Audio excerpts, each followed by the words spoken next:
Madam Clerk, could we do a roll call and start the meeting? Yes, Councilwoman Zendejas.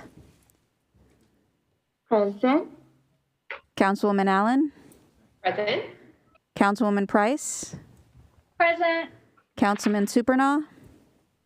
Here. Councilwoman Mungo. Here. Councilwoman Sorrow. Present. Councilmember Uranga. Presented. Councilman Austin. Here. Vice Mayor Richardson. Present. Mayor Garcia.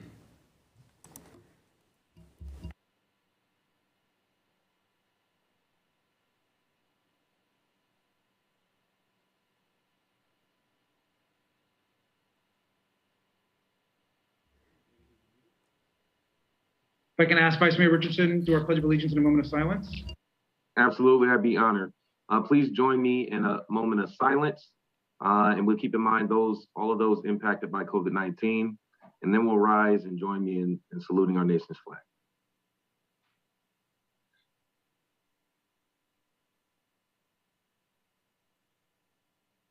Thank you. Let's now rise. If you're able, place your right hand on your heart and join me in saluting our nation's flag. I pledge allegiance to the flag of the United States of America and to the republic for which it stands, one nation, under God, indivisible, with liberty and justice for all. Thank you.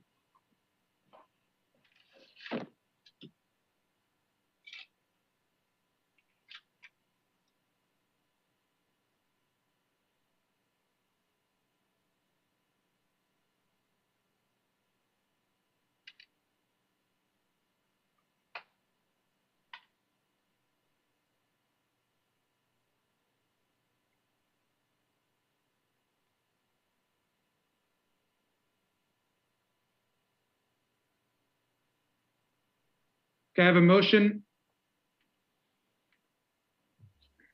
For what We item, have some sir? audio issues. Yeah, I'm having some audio issues. Can you guys hear me okay?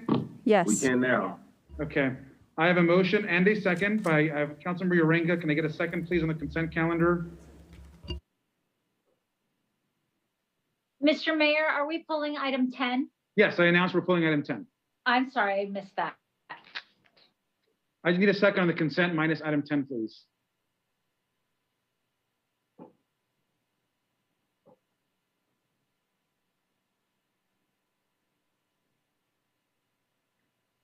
Okay, I have a second by Councilmember Austin. Is there any public comment on the consent minus 10? At this time, if there's any members of the public that wish to speak on the consent calendar, please use the raise hand feature or press *9. Dave Shukla. Good evening. Can you hear me? Yes, we can hear you. Great. Thank you. My name is Dave Shukla, and in this capacity, I'm speaking as the Operations Director for the Long Beach Alliance for Clean Energy.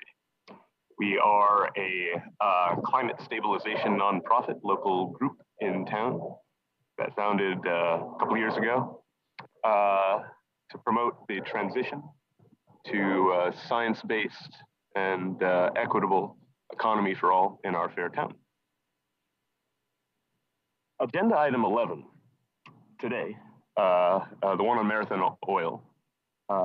Today, when we just had these climate misinformation hearings by the oil and gas industry, these congressional hearings, is more than a curiosity.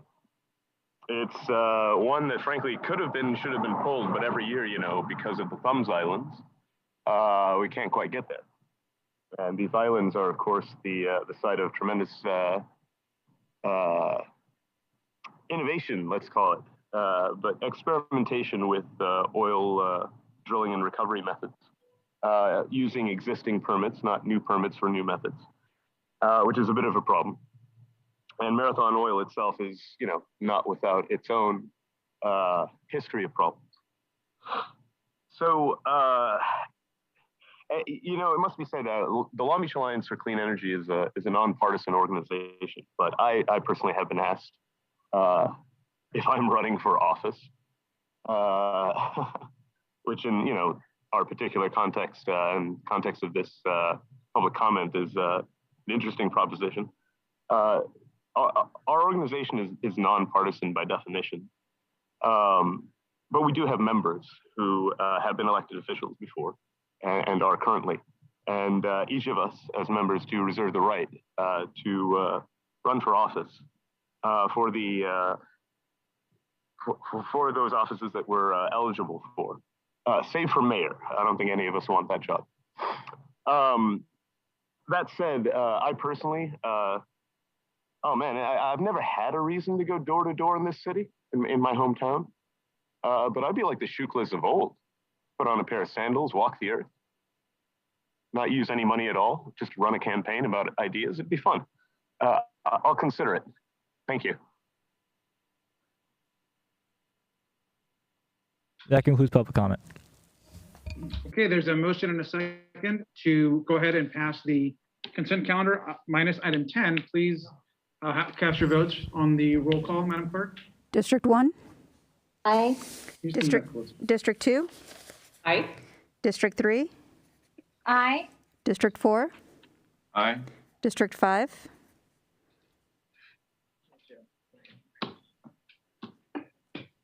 District 5? Aye. District 6? Aye. District 7? Aye. District 8? Aye. District 9? Yes. Motion is carried. Great, thank you. And now we will hear item 10, please. Report from Police Department, recommendation to authorize the city manager to receive and expend grant funding up to $368,000 for body-worn camera policy and implementation program to support law enforcement agencies and increase appropriations in the general fund and the general grants fund group in the police department by $368,000, offset by grant revenue citywide. Thank you. I know Councilman Price pulled this item off. Councilman Price? Thank you, Mr. Mayor. I was hoping that we could get a brief staff report on this, given the Public Safety Committee back in the days push for this particular body-worn camera policy. I just want to know exactly where the new body-worn cameras are going to be deployed. Thank you. Yes, Councilmember, I will have the police department answer those questions. Thank you. Thank you, Councilmember. All of our body-worn cameras currently, just about 630 are deployed in the field to patrol personnel and some of our specialized units. The goal being full deployment for our entire staff, but currently any public-facing specialized units and patrol personnel have body-worn cameras. Okay, and are we still using evidence.com?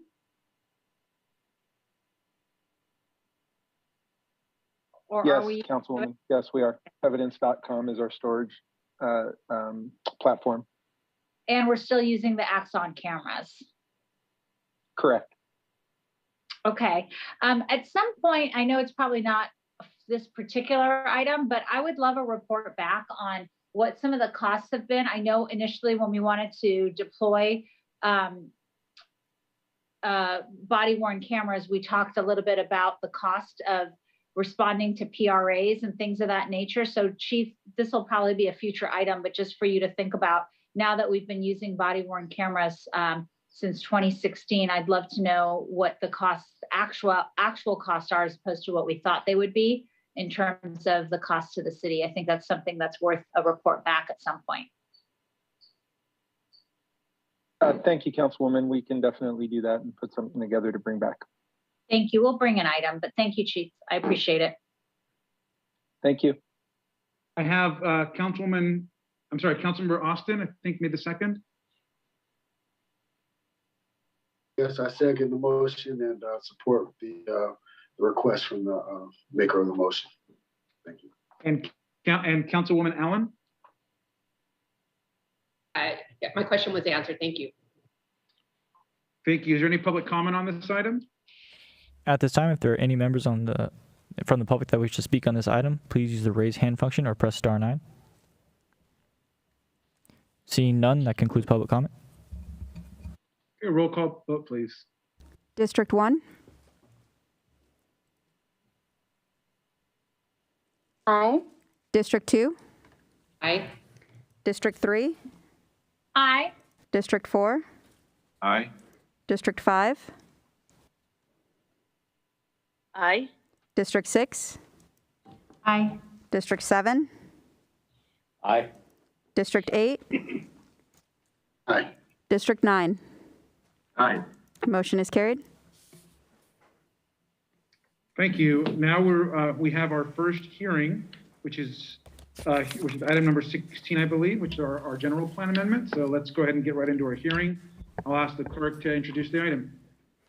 Report from Development Services, recommendation to receive supporting documentation into the record and conclude the public hearing and adopt a resolution approving an addendum to the General Plan Land Use Element and Urban Design Element Program Environmental Impact Report, approving the 2021 through 2029 housing element of the city's general plan, and adopt a resolution to submit general plan and ordinance amendments citywide.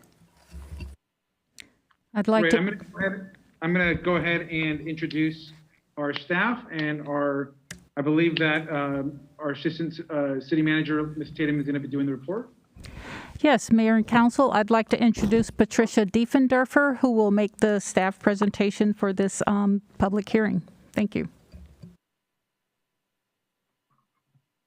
Good evening, council members, mayor, vice mayor. Can you hear me okay? Yes? Okay, Yes. Great. All right. I had a little bit of an issue logging in, but as long as you can hear me, that's good. Thank you. Good evening, Mayor, Vice Mayor, council members. I'll be providing this presentation on staff efforts related to the general plan housing element update. Since this council confirmed the plan back in November, staff has made a number of non-substantive technical edits to address feedback from the State Housing and Community Development Department, and staff is back before you this evening seeking formal adoption of the plan prior to resubmitting for final state approval. Next slide, please. As you may recall from our detailed presentation in November, the housing element is a required element or chapter of the city's general plan.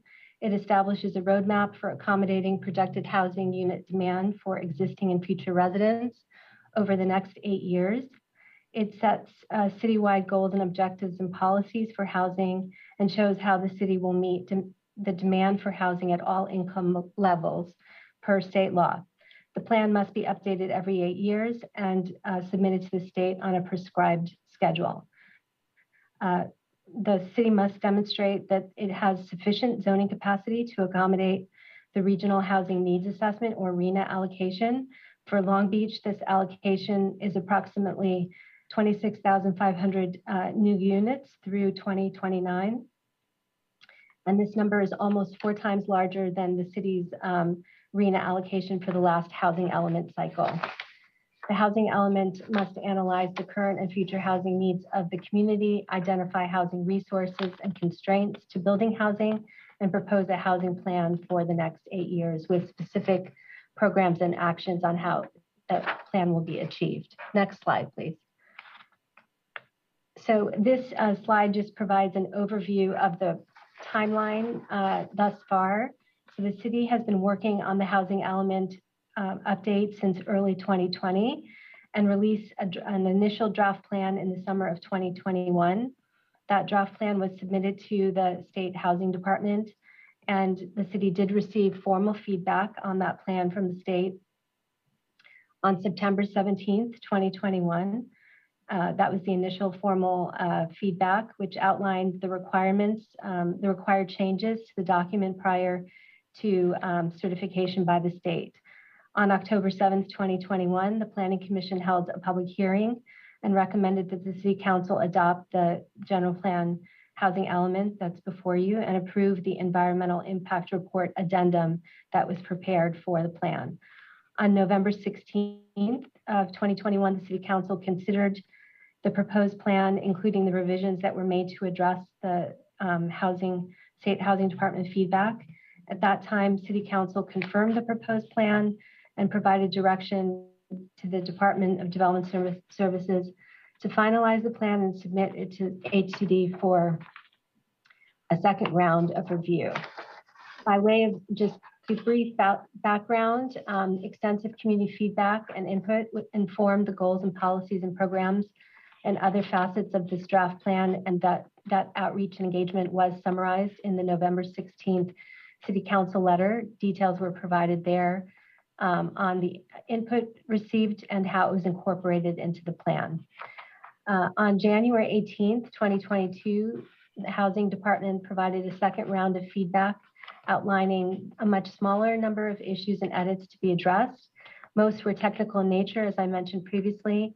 The edits primarily are related to additional analysis that support the site inventory and fair housing analysis. The final plan and technical appendices are what is before the council for adoption this evening. And upon action, if the City Council adopts, then it will be resubmitted to the State Housing Department for final review and certification. Just a few sort of legal notes for the council to be aware of. In September of 2021, the state adopted AB 1398. That law, because of that law, the city is required to have a housing element both adopted by the City Council and certified prior to February 11th of 2022.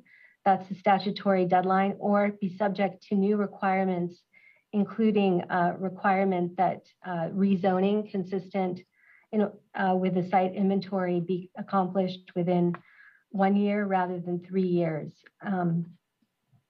While the State Housing Department has not issued guidance about how they will enforce this law, most cities have been unable to meet the certification deadline with the changes instituted by that new law at the very late stage.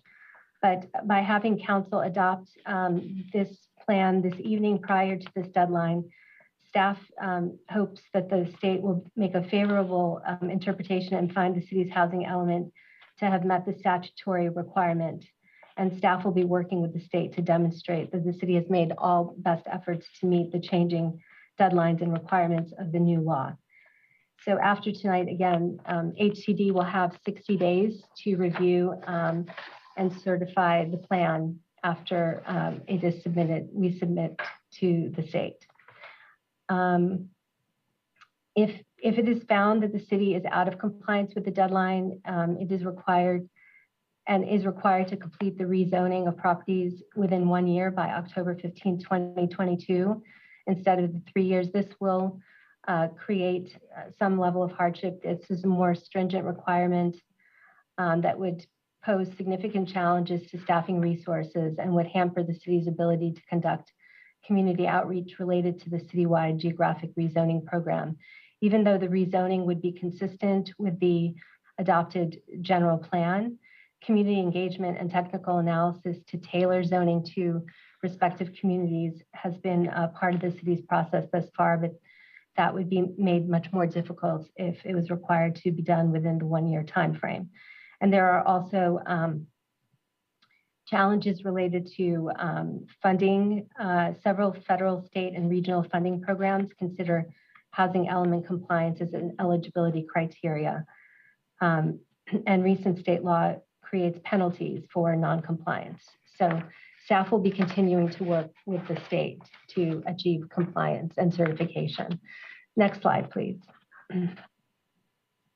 To quickly summarize the steps that staff has taken thus far to achieve HCD or Housing Department certification. The first round of feedback from HCD was addressed in the plan that was brought to the council in November. And subsequent to the November council meeting, it was submitted to the state. And as I mentioned, on January 18th, the city did receive the second round of feedback and made a number of minor technical edits. HCD asked for additional analysis to support the site inventory assumptions and to demonstrate how the site inventory strategy is projected to address and begin to ameliorate fair housing disparities in the city and the fair housing and how the fair housing goals of the plan will be implemented, specifically by looking at how the inventory impacts fair housing indicators, including access to housing in high resource areas, mitigating displacement, and making place-based investments in low-income communities. The letter also requested that the city update programs based on that analysis and show how such strategies will improve fair housing conditions when paired with identified sites.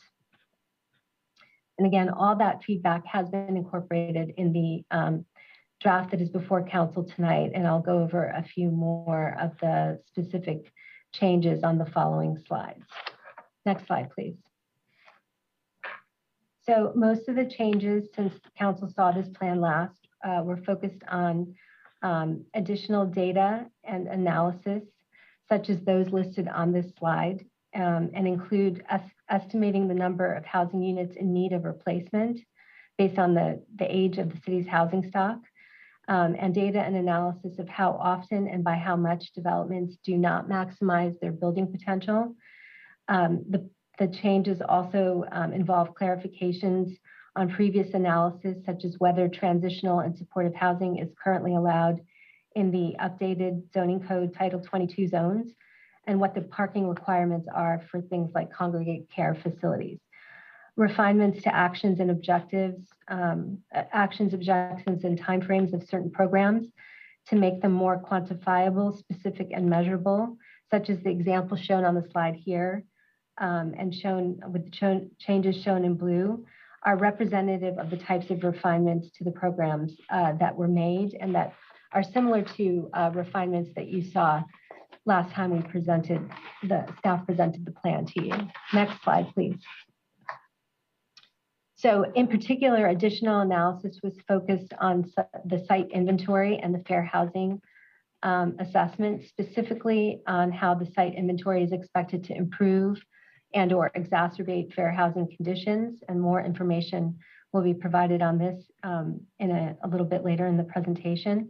Additional analysis to support the assumptions used to develop the site inventory, such as the likelihood that sites would be used for 100% commercial use rather than housing, the likelihood of non-vacant sites being developed with housing, and what potential impediments to residential development are, and to demonstrate that small sites and lot consolidation are not impediments to housing development. So generally speaking, all of this additional data and analysis is to support the fact that the site inventory sites really are feasible for development and that they are likely to be developed with housing in the time frame of this plan. And the plan appendices in particular were augmented with additional information about that essentially share local knowledge and identified relevant factors that contribute to the city's fair housing issues and experiences in achieving housing goals.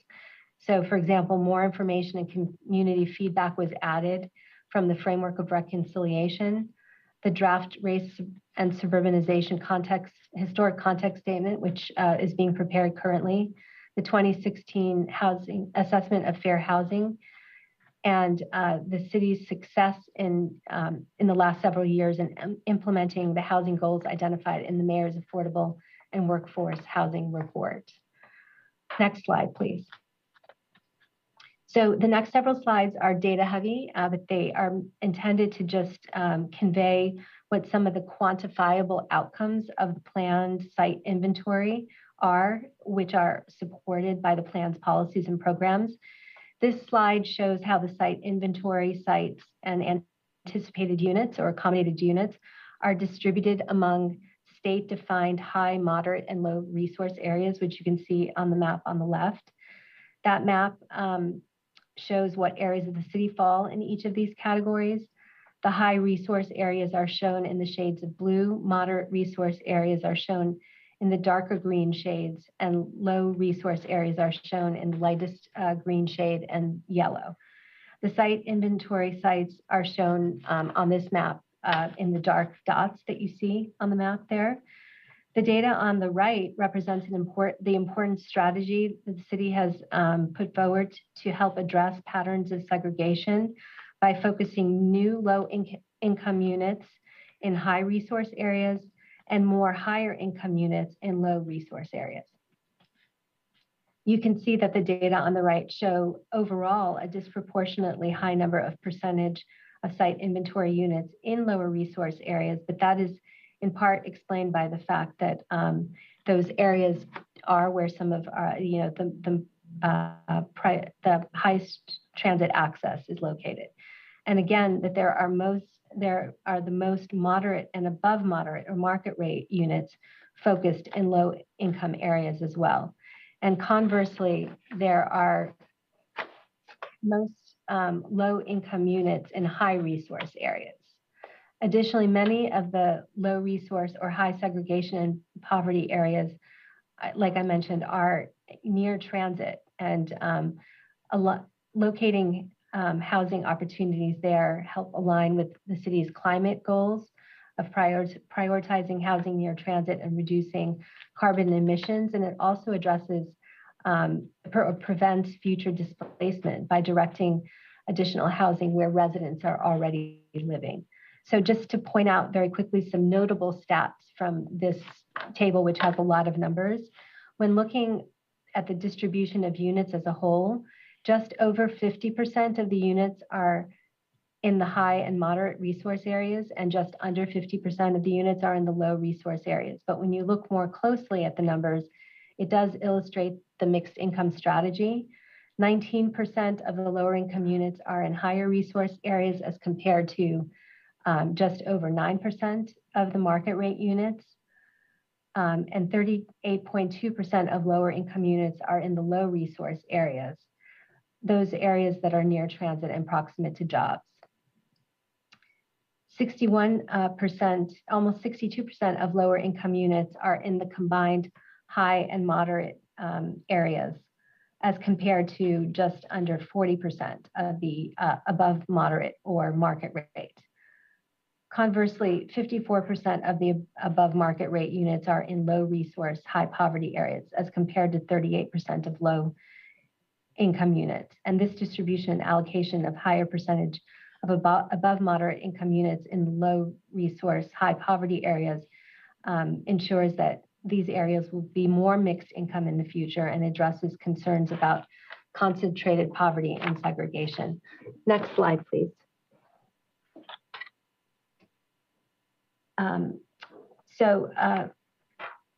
This slide more specifically looks at the racially and ethnically concentrated areas of poverty, which are called recaps.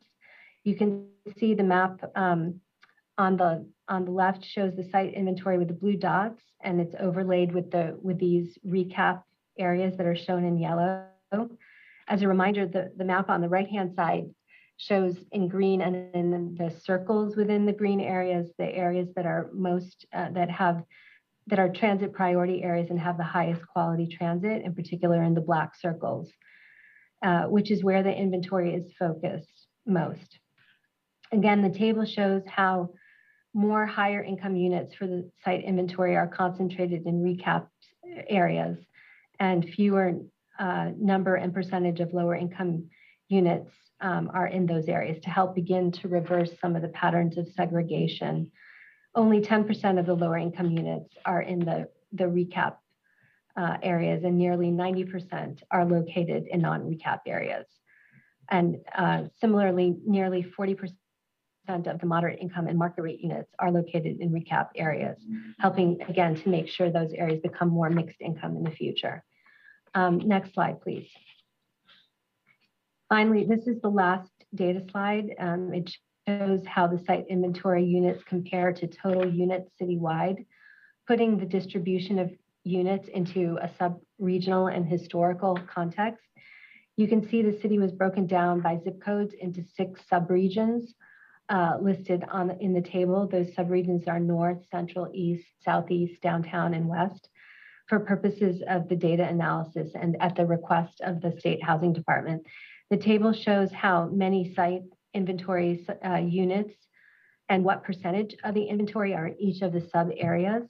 You can see that West, Southeast, and East are underrepresented in terms of proportion of site inventory units compared to existing housing units, while North is proportional and Downtown and Central are overrepresented. You'll remember, of course, the higher quality transit map on the last slide, which explains why more of the new housing is focused in Downtown and Central, which are served by the highest quality transit. The bar graph on the bottom of the slide puts all this into historical context. While there's still some over and under concentration of housing by area, some areas had very specific historical development patterns due to a combination of market forces and governmental policy at both local and national level, which has resulted in the distribution that you see represented by the bar chart here.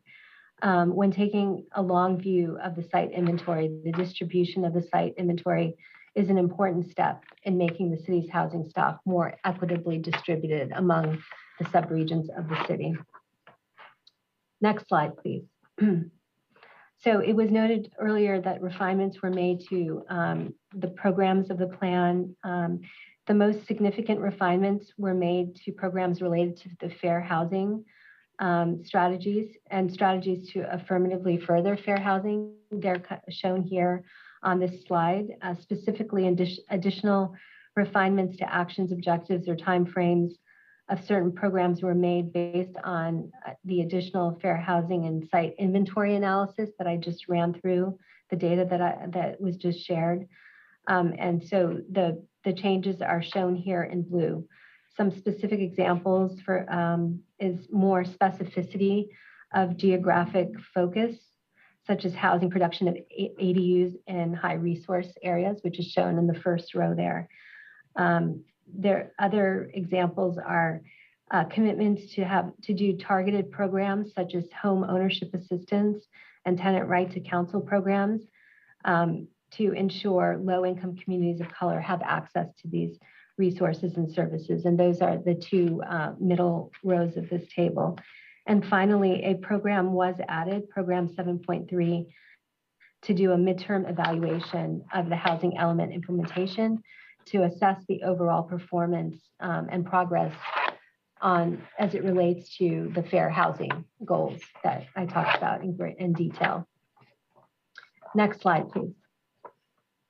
In compliance with the California Environmental Quality Act and the state CEQA guidelines, the city prepared an addendum to the previously certified program environmental impact report that was prepared for the general plan land use element update.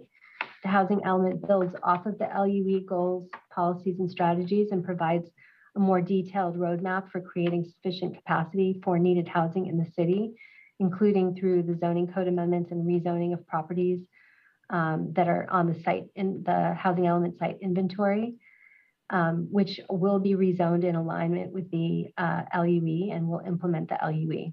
The LUE, which is the land use element, contemplated an anticipated build out of more than 28,000 housing units, and the housing element RENA goal, as you know, or allocation is 26,500 units, which is within the framework of what was anticipated by the land use element.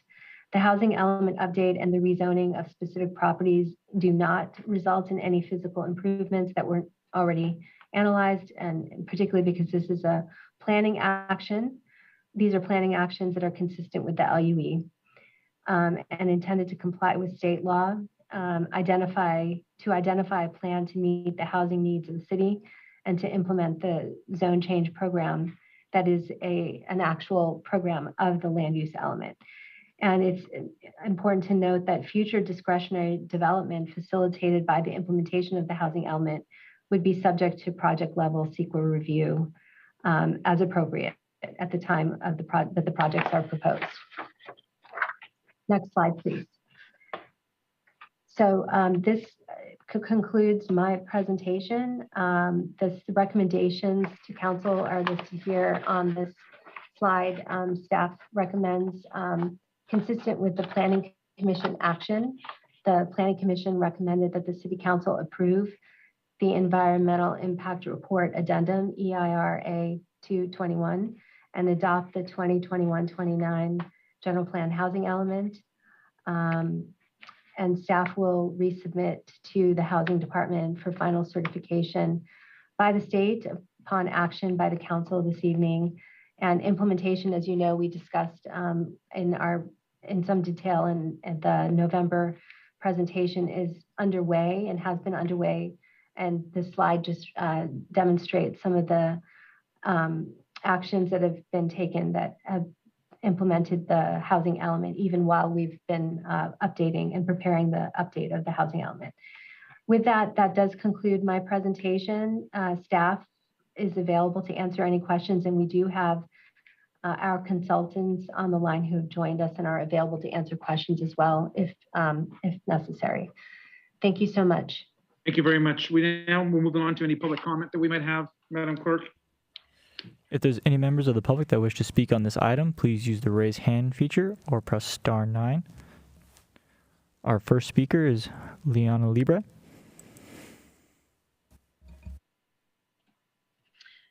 Hi, this is Leanna Noble from Libre. I live downtown at 4th and Pine. I am speaking on behalf of the Long Beach residents empowered as part of the Housing Justice Coalition here in Long Beach. And I'm not going to speak on the details of the content of the plan. Rather, I want to refer you to a letter that you received from all of us and make the point to you that from a community perspective, the way in which it was possible for community-based groups who are accountable to their constituencies, primarily renters and people of color, the way in which we were recruited and worked together with the development services staff was a new experience. It was radically different from the debacle of the land use element. And to me, what it proved, and I hope the council will consider this, it proved that it is more than possible for community-based organizations and their constituents to make very real, concrete contributions in a process where Thank you. Your time is up. Our next speaker is Ray Lawson. Good evening. Great presentation. My name is Ray Lawson. I represent the Southwest Regional Council of Carpenters. We are a labor union representing over 50,000 carpenters that live in 6 states, including California, and we have a strong interest in well-ordered land use planning and addressing the environmental impacts of development projects. Individuals, members in the Southwest, work, live, and recreate in the city of Long Beach and the surrounding communities and will be directly affected by the project's environmental impacts. The city should require a use of local, skilled, and trained workforce to benefit the community economic and development and environment. The city should require the use of workers who have graduated from a joint labor management apprenticeship training program approved by the state of California, or have at least as many hours of on-the-job experience in the applicable craft, which will require to graduate from such a state-approved apprenticeship training program, who are registered apprentices in a apprenticeship program and approved by the state of California. Community benefits such as local hire and skilled and trained workforce requirements could also be helpful in reducing environmental impacts and improve the positive economic impact of the project. Local hire provisions requiring that certain percentages of workers reside within 10 miles or less of the site project can reduce the length of vendor trips, Thank you. reduce Your time is up. greenhouse gas. Our next speaker is Susanna Syme. Hi, my name is Susanna Sam, and I'm the Executive Director of United Cambodian Community, and I want to thank the city for partnering with CBOs in the housing element plan. The CBOs that we were able to engage and build the capacity of is Long Beach Forward, Black Agency, Long Beach Immigrant Rights Coalition, Libre, Khmer Girls in Action, and UCC. Together, we were able to host a joint community teach-in, which we had over 120 community participants. And we also were able to engage community members in public comment at planning and city council. Individually, our organizations were able to do outreach and education through social media, workshops and training in English, Spanish, and Khmer. Through these engagement efforts, we were able to prioritize community residents and their priorities around housing, which you have heard us share in the past. Overall, I want to continue to urge the city to engage the community in meaningful ways from the very beginning of city planning processes, so that our community recommendations can be included and that these changes can be made to these plans. Specifically, I urge the city to continue to engage us in the consolidation plan and any rezoning plan processes that are moving forward in our communities. Thank you. Thank you. Our next speaker is Stephen Donahue.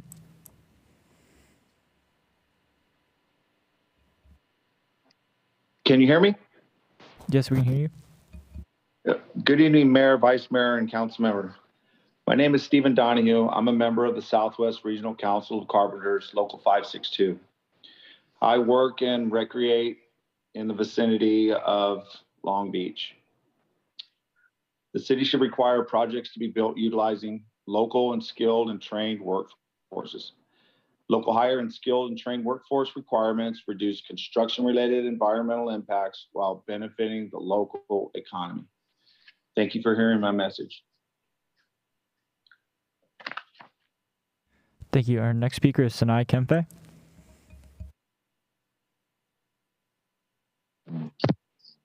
Greetings, Council and Mayor. I'll be concise. You should, if there's any biblical scholars in the room, should read the book of Jeremiah, in which the protagonist's warnings towards the destruction of the city of Jerusalem were unfortunately left unheeded. With respect to the EIR, thank you for the presentation, Ms. Patricia. Historical context-wise, I didn't hear the term redlining referenced explicitly, which is why these transit hub areas are so remarkably transit focused, because the land was purposely maintained as blight in order for future development that we see today. With respect to this general plan, we have to put teeth and have prerequisites, contextually speaking, before we even have these development projects come down the pipeline.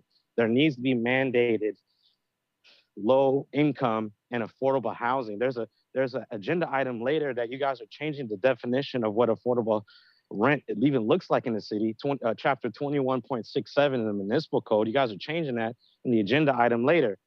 Mark my words, these kinds of developments are going to push out Black and brown and Asian people and low income poor Caucasians out of the city. We need to mandate prerequisite affordable housing into Thank these you. plans. Your time is up. Our next speaker is Elsa Tung. Good evening, Honorable Mayor and City Council members. Elsa Tung, District 5 resident and Long Beach Forward staff.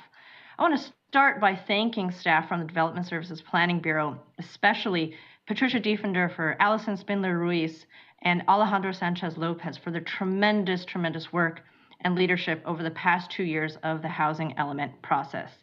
Now, as a result of years of tenant and housing justice organizing, and as a result, as you heard from others, of the city's investment in community-based organizations to engage in capacity building, for the first time ever, the housing element incorporates critical community-led housing justice solutions that reflect the needs of the people of color renter majority. Such community wins include Program 5.2 to implement various tenant protections, including a program to allow substantial remodels while minimizing displacement, Program 6.8 on community land trusts, and Program 7.2 to establish dedicated rental housing staff/division within the city government. Despite, however, the significant progress, the housing element still does not go far enough to advance and invest in housing justice solutions, including, as you just heard from the staff presentation, fair desegregated housing born from generations of racist policies and market practices. I want to turn quickly to the community engagement process. Long Beach Forward is grateful to have been one of the CBOs to partner with the city during the final months. That concludes your public comment. Our next speaker is Gabriela Perez. Good evening. My name is Gabriel Perez. I'm an organizer with Lane and Long Beach Coalition for Good Jobs in a Healthy Community. The stories and experiences we've come across from community members have made clear that the programs incorporated in the housing element are significant victories for working class renters of color. Program 6.5 in particular, which implements tenants' rights to counsel, is a huge win for monolingual residents like Madalia Pareda, as well as working parents like Kelvin Warren and Noreen Lasso, all of whom face the threat of eviction and will now be more empowered to navigate a confusing legal landscape and advocate for themselves and their families. That said, the city still has a way to go to ensure that Long Beach residents are protected by a proactive, comprehensive, and just approach to housing. Moving forward, this means a housing element process where CBOs that have trust and relationships in marginalized BIPOC communities serve as critical, positive partners with the city, especially when involved from the very beginning of the city processes, and a housing element process where engaging marginalized communities in land use planning processes is mutually supportive and beneficial instead of extractive and tokenizing. This means meeting the immediate needs of people by collecting and sharing resources and potentially offering direct services such as rental assistance, application support, housing counseling, and legal assistance. Thank you.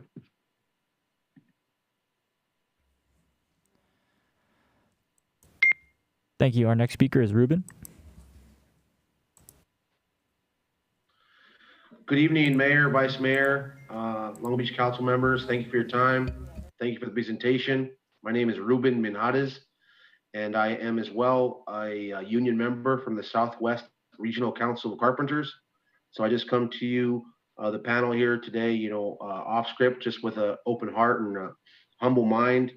I work and live in Long Beach. I'm currently involved in marine construction with the Port of LA in Long Beach. And I just can't express to you enough the importance of local workforce, skilled and trained workforce. We definitely all know the challenges, the logistics, right, with the rail, the freeways, 710, 110.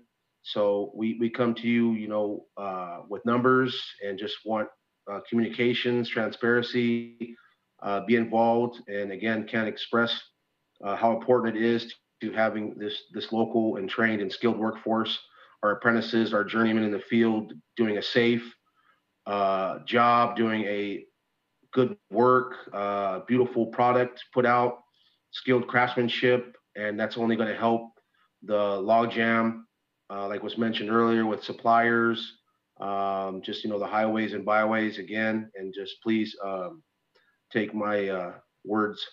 Thank you. Our next speaker is Natalie Hernandez. Hello, council members. My name is Natalie Hernandez, and I'm a 9th District Residence Member. I'm speaking to support the adoption of the City of Long Beach housing element. In the housing needs summary, data shows that Long Beach is a city of 61% of renters with Black and Latino renter households, more likely to be rent burdened than white renter households, and having the highest rates of rentership. In a city that is majority renter, there should be more programs that assist first-time home ownership, like establishing the homeowner assistance program with Recovery Act stimulus funds. I can personally speak to the barriers to homeownership as a Latinx resident. My family and I were in the process of buying a home for about all of 2021, and one barrier was constantly being overbid by all cash investors in North Long Beach flipping properties. I was even overbid by Zillow. I see in the housing element, there's no policy guardrails to limit investor speculation. And another barrier I haven't seen addressed is incentivizing sellers to prioritize first-time home buyers. More work needs to be done on the barriers mentioned, but I hope the down payment assistance program proposed in the element will be one tool to give local residents a pathway to homeownership. Though the housing element needs strong and swift implementation, I fear the suggestions put in the element are already being outpaced by the Long Beach housing market controlled by investors and realtors. The city needs to actively work with local realtors to shift local renters to be first-time home buyers. And the city needs to continue to work through this so that we will stop being a city of renters and workers and won't have to move farther away outside. Our next speaker is Luis Flores. Yes, good evening. My name is Luis Flores. I'm with the Southwest Regional Council of Carpenters, Local 562. And I just want to say that, I believe in that you should hire trained and skilled workforce that we provide through our union. And also, if you hire local hire, it would diminish the pollution in our city. And also, I believe that if we live here, we should work here in our city. Bring more revenue to our city and reduce traffic as it is. I live here close to the 710 freeway and all the pollution that we get from that, and also the refineries around. So I believe that if we live here, we should be the first to work here. That'll be all. Our next speaker is Myron Wolin.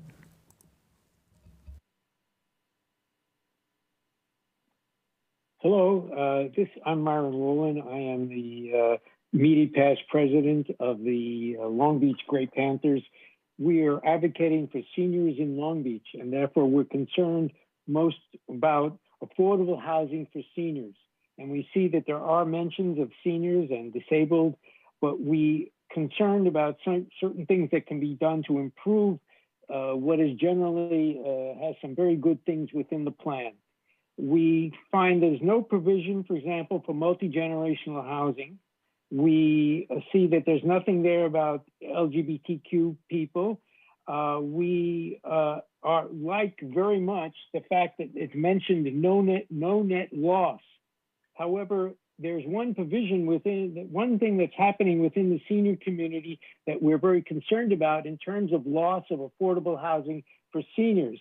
And that's among the HUD housing, where their contracts are up and speculators are buying up the housing and therefore converting them to market rate.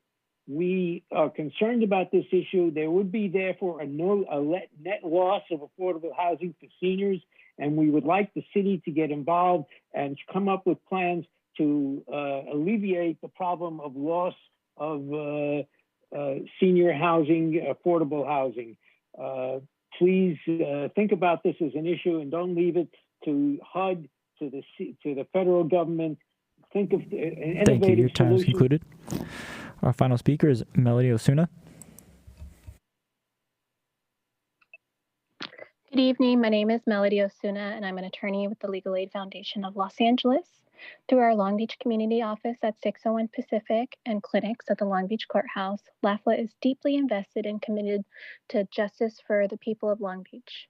As such, we take a great deal of interest in the city's housing element and its impact on poor and low-income residents of Long Beach. We appreciate all the hard work and effort that went into developing the housing element over the past 2 years. We generally appreciate the attention the city has given to developing a robust housing plan that addresses the needs for tenants. We look forward to working with you on developing and implementing these programs. Many of these programs, such as technical assistance for community land trusts and expansion of the inclusionary housing requirement, have specific target dates in the next few years, and we eagerly await the opportunity to help develop these policies on their scheduled timelines.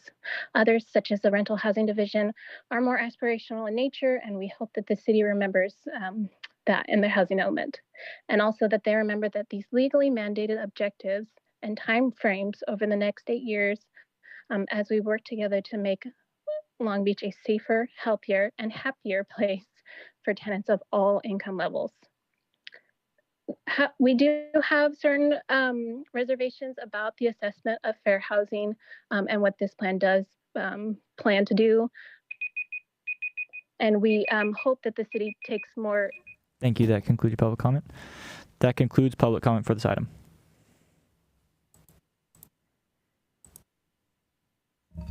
Well, thank you. I appreciate all the public comment. We're going to continue the hearing that we have. I'm going to have council deliberation first. So if you want to speak, please make sure that you queue in. Let me just get to the queue really quick. First up, I have Vice Mayor Richardson. Thank you, Mr. Mayor. First of all, I want to take a moment to just thank staff. We've certainly come a long way as a community. You know, I was around the last time we did this. I believe I was Councilman Neal's chief of staff at the time. And it was a very different experience. We didn't have community coming forward and saying, thank you for including us. Very different experience. And, you know, what I saw in terms of the consultative process between HCD and SCAG last year as president, it was a little tense as we were discussing RENA and disagreements. I'm glad to see that you've had a better consultative process. Here was our original plan. Here's our feedback. Here's what we're responding to the plan. I think that's helpful. That's going to help us to get where we need to go. I think more globally here, you know, I think it's important for people to just understand what it is we're doing. You know, cities need to plan for growth. Growth is going to happen. Demographic growth will happen whether you plan for it or not. The question here is whether growth is going to happen in a haphazard way, where you have overcrowded conditions, folks living in cars, overcrowded in homes, living in motels and on the street, or whether we can plan in a healthy and safe and smart way for growth and accommodate the growth within our city. And that's what the goal of this plan is. The good thing about it is if we plan for it and we protect. Ooh, hang on. All right, sorry, one of the kids threw something down the stairs, threw me off a little bit. If we plan for it, I think that's a good thing. We can advance economic development, create jobs. But one thing we definitely need to do, and we've done a lot of strategies in terms of inclusionary housing and all the things included here, but it will be hard to develop the affordable housing without a dedicated source of revenue. We still haven't replaced it. We know we used to have it with redevelopment. We knew we used to invest $25 million a year into that. We're doing a lot of other things. You know, we're squeezing as much blood from the turnip as you can. But the truth is, we just can't compete with the scale that's needed to keep them affordable. Premier housing, market rate housing, we'll get there. But as it relates to the affordable housing, we have to continue to work to find a dedicated source of revenue. Some of the middle income housing stuff and all that helps. We have a lot more work to do. I also think it's important to note that, you know, we've got projects today that are held up because of the entitlement processes. We have to make it easier to get projects approved. I've got a project on Artesia Boulevard right now. It's a smaller project, but it's the first one using up-plan zoning. And, they're being required to go well and beyond what I would have expected them to be able to do. We have to just keep in mind that we are in a housing crisis and we have to build housing, and we're going to have to be flexible. We have to be more entrepreneurial in all of our processes of getting approvals to get housing built. And so that's something we certainly need to do. I think the down payment assistance and the homeownership programs are incredibly important. We're funding a pilot with the recovery plan. I think that's important. I like that we have a midterm evaluation on this. I think that's good. And so I'm generally supportive of what I have today, what I see today. So I'm happy to make the motion to support staff's recommendation. I think it's certainly timely. We need to get this done. And one question, I know that we've done a number of plans. We have to update our zoning. We've done a number of plans, downtown, CDIP, uptown, midtown. What's actually left to do? what areas of town actually need to be, what zoning needs to be updated? I'm really curious about that. Thank you, Vice Mayor Richardson, Patricia Diefendorfer for the record. So currently we're working on the central Long Beach area. So you may have heard us talk about the Anaheim Corridor Zoning Implementation Program. That is the Anaheim Corridor, some area north and south through the central area of the city. We still have to work on the West Long Beach, rezoning in West Long Beach. And it's just going through and all of the places where the land use element changed the place type, we have to just go back and ensure that the zoning is consistent with that place type. So it's generally in, there's some areas within continuing the U plan, right? The up plan, the North Long Beach, the phase 2, the West Long Beach, Central Long Beach. There's some areas in the east side looking at the founding contemporary neighborhood place type and developing, low density residential zones that are more commensurate with that place type as well. So there's still a lot of areas of the city that we need to evaluate and rezone. Understood. Thank you. Thank you. I have the second by Councilwoman Allen. Thank you, Mayor. And I just want to thank staff for the presentation today. I appreciate all of staff's hard work on this. And this is important for our city's future. And I enjoyed seeing the progress unfold. This updated housing element gives a roadmap for accommodating all of the housing needs and also guides our future decision-making when it comes to housing issues. I really am impressed with what we have today. We are prioritizing housing production for all income levels, including those with special needs, and improving housing affordability and preserving existing affordable housing, and also promoting fair housing options for all of our residents. So I really appreciate the community outreach and the incorporation of feedback on this plan. I think that has been really important, what we're seeing today. And I will be supporting this item. Thank you very much. Thank you. Councilwoman Price. Thank you, Mr. Mayor. So I too will be supporting this item, and I want to thank Patricia for an excellent presentation. I have a couple of questions that I wanted to talk with you about just publicly, because I know these questions have come up. In terms of our RHNA numbers, what do you think is contributing to us being able to increase our housing production in the way that we have? I mean, I know that I'm familiar with some of our specific plans, CSIP and the downtown plan and others that have allowed for additional housing, but what are other factors that are contributing to our ability to be able to make progress towards that 2029 requirement? Thank you for your question, Councilwoman Price. So as you noted, our specific plans have made a huge difference, in particular, more recently, the Southeast Area Specific Plan, which accommodates 2,500 units. I think to answer your question, streamlining the environmental review process by doing the program level EIRs and tiering off of the program level EIR for the land use element do facilitate the housing production by streamlining the process for the environmental review. That's a significant way in which housing units we're facilitating the development of housing units.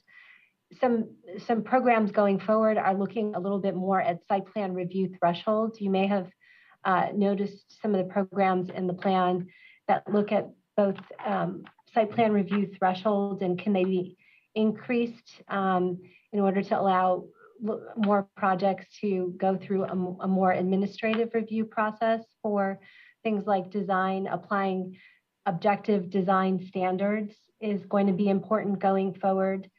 And taking advantage of some of the state streamlining, SB 35, we had one SB 35 project in the city recently that qualified for that process, which is a process that if it meets various criteria, it can go through a more streamlined review without hearings, but through a staff level review. So those are some of the ways in which those housing can be facilitated by the things that we're doing.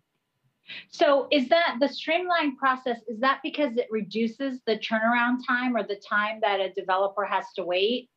Is that okay? All right. So it's basically it's facilitating more housing production within the timeline of between now and 2029 because we're shortening the time that people have to wait for entitlements. Yes, we're doing everything we can to do that, from the entitlement process itself to the environmental review process and taking advantage of different CEQA streamlining. Okay. Can you talk a little bit about, I was just reading this article about only 24% or something like that of Californians can afford to buy a home right now in California, which was a shocking number. So can you talk a little bit about down payment assistance programs and, what we're doing? I'm hoping and I'm assuming that we're being as aggressive with those programs as possible and that we're leveraging all state and federal resources, but maybe you can talk to that a little bit more. Yeah, I believe that I think our deputy director has, and our housing staff have a little bit more information on the home buyer assistance program, but I believe there's a program, there's money available through the Long Beach Recovery Act dedicated to providing this homeowner assistance program in the calendar years of this calendar year and the next calendar year. I believe that dollar amount is about $3 million. And this is Christopher Kuntz. Patricia's correct. There is $3 million in the Long Beach Recovery Act that will go to first-time home buyer down payment assistance, and that will not, that will help hundreds of families. That won't help thousands of families, but it will be incredibly significant to those who we are able to help through that program.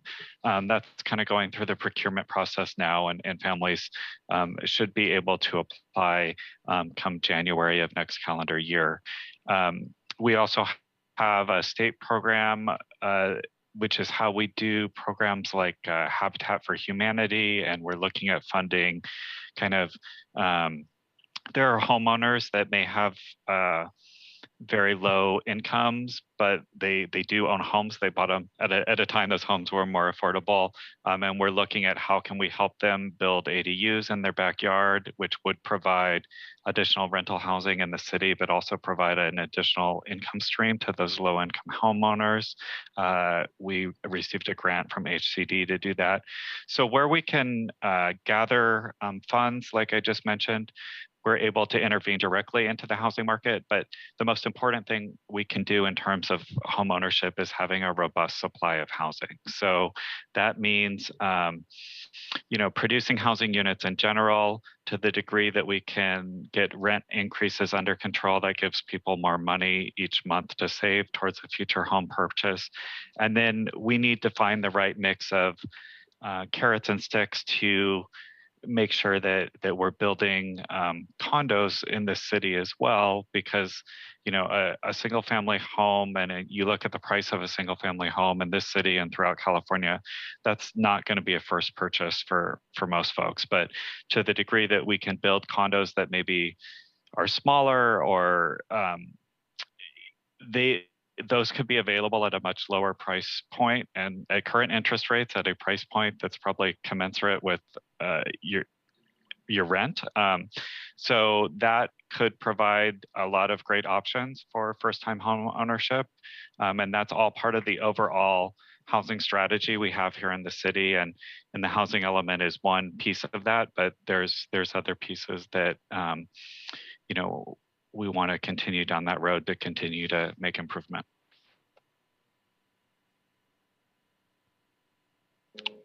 Thank you so much for that. I appreciate it. I think my time's pretty much up, so I'll yield. Thank you, Councilwoman Sorrow. Thank you, Mayor. I want to thank staff for just really your hard work in getting the housing element plan to this point. I appreciate the effort and process taken to include community voices in this, and I hope that you'll continue to do that as we will be able to get report backs on how things are progressing on a periodic basis. That's what I know that we're not going to get everything we want in this plan, but what I do hope to have is a periodic follow-up to see where we're at in meeting our goals on a yearly basis, to also seeing what can we learn from what's not working and catch that and see what we could do to improve it for the following year. One of the things that I'm wondering is, we try to make sure that we create a housing element plan that will develop housing for all different income level. But I'm wondering, do we collect data in how we're helping to address our homeless numbers? Like how are we, because, at the end of the day, I want to make sure we're also helping people to get home, becoming homeowners, getting into affordable rent. But also I want to make sure that we're decreasing our homelessness number. Is there a way for us to see if by meeting our RENA number, we're also able to decrease our homeless numbers as well? Thank you, Councilwoman Sorrow. There's a whole continuum of care infrastructure in the city that's charged with providing those kinds of services. And we work closely with them and the Housing Authority to implement all of these plans and to track numbers. And we do have to do annual reporting each year on how we're progressing in developing housing units and how the site inventory is working. And we can certainly try to look at additional data points that we can include in that process that can help us understand how we're making significant strides in addressing houselessness as a result of the housing that is being developed through and of course there's the programs around permanent supportive housing and shelters, all the things that many different ordinances that the council has adopted recently, and the plan cumulatively tries to address those issues and those concerns. Yeah, thank you. I really appreciate that, because I do know there is a fine line in where development services track, the number of people getting housed, as far as making sure there is, units available and that they're being built. But I think that it's really important that if we could make sure there is a connection to our health and human services numbers. I know that we don't track, people going into long-term housing, or even if it is short-term, but I think that I want to make sure we're painting a full picture about how we're housing people, in addition to making sure that we're increasing housing. So thank you. Thank you. Thank you. Next up is Councilmember Uranga.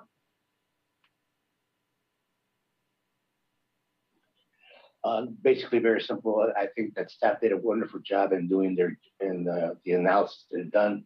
I think that the LUE, as we know, was a very stressful process that we went through a couple of years ago, and to get to this point is a good indication that we've made a lot of progress.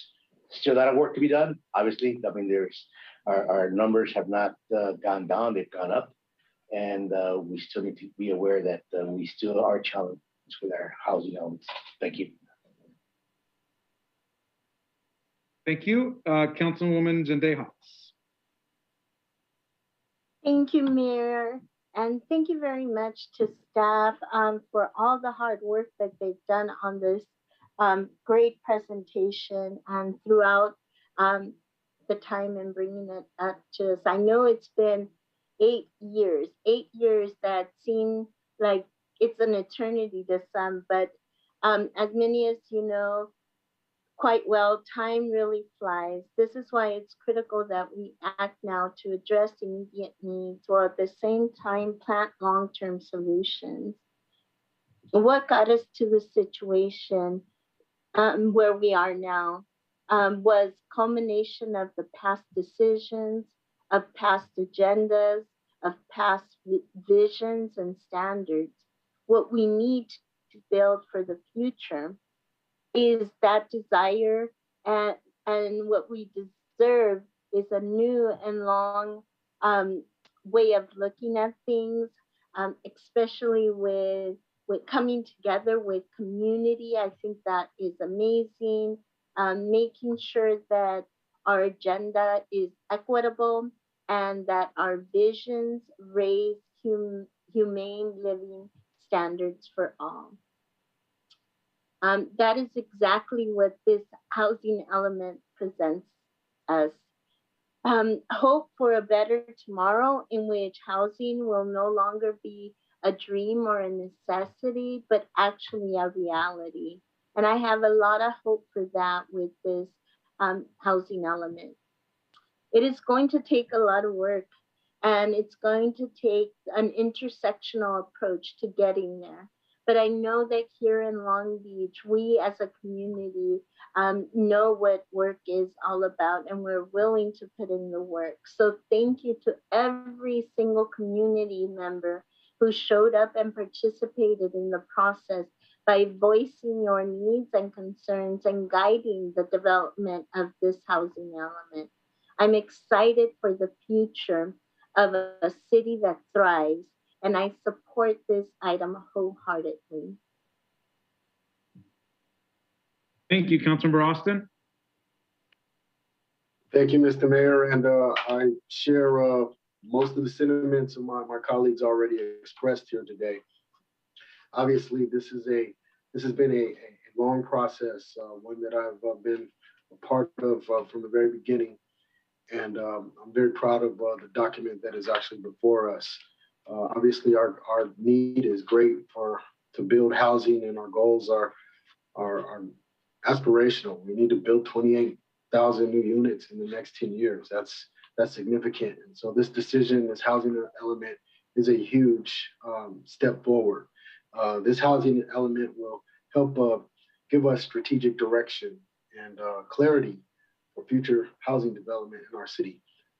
It will certainly, and one thing that I'm really pleased to see with this document is that it has taken an integrated approach to community engagement and outreach, because mentioned in this were several different types of community outreach forums where they extrapolated public input related to housing and put it into this and that consideration. And I think that is very, very important. It shows that our city staff is being smart with their time and resources, but also is listening to our constituents, listening to the people of Long Beach. And so this document is comprehensive. Looking at the housing plan, I'm literally seeing just about everything that this council has voted on related to housing in terms of our values and direction in this document. And so with that, I too am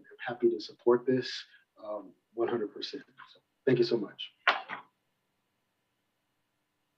Thank you. That concludes council comment. I'm going to say a few comments, and then we'll go ahead and go to the vote and close the hearing. I just wanted to thank the staff for really the incredible work on putting the document together. It should be noted that if you look regionally at how housing production is faring in our neighbors, I mean, Long Beach is certainly ahead across the region when you're looking at population and versus the amount of housing units that we're creating. I think we cannot forget that that in Long Beach, we should always strive to ensure that housing is a right for everybody, that it's accessible to all people, regardless of income level. I think the council has worked really hard to change in the last decade of our approach to housing, whether it's been through inclusionary housing policies, whether it's been through protections and new protections for tenants and renters, whether it's also been through the amount of affordable housing that we're building, which I'm really proud is great to see, particularly if you go along the downtown corridor, along Midtown, along Cambodia Town. You're going to see a lot of great housing projects and development that's happening, much of it affordable. And I think that's really a testament to not just the staff work and the community work and the community work, but a lot of organizing around housing that has happened in the last 10 years. And I remember I was just thinking, one of the first meetings I had with now Councilwoman Zendejas was when she was a housing advocate, and I was on the city council, and she was advocating for housing policies 10 years ago. I believe you were on the board of Housing Long Beach then, Councilwoman, and I remember that very well. And so many folks have been involved in this work for a really long time. And so I do want to thank everyone that's been involved in housing. Your voices and organizing and advocacy has really made a difference, I believe, and has made us have better housing policy, more inclusive housing policy. I also want to thank so many partners. I think when you look at a housing element like this and the progress we've made, it's easy to not think fully about who's been at the table, but we have worked with some incredible housing developers and partners, both on the nonprofit side, as well as, of course, private developers that have built significant amounts of housing, whether that has been the affordable projects we have, some of our new middle income housing projects that are starting to come up, and our market rate projects. I have been one, and not everyone agrees all the time, but I think that we should be supportive of all types of housing all the time. A unit of housing is good housing. We know that we need all types of housing in this community, particularly focused, of course, on housing that is affordable to folks. But I believe also the research is very clear, which I think tells us that any type of housing development actually overall helps folks get into housing at all levels of income, because it's just an additional unit that enters the marketplace. And so we got to continue that production, not just in Long Beach, but across the state and across the country. Want to add that this housing element reflects some really significant policy decisions the council has made, especially I would say in the last 4 to 5 years, around protection of renters. I think about some of the decisions that were made, not just to build affordable housing, but to preserve housing that has been traditionally affordable. Some things to remember that, when the city steps in to preserve a unit of housing, there is a cost. There is a public cost to doing that work. And it's an investment that the city decides to make. We hear all the time, we want more affordable housing. I think we all do. Someone has to build that housing. Someone has to, in many cases, subsidize that unit for a period of time so that the housing unit can actually get built. And so it is a complex system to get affordable housing. It's not easy to get it developed, but thanks to the federal government, the state, county support, city support, and the work of our commissions in our city. I want to thank our community investment company, that commission, or housing groups that have come together to support this work, have already done a really fantastic job. And so I just want to thank everyone. Lastly, just looking forward, it is great to see all the housing that is currently under construction. And I would just encourage us to continue that work. We should not be afraid or we should not be reactionary to looking at opportunities for us to upzone appropriate areas across our community. We've had that discussion in the past.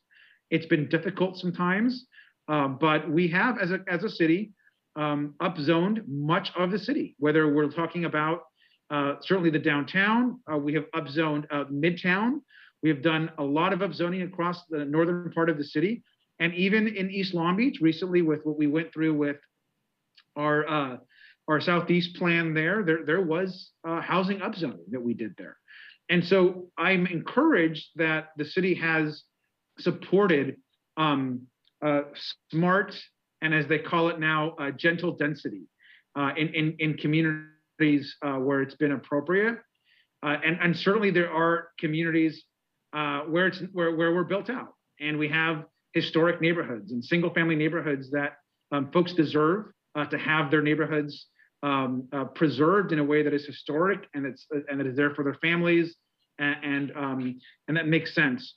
But we have so much of our city still where we have opportunities, I think, to develop and to build more housing, and certainly that's something that we should continue to support. And it looks like there is success in this work. thanks to our city team in looking at these numbers. I hope that those numbers continue. And I hope that we continue to create strong density, especially in our downtown and along our midtown transit corridor.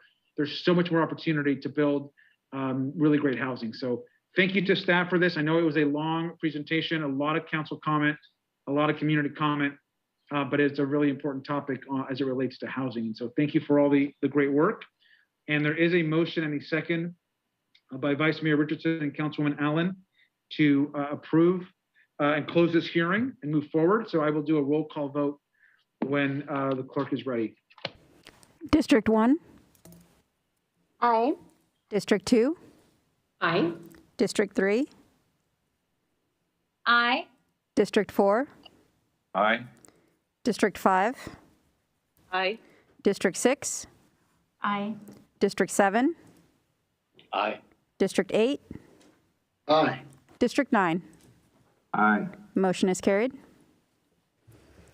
Thank you. That concludes our hearing. Now we are going to go to the regular agenda, and we will be hearing the first item. Give me 1 second. Grab my agenda here.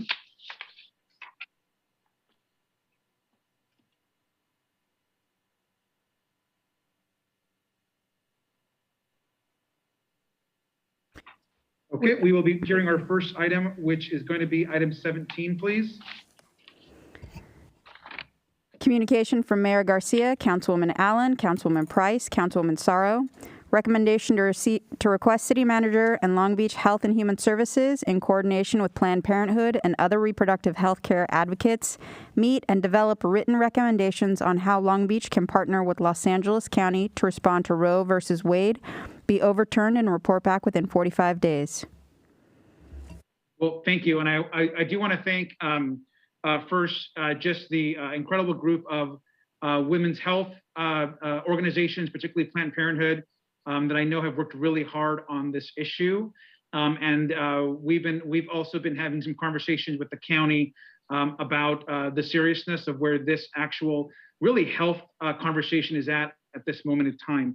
I want to note that because Long Beach has its own health department, and because we have a health jurisdiction, it's also our responsibility to have robust conversations and insert ourselves when we can in these important conversations and debates around women's health and access to, in this case, abortion and women's health care. We just celebrated, as we probably know, the 49th anniversary of Roe v. Wade. The idea that safe legal access to abortion is now being debated in our courts, especially in our highest court, where we can actually lose this constitutional protection for people is really hard to witness and to see. We know that right now in this country, over 80% of Americans support access and safe and legal abortion access. We know that also this access to reproductive health is under attack across our country. And we have a responsibility as a city to continue supporting not just our community, but folks are going to look to our community and others as restrictions are placed across the country. And we're already seeing that happen today. I want to make a couple notes. Right now, because access to reproductive health is being limited already in some states, we are seeing wait times dramatically increase in states that are just adjacent to those. This is happening right now in our country. We could be months away from this constitutional right being decimated, and what that could mean for, particularly for women across this country, is immense. I want to note that here in Long Beach, we have had a proud history through our health department of working with Planned Parenthood and other health partners and agencies to support this important work for women, for reproductive rights, and for safe and legal abortion access. We need to prepare as a community on what could happen to this, to not just us here. Unfortunately, we are in California, which is a state that has a really progressive view on this access, but what that could mean for us as it relates to jurisdictions and states that are just adjacent to us, that we could see limitations for reproductive health for women. The LA County, in working with Planned Parenthood, recently passed a series of recommendations. Those recommendations really revolve around working with Planned Parenthood and other agencies to address what the overturning Roe v. Wade could mean for county health agencies and their relationship with clinics and the coalition of health groups that are out there. And so we have been asked and are working with Planned Parenthood as well, since we have our own health department, as separate of LA County, to pass a similar resolution and to look and work with LA County on this issue so that we have a unified response if we are faced with this a really terrible decision in the months ahead. I want to thank LA County and the supervisors that have taken a leadership role in bringing this to the LA County Board of Supervisors. I also want to thank Councilwoman Cindy Allen, Councilwoman Susie Price, Councilwoman Suli Saro. I know all three are very interested in this conversation and in this legislation, and so I want to thank all three of those councilwomen for their support of this and for sponsoring this. I know they all have relationships and with some of these health organizations and Planned Parenthood as well.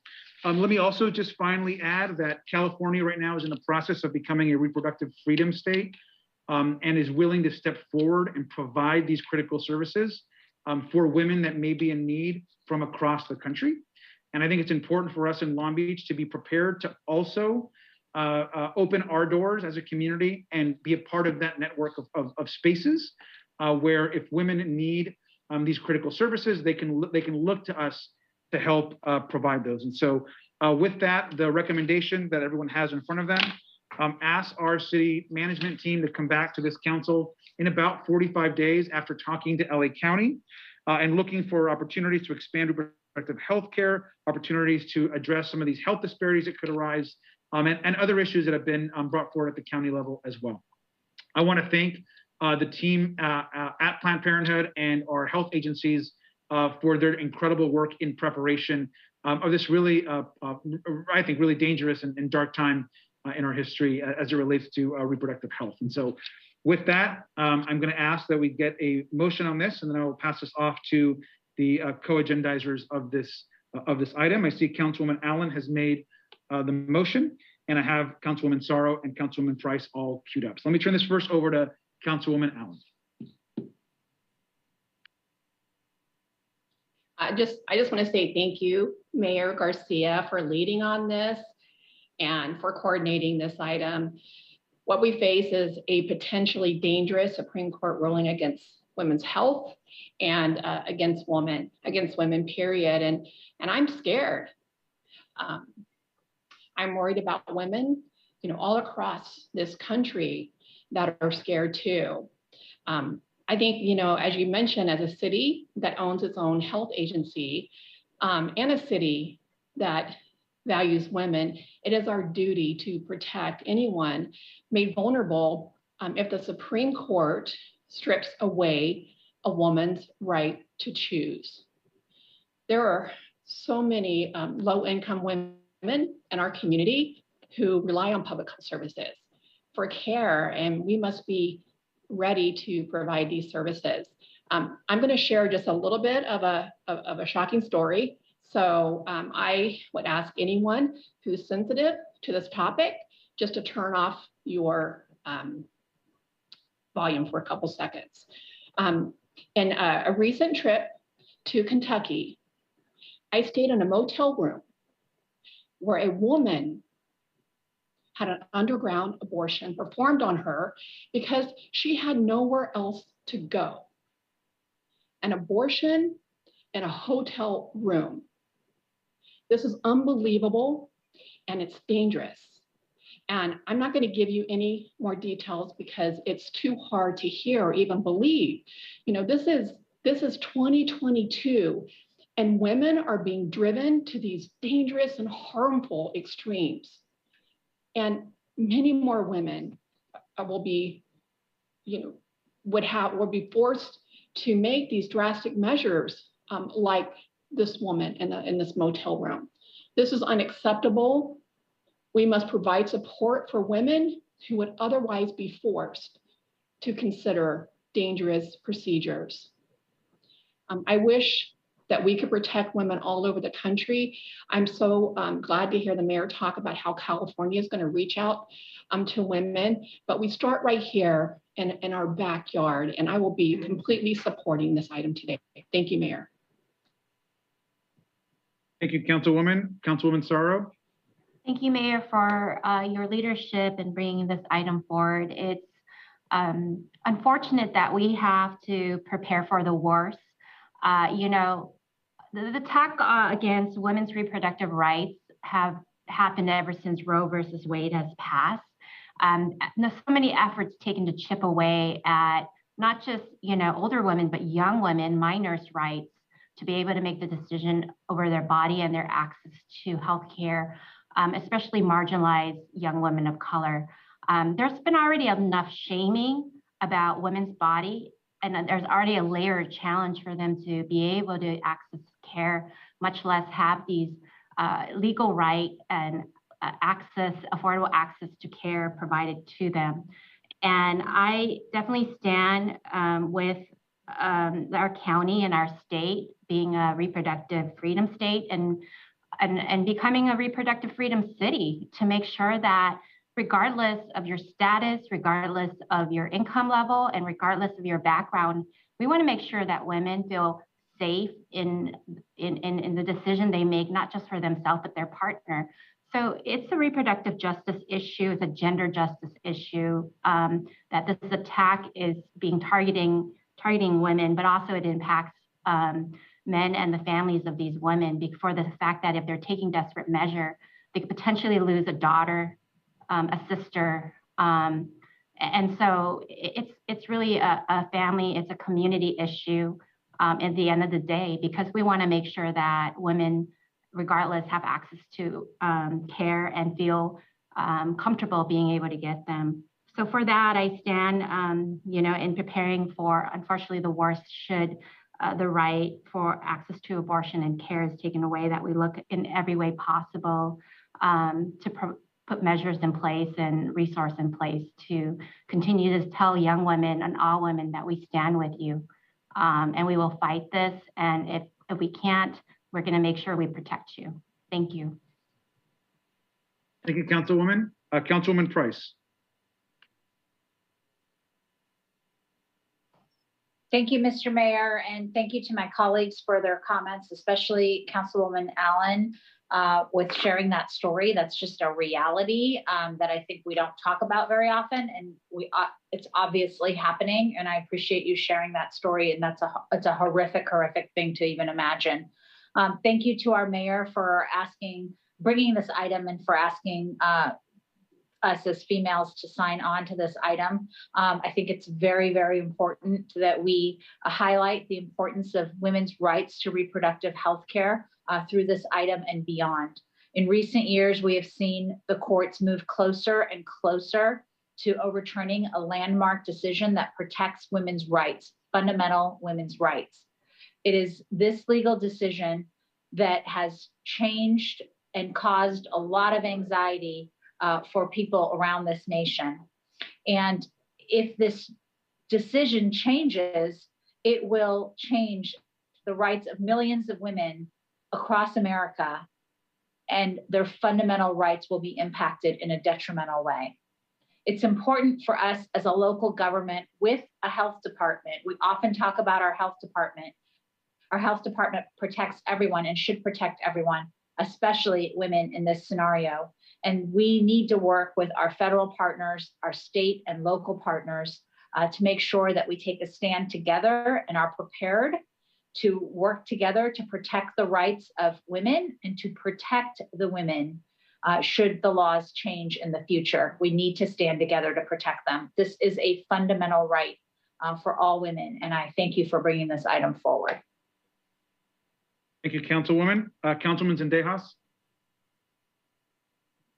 Thank you, Mayor. And thank you to my fellow councilwomen for signing on to this very, very important item. Roe versus Wade recognized the fundamental rights to choose an abortion, Since then, it has served as a layer of protection for women's reproductive rights. However, it's been challenged time and time and time again by claims that disregard or devalue a woman's right to autonomy over the decision regarding their own body. I am proud to support this item that stands to reassure our women here in the city of Long Beach that your health and your rights are important. We are committed to working with the county and other partners to ensure access to contraceptives, abortion services, and other services that remain, even in the case that this were to be overturned. However, I am hopeful that the Supreme Court will find to uphold the precedent it established in Roe versus Wade. But thank you for this item, and I welcome the opportunity for us to become a city for reproductive freedom and a state that really embraces the rights of women to choose. Thank you, Councilwoman. I have Vice Mayor Richardson.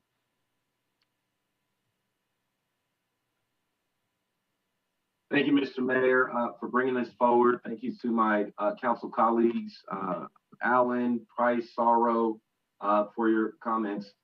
Hey, you know, what we've seen in Washington, D.C. in terms of partisanship and gridlock, all it's done is force local governments to find ways to expand what we traditionally haven't had to do. And I think this is another example of local government thinking about adding additional protection for folks, because we can't count in many ways on consistency from the federal government on issues that are critically important. So I think this is a great strategy. So I applaud the LA County Board of Supervisors for really being creative and saying, what can we do in the event that this landmark ruling is overturned? What can we do to add an additional layer of protection and safety and comfort to the women here in Long Beach and across LA County? And so I think that's incredible. And so I just wanted to chime in at my strong, unequivocal support, and to thank my colleagues for bringing this forward. Thanks a lot. Thank you. Councilmember Uringa.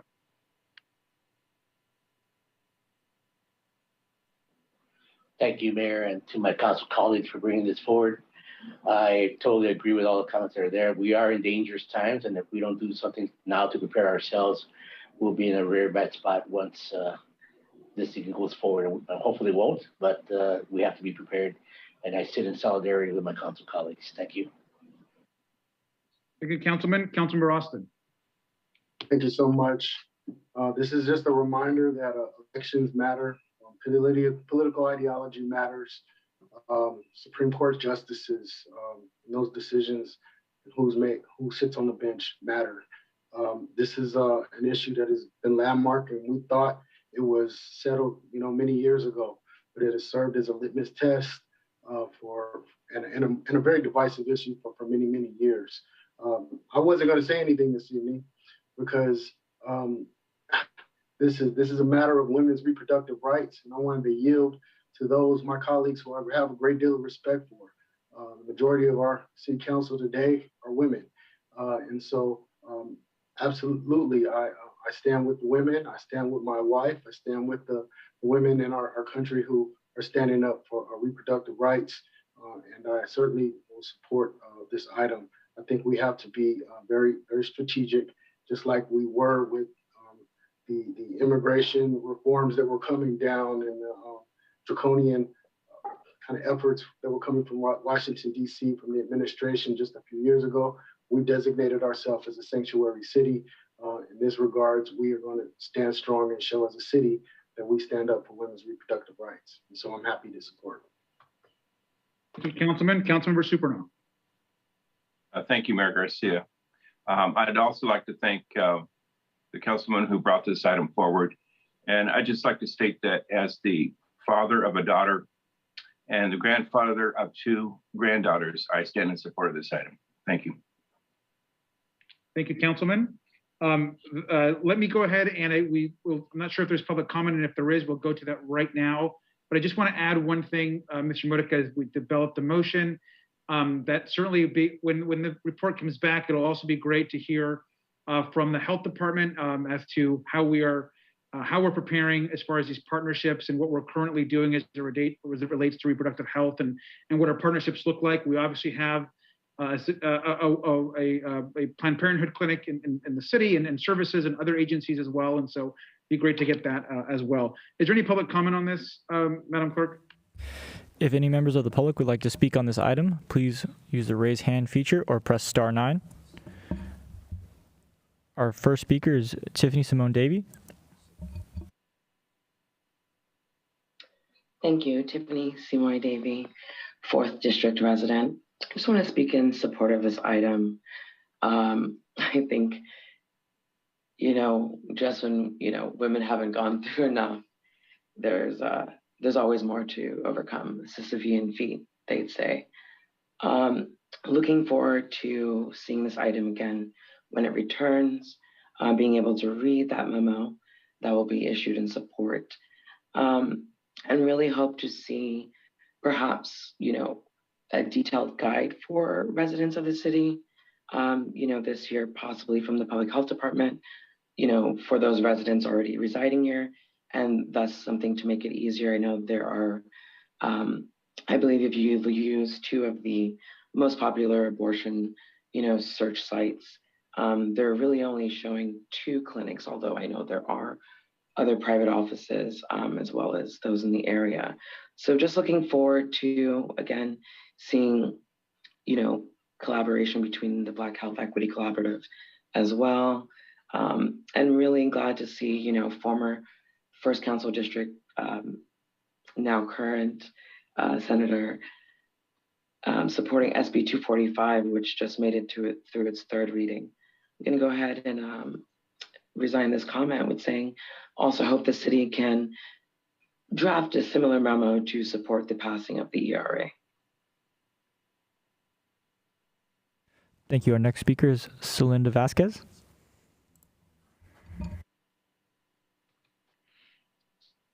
Good evening, everyone. I hope you can hear me. Thank you, Mr. Mayor, and the City Council members. My name is Celinda Vasquez, and I'm the Chief External Affairs Officer for Planned Parenthood Los Angeles. I'm also a daughter and a mother of a young child and teens. I want to thank the City of Long Beach for your foresight and for working alongside Los Angeles County, as well as the state, building off of what Governor Gavin Newsom, the pro tem, and the Speaker and the California legislators have recommended to preserve abortion access and the breadth of reproductive healthcare services to reduce health disparities and inequities.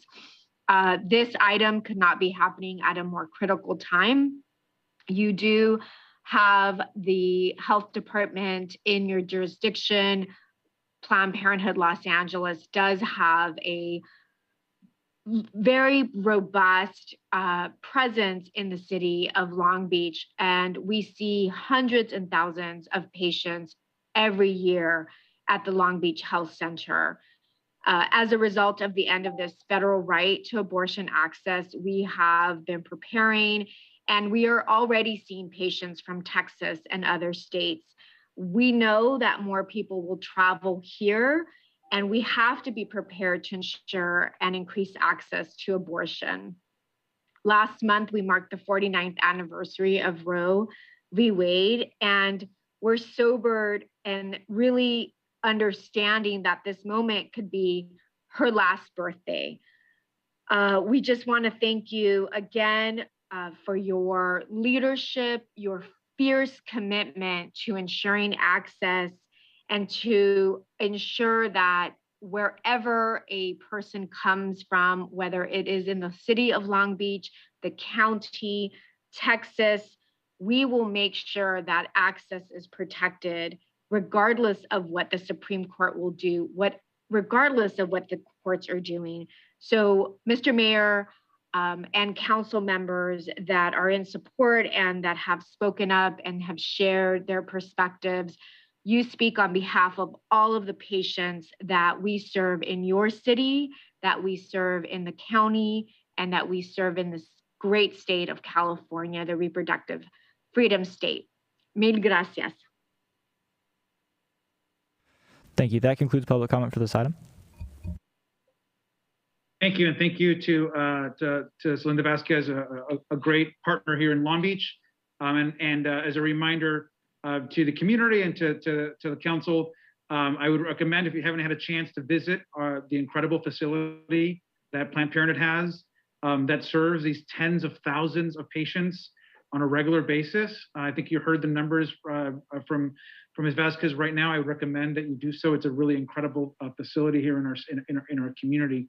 And with that, I want to go ahead and take the vote. If we can do the roll call vote, please, Madam Clerk. District 1. Aye. District 2.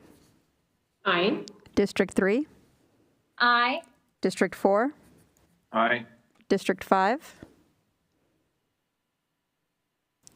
District 6. Aye. District 7. Aye. District 8. Aye. District 9. Aye. Motion is carried.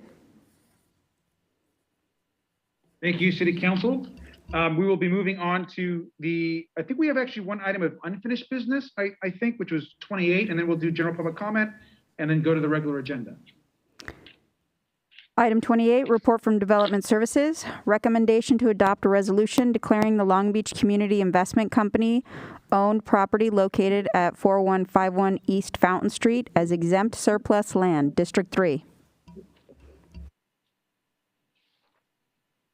Mr. Mayor, can I motion for that? Unfortunately, I have one device that's out of battery, so I can't text you on the queue. Yes, can I get a second, please? Councilman Supernaw is raising his hand. Okay, great. Okay, Councilmember Supernaw is the second. Is there anything that staff needs to add to this?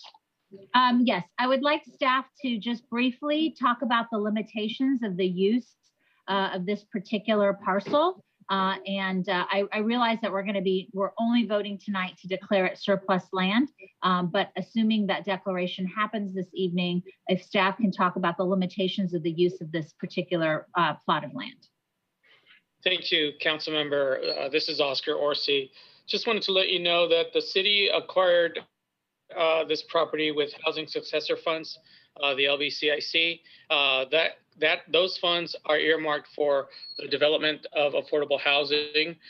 We have other programs and other funds that fund other things like shelters and other types of programs, but the color of the money for these funds to acquire this property was made with the strict understanding that we would recycle the property and develop affordable housing. As you indicated, Council Member, this allows us to exempt us from the Surplus Land Act and allows us to offer that property to those that are interested in developing the site for affordable housing purposes only. Okay, and I realize we're not voting on any particular projects tonight or anything like that, but I assume just as we would with any development project, there will be an opportunity for community outreach and discussions before any proposals are accepted.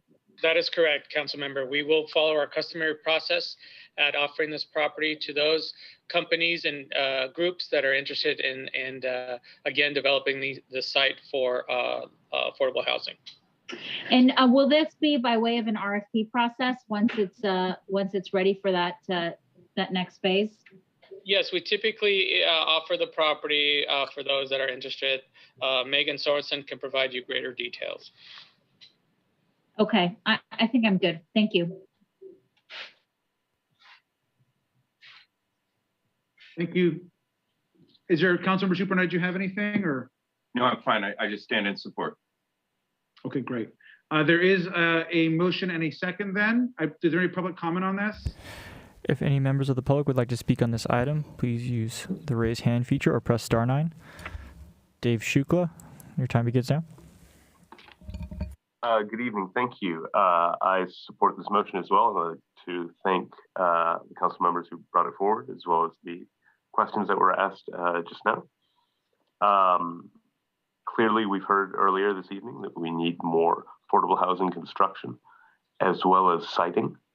And I look forward to hearing how not only the RFP will roll out, but what the possibility space for a potential project would be in terms of Title 22 and some of our green building codes. More generally, the issue of where and how to site land and for what purposes, especially if it's land that has to be remediated, if it's land that's polluted, that's something that this city needs to get ahead of. Thank you. Thank you. That concludes public comment, Madam Clerk, or? That concludes public comment. Okay, thank you. Well, then we will go ahead and take a vote on this. Roll call, please. District 1? Aye. District 2? Aye. District 3? Aye. District 4? Aye. District 5? District 6? Aye. District 7? Aye. District 8? Aye. District 9? Yes. Motion is carried. We'll go ahead and do general public comment, please. At this moment, if anybody would like to speak on general public comment, please use the raise hand feature or press *9. Our first speaker is Tai Du.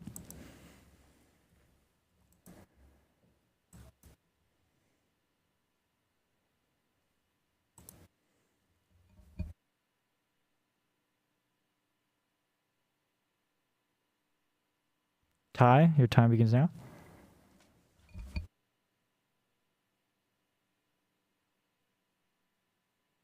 He's on mute. Can't hear him.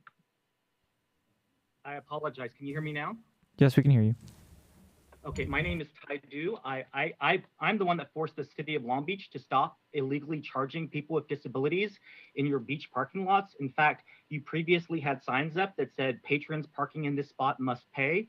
I want to remind you, though, even though those signs have been taken away, the spots are still numbered and they are still calculated within the meters. So in fact, you are not following state law. But more importantly, on August the 30th of 2021, I spoke with Ann Kirby in the city manager's office, asking her to please get a fire hydrant, which is unpainted on the east side of Magnolia and West Cereza Way. I then did not hear anything back, so I called on September 13th.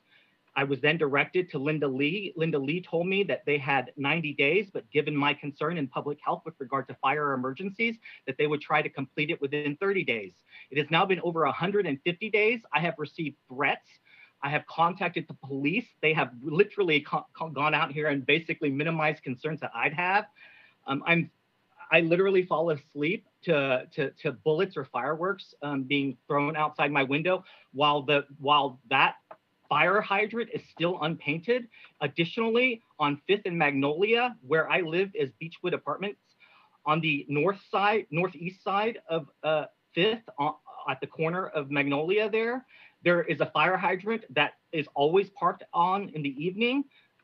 Additionally, opposite, I live in a disabled housing complex where there's a loading zone, and every night there are 5 vehicles parked there. I have contacted the police literally dozens of times. A parking services member has actually been out here, and they have literally done nothing about this. I can show you pictures where every night, if the money is needing, I literally was stalked by parking services when I first moved into this town. If you need money, I suggest that you ticket these people and stop creating fire health hazards. I apologize. I will contact you, Councilwoman Zendejas, to talk more about this, but I apologize for my pace, but I didn't have any time. Thank you for your time. Thank you. Our next speaker is Sinai Kemfe.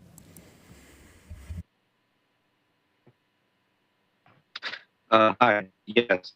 Over the weekend in Long Beach, we had a 3-day reggae festival where tens of thousands of people were unmasked and in attendance.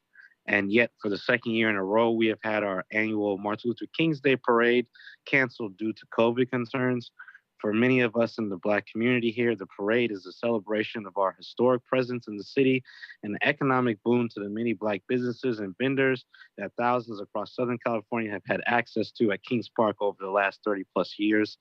As the city has already apportioned into the budget the funding needed for the parade to occur, I'm calling on the city council today to figure out a way to ensure that the money is used towards Black-led and Black-serving programming within Long Beach in this fiscal year. Examples of this would be some of the programming over the springtime at Sheer Park with the 8th District, now 5th District office, as well as the Uptown Jazz Festival that was done with the 9th District's office. And my favorite of last year's rendition was the Juneteenth celebration done downtown, thanks to Mr. Carl Kemp. I think it's important that we use these opportunities to both exemplify the presence of our Black community here in the city, as well as, create economic opportunities for Black businesses and vendors in the city to enjoy some of the resources available due to the city budget. We've had the city of Santa Ana already dedicate $50,000 to their upcoming Juneteenth celebration. I think the city of Long Beach can do better. Thank you. Thank you. Our next speaker is Brandon Washington. Hello, everyone. Thank you for having me, Mayor, Vice Mayor, City Council members. I am a current member of the Continuum of Care Board, and I'll be commenting on Council Districtman 8th District Al Austin's measure later on about feasibility of expanded transitional housing for unhoused individuals. But since we were just commenting on a parcel of land that may be used for affordable housing, I also wanted to make note that when having these discussions about affordable housing, there also has to be a discussion about transitional housing for the unhoused individuals here in our city, especially unhoused veterans, and of course, unhoused citizens that aren't veterans as well.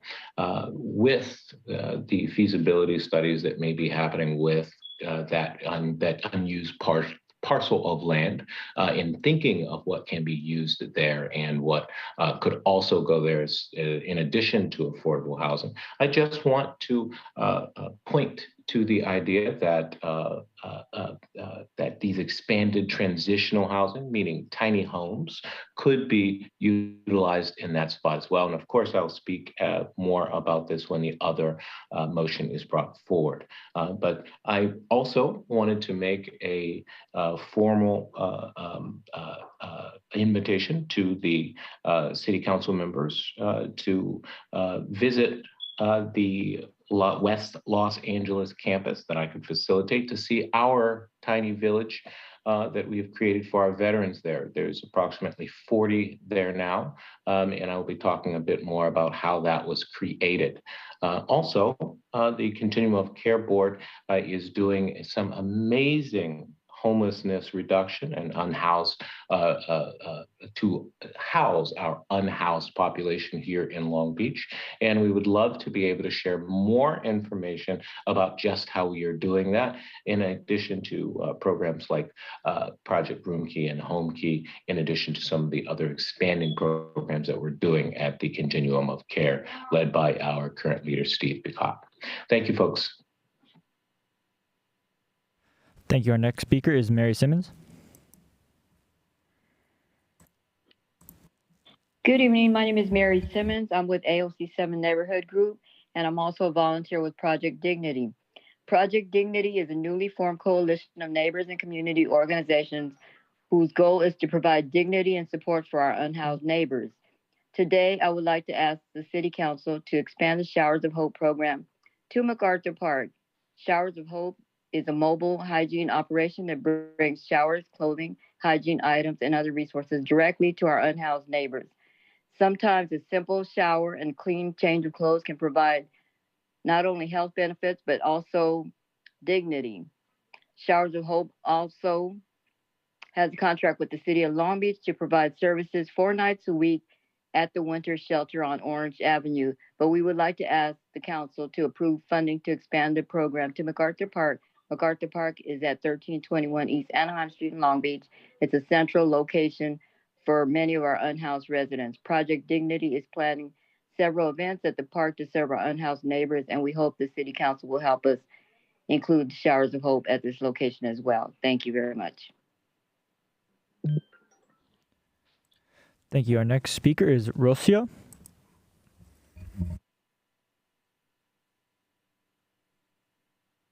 Good evening. My name is Rocio Torres. I am part of AOC 7 and also volunteer with Project Dignity. I want to chime in what Mary Simmons just said, but not just to MacArthur Park, to other parks in our area and our communities, because our unhoused residents need us to advocate for their hygiene and also ensure that they are having dignity. Providing a sense of dignity and pride, Showers of Hope already has a contract with the City of Long Beach, and we want to make sure to provide services throughout the City of Long Beach, not just at one location. Thank you so much. Our last speaker is Melissa Williams. Hello, good evening. My name is Melissa Williams. I'm also here with my friends and colleagues with Project Dignity, and we are a newly formed group, and we're really focused on our unhoused neighbors around MacArthur Park. And right now, we're really just focused on trying to get the Showers of Hope program expanded. And we've also been thinking a lot about the tiny houses that Mr. Washington mentioned earlier. So we really just are focused on providing a sense of dignity and care and connecting to our unhoused neighbors as if they really are our neighbors in our communities. So we really just want to encourage the city to partner with us and help us find some funding to expand the services like the Showers of Hope program. Thank you very much. That concludes general public comment. Thank you. We're going to move on to the next item, please, Madam Clerk. That's going to be item 18. Communication from Councilman Austin, recommendation to request city manager to work with Long Beach Continuum of Care Partners and all appropriate departments to study acquiring land and funds to support the expansion of the Health and Human Services Department's tiny home shelters and report back within 60 days. Councilman Austin? You're on mute, Councilman. Thank you, Mr. Mayor, and thank you, Council, for the indulgence. I brought this item forward after many conversations with my Homeless Service Advisory Committee, designee, Mr. Jim Howitt, others in the community on the ground, working with Duke Gibbons in the care closet, and having many conversations with our unhoused neighbors, asking what we could do as a city to better serve and work on this issue of homelessness. For many years, obviously, California has battled increasing rates of homelessness among its population, and Long Beach is no different. At a last point in count, over 2,000 individuals were experiencing homelessness in our city, and 78% of those individuals were unsheltered. This is a problem that continues to negatively impact our city and our most vulnerable populations. The ongoing COVID-19 pandemic and its effects on shelter capacity has exacerbated the challenges that individuals experiencing homelessness face daily. And while we continue to address these challenges, it's evident that an innovative approach is necessary to properly mitigate homelessness at this critical time. I will just say several innovative approaches are needed. Expanded transitional housing opportunities, particularly tiny home shelters, possess many of the qualities needed to serve our unhoused. Tiny home shelters also offer adequate isolation for social distance, privacy for occupants, quality dwellings that can be built quickly in small areas, and also they provide a bevy of benefits for both residents and staff. I'd like to take a moment to really acknowledge and commend our health department, who currently plan to construct and operate 25 to 50 tiny home structures on their site at the Multi-Service Center. I think this is commendable and necessary. Their diligent work throughout the pandemic, along with the work of our continuum of care partners, and the possibility of even more funding coming from Sacramento, gives me great confidence that an expanded tiny home program is really possible in our city. And so with this item, I aim to find avenues to support our health department's current initiative and activate our continuum of care network in the process, but also challenge us to figure out ways and innovative ways in this item to expand that to community partners, nonprofits, and faith-based organizations, to expand our capacity to develop tiny homes and shelter throughout the city of Long Beach. I think this is an innovative approach that requires our attention today. Obviously, I think that this is not the panacea. This is not the only answer to dealing with our homeless crisis, but it's the most immediate solution that we have at our disposal. And it's not as expensive as building structures. And so with this, I would ask that the City Council have a robust discussion on this. I think it's imperative that we begin this process now, so we may sooner serve those in need. With that, I ask for your support on this item. Thank you. Thank you, Councilman Austin. Councilwoman Price. Thank you, Mr. Mayor. I love this item, Councilman Austin. This is awesome when we're talking about innovative ways to address some of the biggest issues facing our city, including available housing, especially housing for the unhoused. I think this is a fantastic step in the right direction. And I look forward to reading staff's report on this and working with the community on any outreach. There should be definitely some outreach that gets done, and hopefully that's part of the process.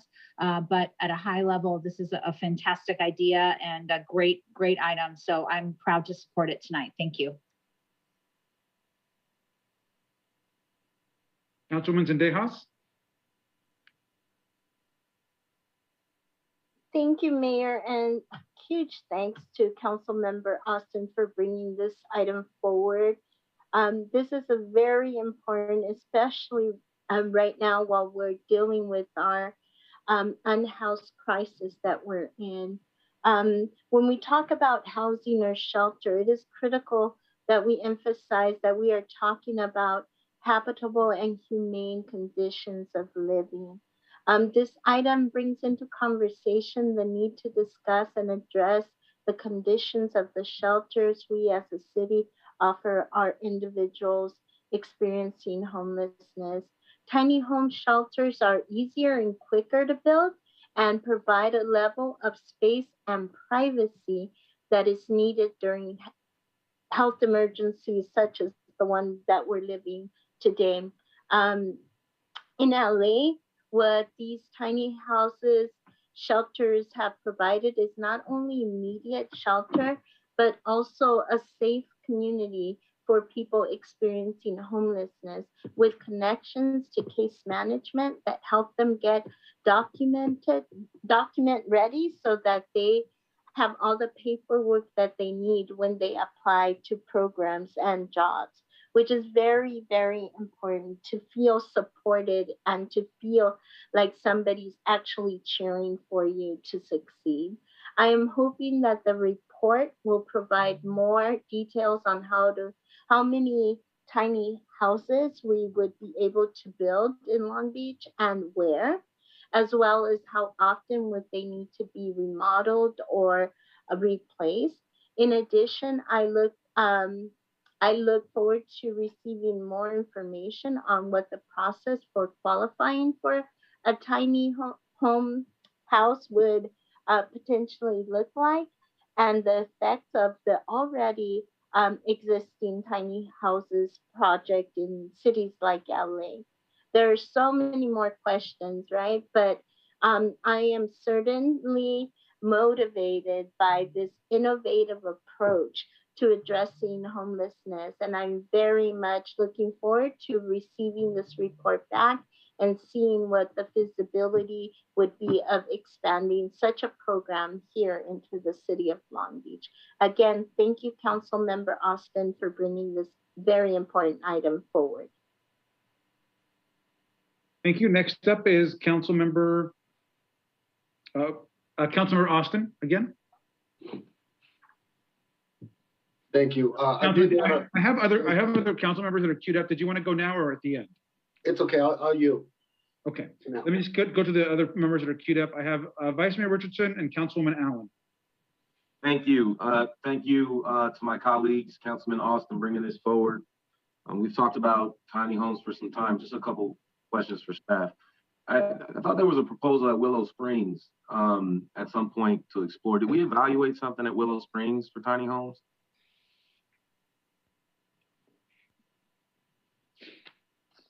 Who's doing the staff report on this? Or who's here? So we have our Health and Human Services Director here. I don't recall something specifically for Willow Springs, but we can look into that. Discussion on a few locations. I would like an update on where they are. It was like Willow Springs. I know we talked about inside the warehouse, which wasn't feasible. The warehouse had the ABC shelter and some other efforts. Can we just speak to that? Yeah, council member, can you hear me? Sure. Can y'all hear me? I can hear you. Okay, so we have not looked at sites like Willow Springs. We looked at some sites. We are currently looking at the MSC. We'll continue to be looking for other sites, but the Willow Springs was not originally a site that we looked at for tiny homes. And MSC, and I know there was a talk about the warehouse inside. Once we acquired the warehouse outside of the ABC, where did that discussion go? That discussion has not continued at that space because we're looking at what the possibility of that overall site will look like. So to install tiny homes. So in the funding sources that we're currently aware of, there's a 15-year commitment to the tiny homes. So we would need to be able to carry those forward to either the site we originally land them on or into the future. So we're looking for longer term sites going forward, and the ABC site was not a fit for those criteria. Okay. And I know there was a conversation at Everyone Home and some exploration of state dollars. What are the state dollars? Is the idea room key? Is that what we're talking about? Switching from like exploring room key opportunities? We are looking to explore for room key, but we're also looking to explore for, we're actually putting in a proposal for tiny homes for the MSC. So we are putting forward in this round two for the multi-service center for 20 to 25 sites at the MSC. And then through this item, we would also be looking at additional sites throughout the city. Now, the last question is really about the development of tiny homes. So I've heard, for years, folks would have the ideas about tiny homes or container homes. And I know that in development services, we've had some challenges with establishing whatever standards that we need to have to make these things possible. What are we doing from a planning standpoint to prepare? Let's say a developer says, hey, I have a small parcel and I want to develop 4 tiny homes, as opposed to, a commercial building, whatever it is. Have we, updated what our pathways are, our regulations around tiny homes or modular homes, shipping containers? Vice Mayor, this is Christopher Kuntz from Development Services. So there's 2 parallel answers to that question. So we're working with the health department, and the item in front of you, the health department administered tiny homes that specifically target homeless individuals. Through provisions of state law, we're able to waive various provisions of our own rules as well as state rules because of the crisis of unhoused persons and the shelter crisis in the city. So there's a very straightforward process for that. You're asking a different question, which is not the city, but Joe, philanthropist or developer, walks in and says, I want to build 4 tiny homes. So we're still bound by various rules. The tiny homes need to be certified by the California Department of Housing and Community Development as a modular construction form. The good news is that a lot of different models of modular housing have been approved over the last couple of years. There's a major manufacturer, not in our city, but in the next city over. And we, our staff, our engineering staff in development services have done tours of the factory to help us better understand how the modular construction works. We still have to plan check aspects of those projects because they need utilities, they need water, and they need electricity, and you want that to be done safely.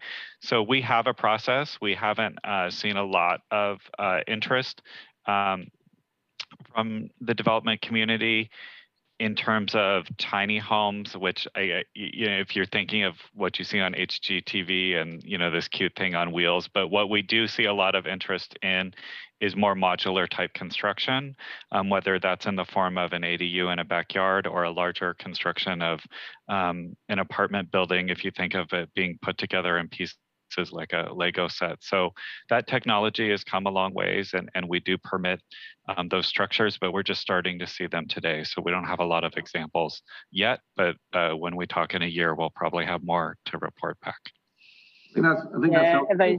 Oh, I'm sorry. Vice Mayor, I just wanted to add from the health department perspective. So tiny homes, modular housing as a shelter perspective also includes services. And so to place 4 at different sites is not our strongest proposal in terms of the ability to work with folks, provide the case management and other services to move people into permanent homes. So I think there are multiple conversations here to look at.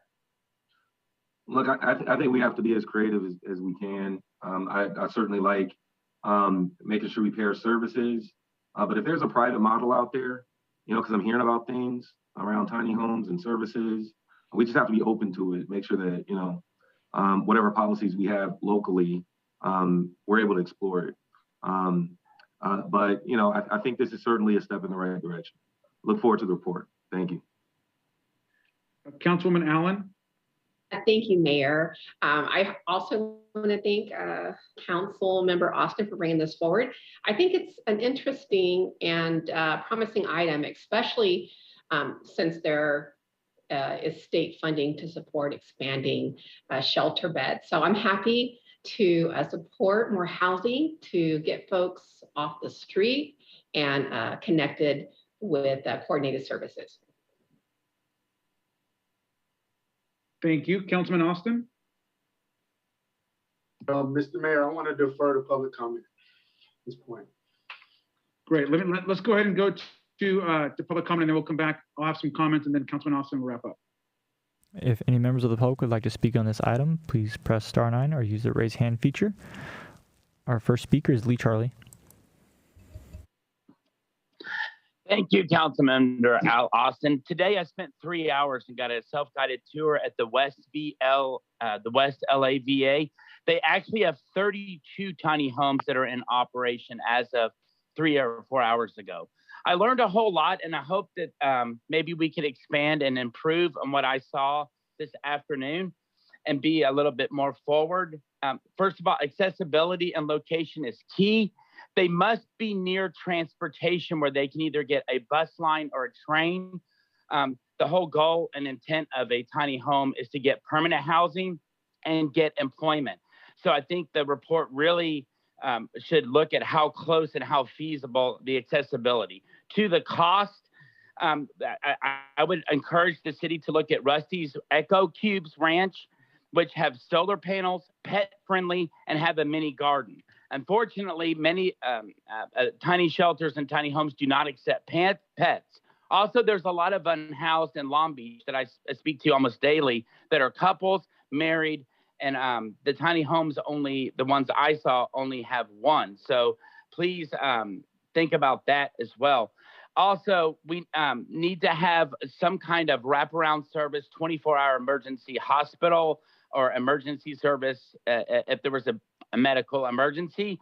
Also, I think that having some tiny homes, I know of 3 areas that would be very beneficial in District 1 and District 2, where a large concentration of the unhoused are. And I know tomorrow and Thursday, we're having our point of time training, and then we're going to be counting and getting an accurate number for our city. Please look at where the highest concentration of unhoused are, and maybe we could put some tiny homes there. And then also, I learned today risk assessment and time frame. Will an unhoused person have 6 months, a year, or 2 years to find permanent housing, permanent employment? And then also, the risk assessment really needs to be taken care of. There's LGBTQ teen youth that I spoke with yesterday. There's students living in cars that are in a house. There's 2 pregnant women along the 710 that need help. An elderly man has cancer. There's a woman that was raped 8 times the last 3 months. So what is the risk assessment and priority of who gets these homes and not? And I would ask that all these reports, maybe questions be looked at. But I'm super excited about tiny homes. And I personally will take anyone on city council or staff in my car to go visit the West LA VA. It's only a 25-minute drive if you go in the afternoon. It's quite enlightening. Thank you so much. Thank you. Our next speaker is Brandon Washington.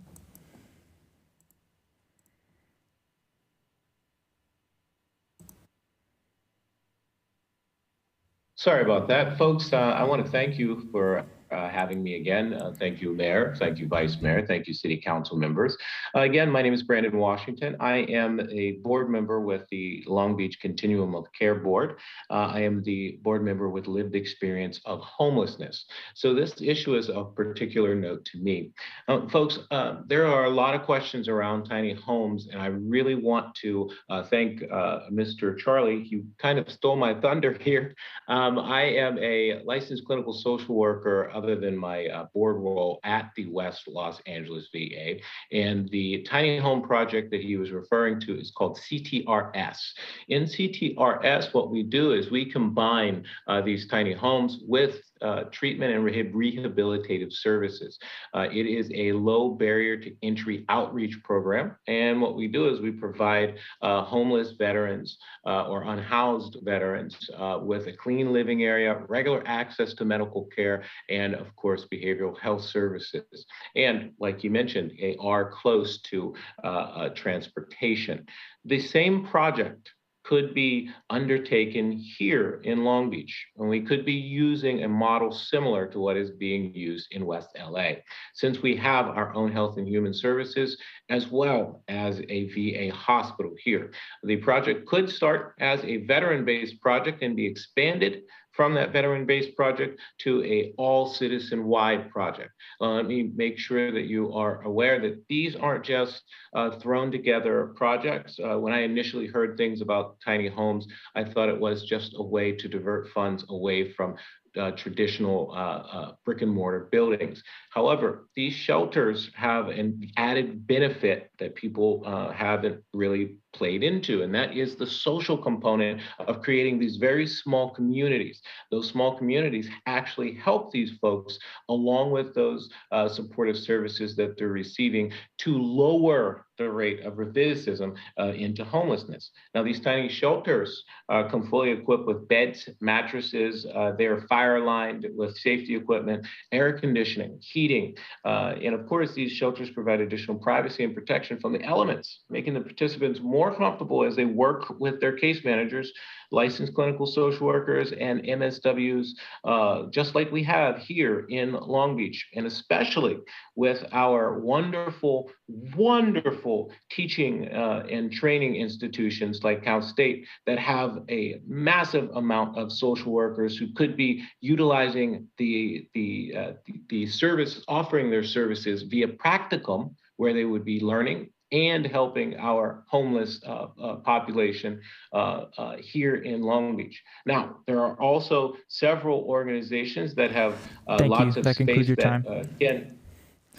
Our next speaker is Melissa Williams. Hello again. Thank you again for your time. Again, I'm here with Project Dignity. Most of us started out as volunteers with AOC 7 Neighborhood Group, and we've brought together a lot of local organizations who work with our unhoused neighbors for some mentorship and just to form a coalition. And we were here to support this idea of the tiny home development. And furthermore, with one of our partners, we've identified one piece of land that seems unused. It's adjacent to the 710 freeway. The address is 1325 to 1395 West Carson Street. One of our partner organizations, the Long Beach Care Closet, has been working with several members of the unhoused community who live at that location. And he's been working with them to clean up trash and do outreach and bring supplies. And we identified that piece of land, and we really just hope that this tiny homes idea can continue to be explored and come to fruition in our city. Thank you. Thank you. Our next speaker is Tai Du.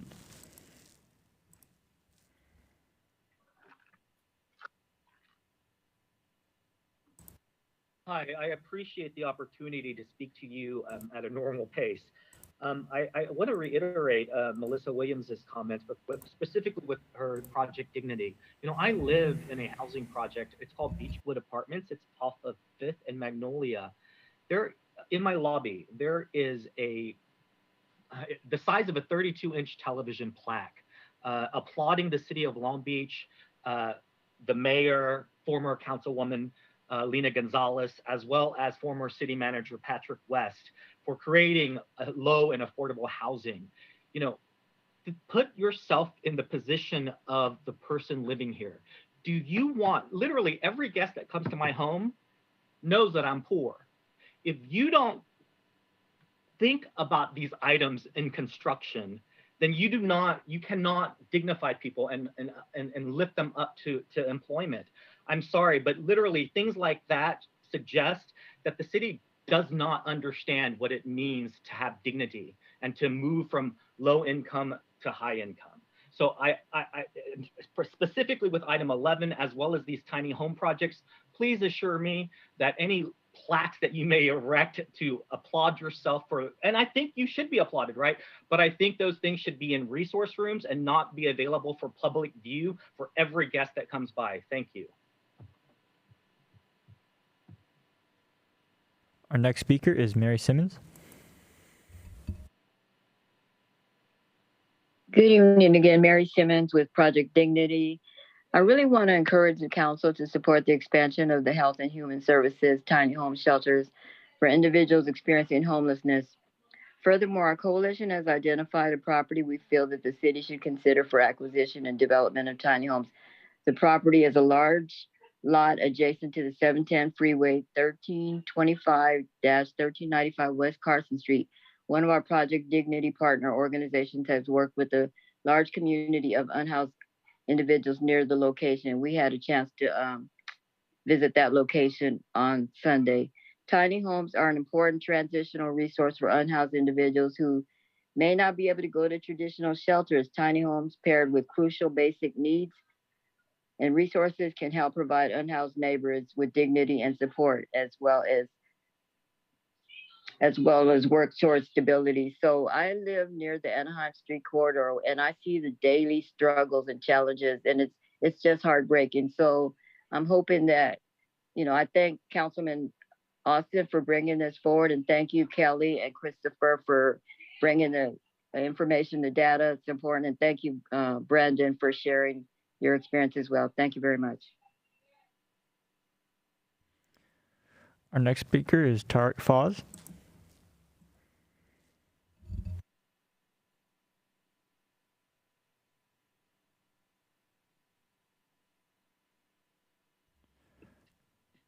Oh, hello.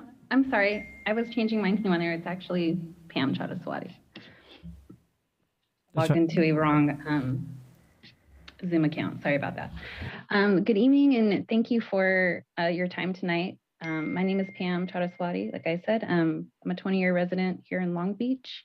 I'm now in CD2. I was in CD4.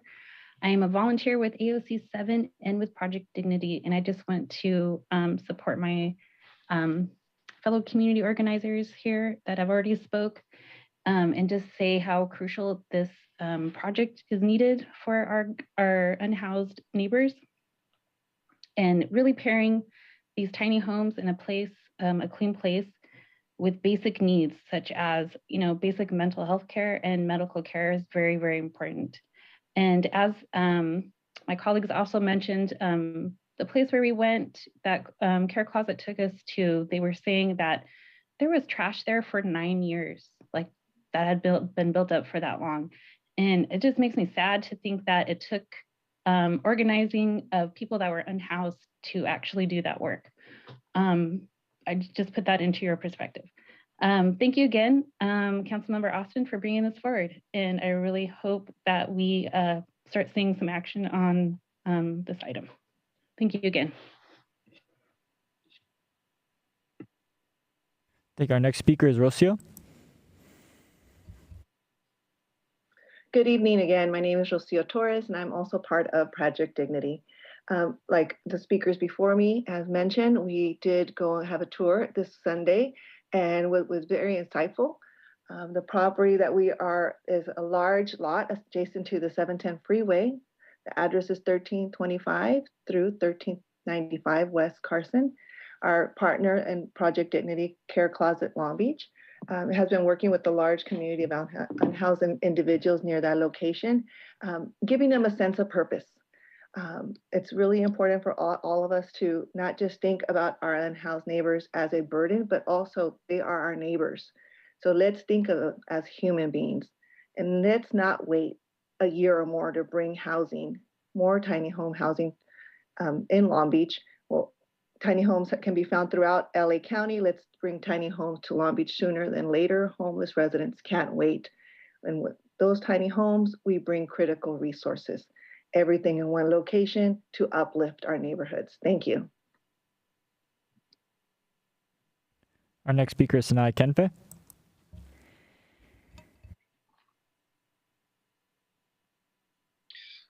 Yes. Thank you for hearing me, Council. First, I want to thank the 8th District Councilman, Austin, for bringing this item to the agenda tonight. I think that tiny homes are a great opportunity for us to draw people out of the streets and empower and bring dignity with respect to placing them in housing situations that are agreeable to the reality of what the private market looks like in supply and demand scarcity model that we're currently facing here in California. With that said, I'd be curious to see with regards to what type of private entities that we can partner with. There was a reference by staff.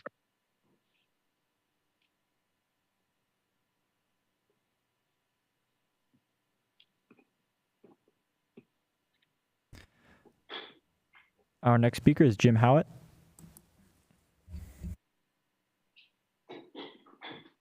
Good evening. My name is Jim Howitt. I've been working with the homeless for probably about 30 years. And everything everybody has said before are all true. But one thing that I noticed in working particularly with homeless individuals or unhoused individuals, as you probably call them, is a sense of community they have amongst themselves. When I first heard about the tiny home concept, I visited a few of the villages in Seattle. And what I saw there were individuals helping each other getting sober and dealing with all their problems and moving into permanent housing. In other words, they had become a community. And I think that's very important. Sometimes we forget that the unhoused do live in communities amongst themselves. And to me, that is one of the important things that tiny homes do. It allows them to live in a community where they can support each other. It also provides stability. That you have a place to be where you can get services and everything that you need can be, you can work with it at that point. And another point that a few people have mentioned is dignity. There is a dignity in having a house, having a place that you can somewhat call your own. You know, the old saying is that home is where the heart is. It isn't necessarily a building or a house or whatever it is, but it's where you believe you belong. And that's what I think we give people when we talk about the tiny homes, that we give them a place that they can call their own, and they can start that process of moving on. We don't know exactly how long it's going to take, but we can work with them and they can make those moves they need to do to transition into full permanent housing. I really support this, and I really thank the councilman for bringing this up. As he knows, it's somewhat of a passion of mine, and I think it is probably the best way we come about to work with individuals who are not housed. Thank you. Thank you. That concludes public comment for this item. Great, thank you. Let me just add that I am absolutely a strong supporter of the tiny house concept. I think we've seen it work in other places. And so thank you to Councilman Austin for bringing this in front of the council. And thank you to the staff. I know that continues to explore new models to help folks that are unhoused. And also really great to see so many community members also just coming forward to say that they welcome these types of opportunities for housing, even in their neighborhood. And so that's just really always encouraging to see. So thank you to them, and very supportive of this. And Mr. Modica, I know that you had already been looking for some state money for projects like this, for different types of solutions. Is that something you're still feeling pretty confident about? Yes, besides the money that we've set aside in the Recovery Act, we'll certainly be looking at Project Homekey as one of our top priorities, and it absolutely qualifies, and so we're going to be putting together a very strong application for that. Great, thank you. And then Councilman Austin is going to close us up. Yes, again, I want to thank all of my colleagues for their very encouraging words and for your support on this particular item. Again, I want to just lift up Mr. Jim Howitt, who serves on our Homeless Service Advisory Committee. He's been advising me and talking to me about this particular issue of tiny homes for literally years now. And so I want to thank him for coming up forward and speaking, but to all of our public speakers, I know that this is a passion for many in our community who want to see us resolve and get to immediate solutions on this issue of homelessness. I think the city council, we're going to get a report back in 60 days. I'd like to amend the instructions or the recommendation, if I might, just to include working with potential public-private partnerships and community partners to construct and build and locate tiny home communities, if that's okay with the seconder of the motion. And I'd also like to just, as a council, we should be not closed-ended, but be very deliberate. And when this item comes back, I'd like for us to set some real goals in terms of what we'd like to accomplish in terms of housing people in tiny homes and building this into our everyone home kind of strategic approach.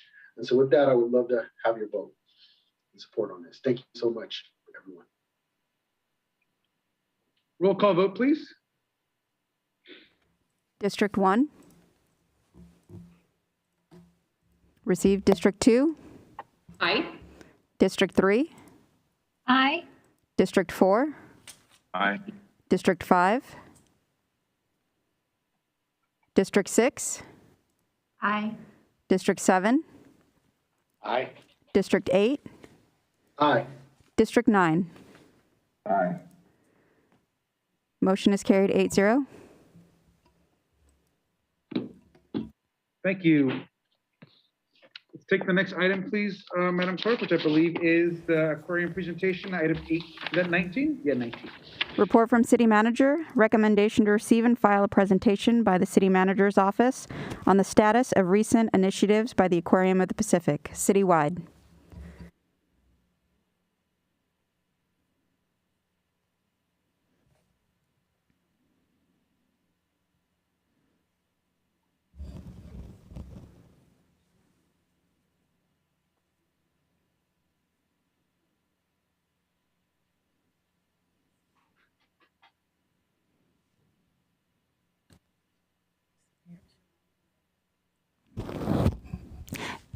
Good evening, Mayor and City Council members.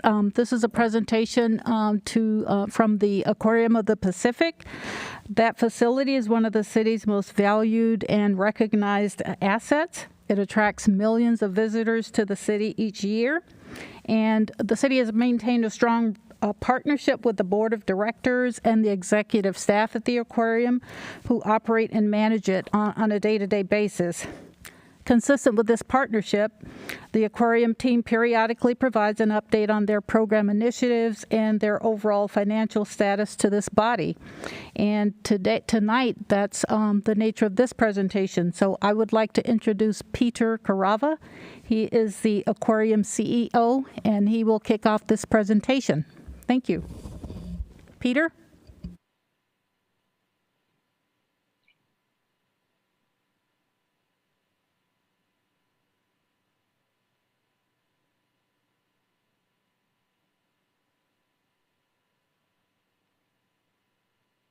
Okay, start.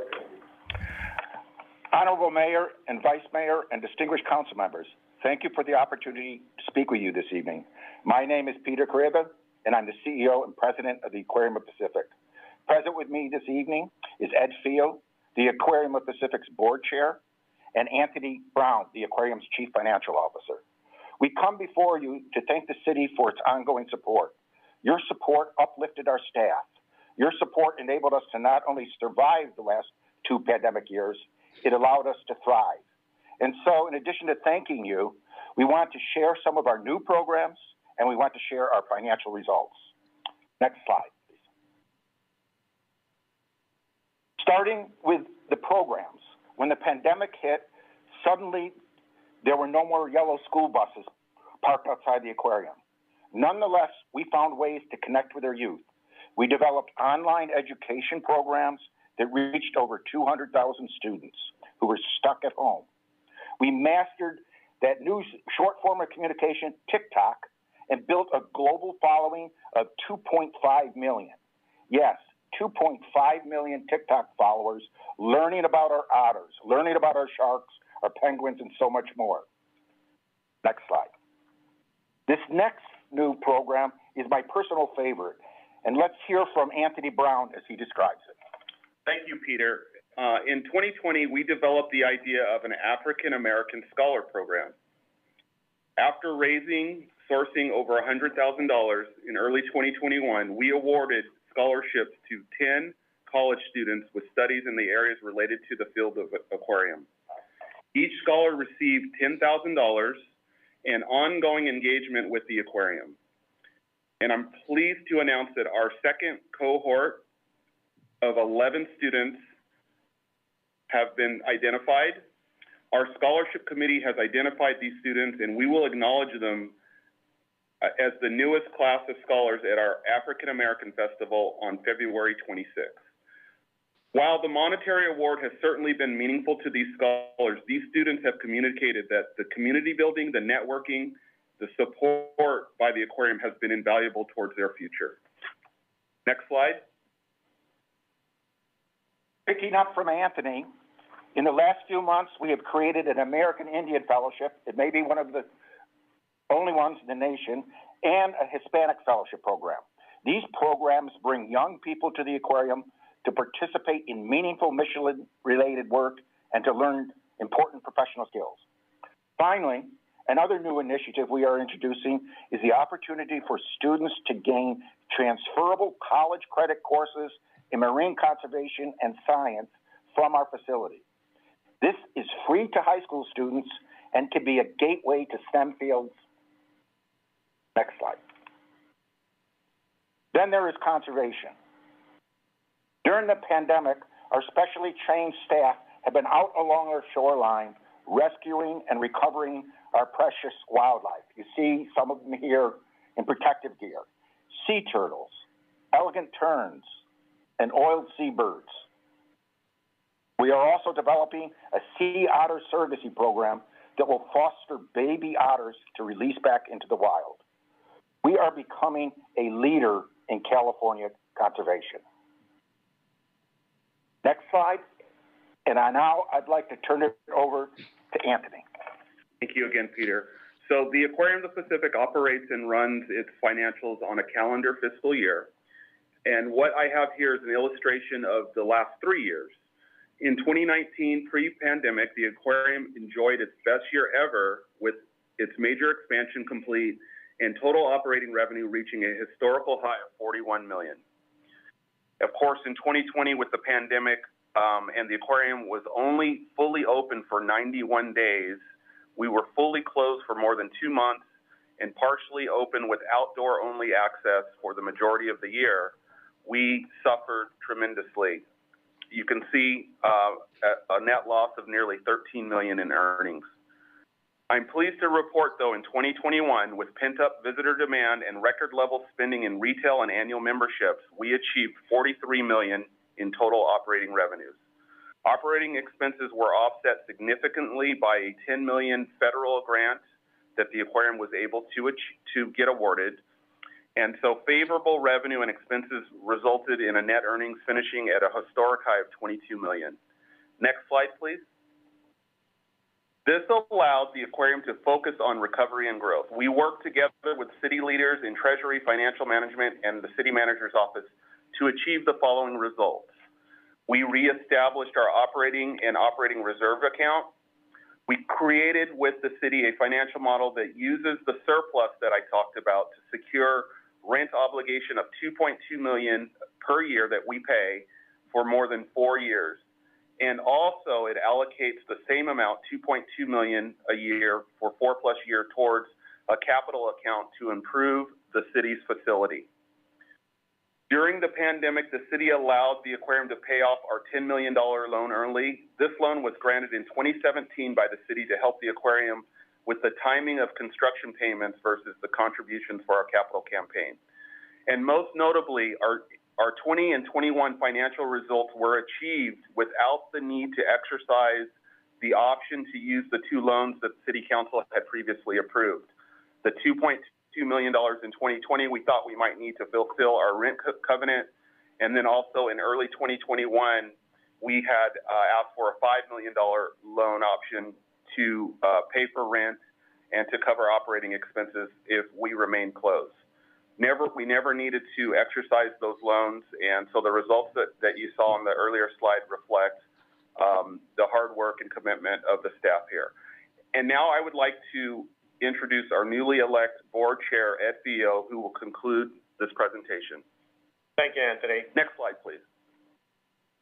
In closing, we thank the city for its support of the aquarium during the period of our shutdown. With the support of the city and that of our members and donors and the significant efforts of the aquarium staff, the aquarium has come into 2022 in excellent financial condition. We believe the Aquarium of the Pacific is a wonderful resource for the students and citizens of Long Beach and adds to the reputation of the city as a leader in marine sciences. The staff and board of the aquarium value the continuing strong partnership with the city and look forward to future collaboration on important issues related to education, the environment, and the city itself. Thank you.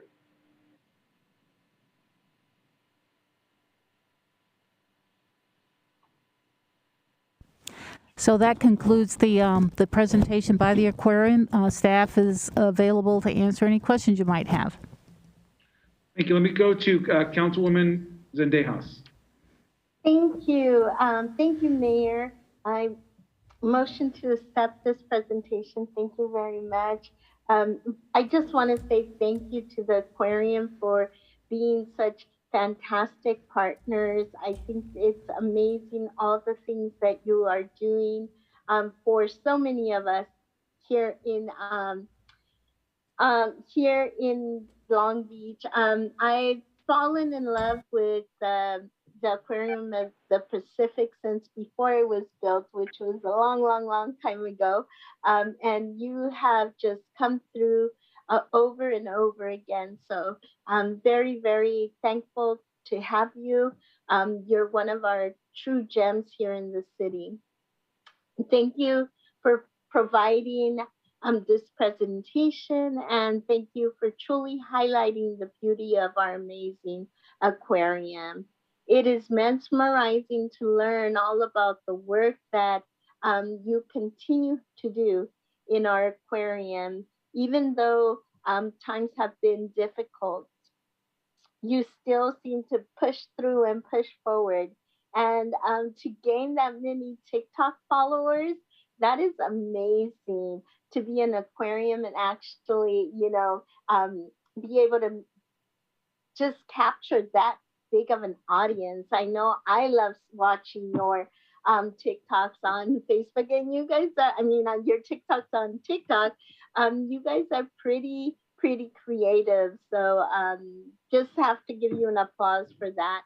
I also want to thank you for the opportunity that I had when you um, asked me and invited me to be a judge for your Tide High Film Festival, which was geared towards high school students all over that competed in this unique film festival, where they were able to portray their relationship with the ocean, with the animals in the ocean through film. And that was just such a great experience to watch all of these fantastic youth come forward with some amazing ideas and be able to showcase them and be able to have a red carpet event for them, which is what you had when you announced the winners. And I just was so honored to be part of this along with Councilwoman Allen. And I just want to thank you for all the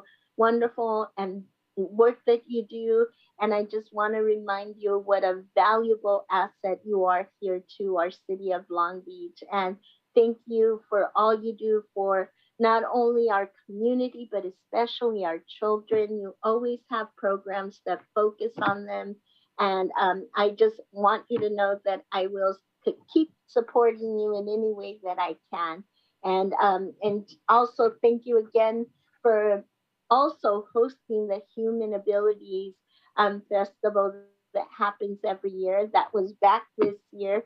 That is a very special event for me, very close to my heart, and it's super, super special to be having it at the aquarium. So again, thank you so much. Thank you, Councilwoman Allen. Yes, thank you, Mayor. And I agree with everything that Councilwoman Zendejas just said. Thank you, Dr. Careva, for the wonderful presentation. You are absolutely a wonderful person and just such a great partner in our city and our region. I love hearing about all of your TikTok and just all of your engagement during COVID. I think you and your team, you guys are just, innovative and, resourceful. So congratulations on all of that success. I also love seeing the African American Scholar Program, the American Indian Fellowship Program, the Hispanic Fellowship Program, the Festival of Human Abilities. And so equity is really, equity and access is very important to me. And I know it's important to you too, with all the conversations that I have had. So I just want you to know, I can't wait until we have the District 2 night at the aquarium. And I just look forward to being able to figure out a date for that. So thank you for your presentation and all the great work that you do. Thank you, Councilwoman Sorrow. Thank you, Mayor. I just want to add to Council Members Zendejas and Allen's comment that I'm so relieved and happy to hear that you have financially been able to not only exceeded what you were able to generate prior to the pandemic, because I knew that it was concerning when we had to, consider how to provide a loan and knew that, everybody was struggling, and so glad to see the creative steps you took to making sure that you figure out ways to keep people engaged. I, would be on it online with my kids because we have a membership to the Aquarium of the Pacific. We go regularly. I think I'm due for a membership renewal, so I'll make sure I do that to continue to support you all and the great work you do. So just really appreciate the team, the board members, and all of their hard work and the effort to ensure that there's just you're making sure to reach just such a diverse audience to engage everyone possible in marine biology and conservation and how to water conservation and all of that. So please keep up the great work, and thank you so much for the great update and presentation.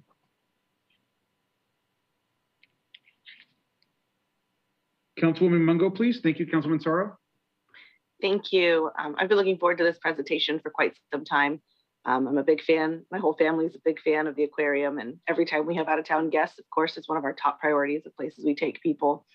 It's an educational opportunity, and I love to see the interns that are so enthusiastic, and the volunteers, and just being at the aquarium is such a blessing. To have you in our city is such a blessing, and I'm really proud of the financial changes you've made. I'm excited about that, and I look forward to following up and learning more about how we turn those TikTok followers into lifetime supporters of the aquarium. So thanks so much.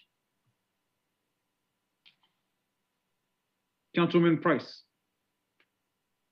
Thank you, Mr. Mayor. I want to echo the comments of my colleagues and thank you for the presentation.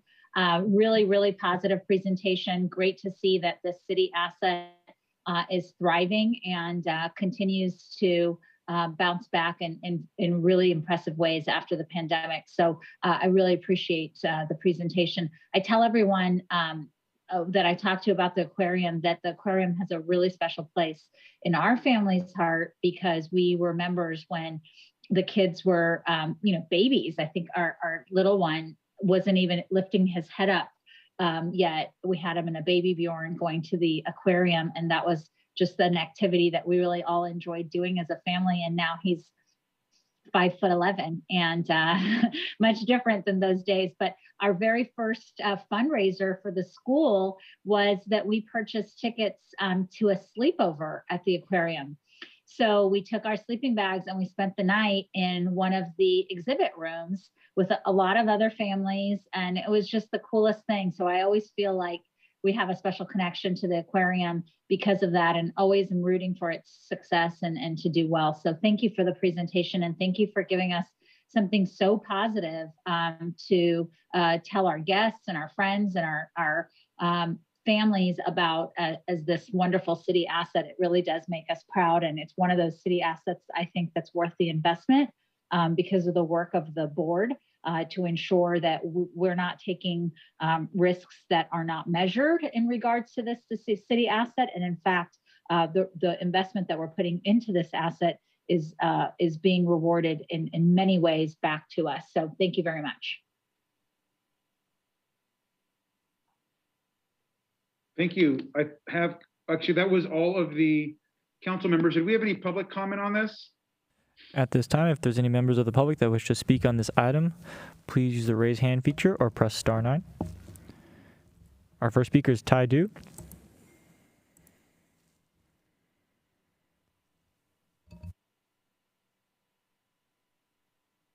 Hi, I just wanted to also second Councilwoman Zendejas' comment about human abilities. I would ask that the museum consider joining the Museums and Zoos for All program, which provides a $3 admission price to those holding an EBT card. I would like to remind the museum that it's probably the only museum in Long Beach that isn't a part of that program. And I'm certainly well aware that you have a Disability Day as well as a Seniors Day. So if you are unable to immediately join the Museums for All program, I would ask that you at least provide a quarterly free day for those with disabilities and those over 62, I think is currently what the age is. And that is all. Thank you so much. That concludes public comment for this item. Thank you. And as we go to a vote, I just want to, of course, also just thank our aquarium team and great new leadership. One of the best things about our city, this incredible research institution, attraction, sanctuary, just so many different roles that the aquarium plays in our community, and just grateful that it's there, that it's expanding, and that it welcomes so many amazing families, obviously in person and online as well. And so thank you for that presentation, and we'll go into a roll call vote, please. District 1? Aye. District 2? Aye. District 3? Aye. District 4? Aye. District 5? Aye. District 6? Aye. District 7? Aye. District 8? Aye. District 9? Aye. Motion is carried. Thank you. Next up will be item 20. Report from City Manager, recommendation to receive and file a presentation on the 2021 Independent Redistricting Commission for the City of Long Beach, citywide.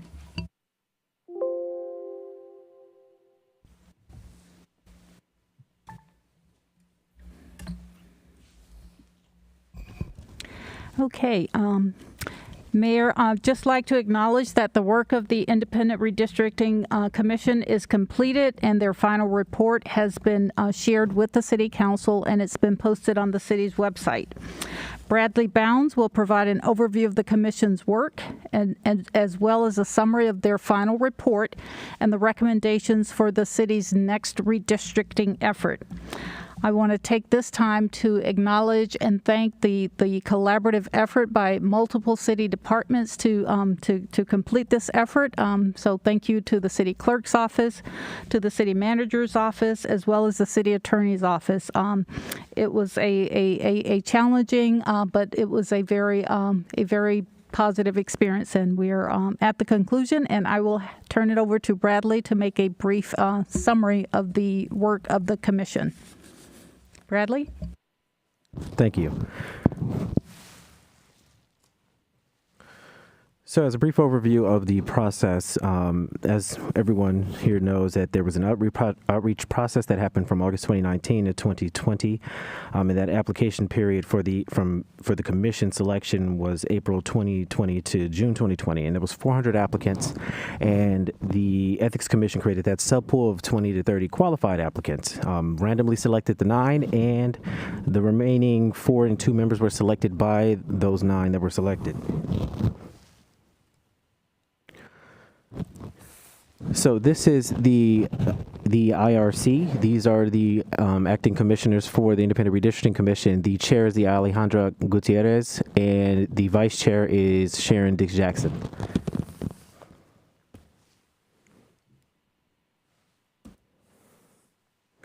So before we continue through this presentation, we have to take a break to talk about the communities of interest, because this was very integral to the work of the commission. So what a community of interest is, it's a connected population that shares common and social economic interests that should be included within a single district for its fair and effective representation. Some examples are cultural or historical bonds, shared economic interests, and shared racial, ethnic, or religious identities in neighborhoods.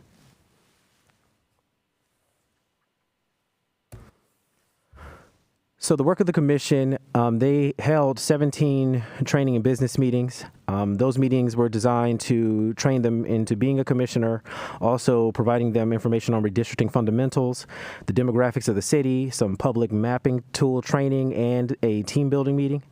There were 10 community of interest outreach meetings held as well. These 10 meetings were comprised of 9 district-specific meetings intended to receive communities of interest feedback from the public to inform them for the mapping hearings. And there was 1 citywide meeting to make sure we covered all of the bases. And the 6 mapping hearings occurred between October and November.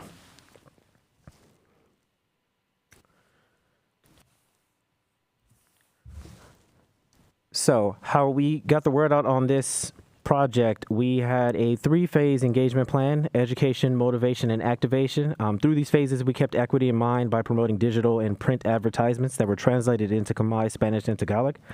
With the educate phase, it was to introduce the public to the commission, but also provide the basics of redistricting. Motivate phase was the period for the communities of interest hearings to get information from the public regarding their community, and also train about the public mapping tool workshops. And the activate phase was to encourage the public to draft maps, and that was from October to December.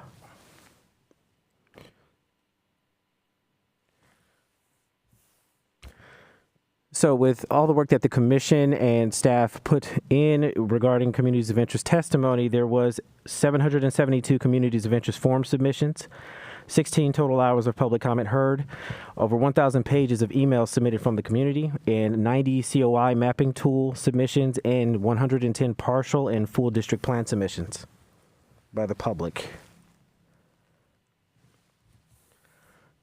Using all of the information that they received as a commission, they were able to create the new district plan map, and that it was adopted on November 18th, 2021. And the map became effective on December 18th, 2021.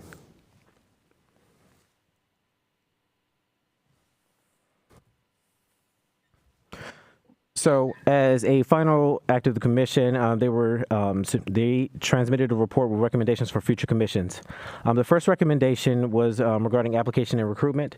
They wanted the project to be clear about the commitment Do you see that?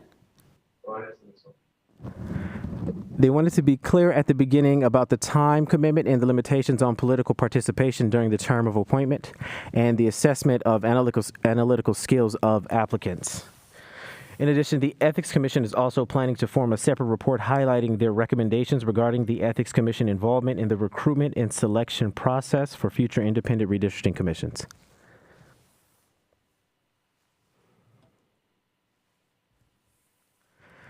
The next recommendation was around training, that future commissions should receive training assistance from the 2021 commissioners and city staff with direct experience with independent redistricting commissions.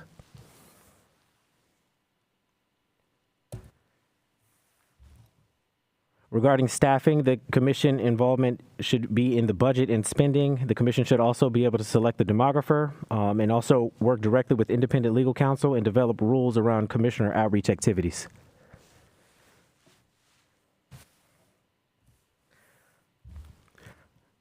Regarding public input, they wanted to make sure that meetings were held at schools and community centers. If mapping begins after the district-specific meetings, then another round of district outreach should occur.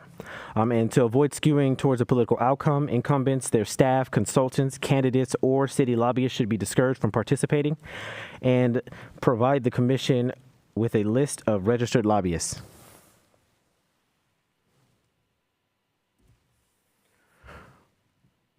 Regarding the chair and vice chair selection, before the selection of the chair and vice chair, commission should create opportunities to get to know each other and assess leadership skills, and also consider the use of an interim chair and vice chair prior to the selection of permanent chairs.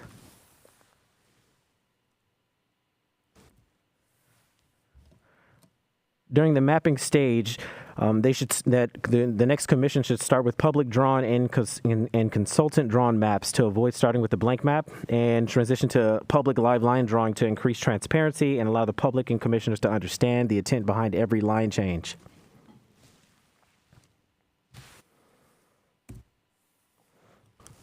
So, in conclusion, the new map has been delivered to the LA County Registrar. The map will be used for the 2022 upcoming election, and the Independent Redistricting Commission report has been posted to the redistricting website at longbeach.gov/redistricting/resources.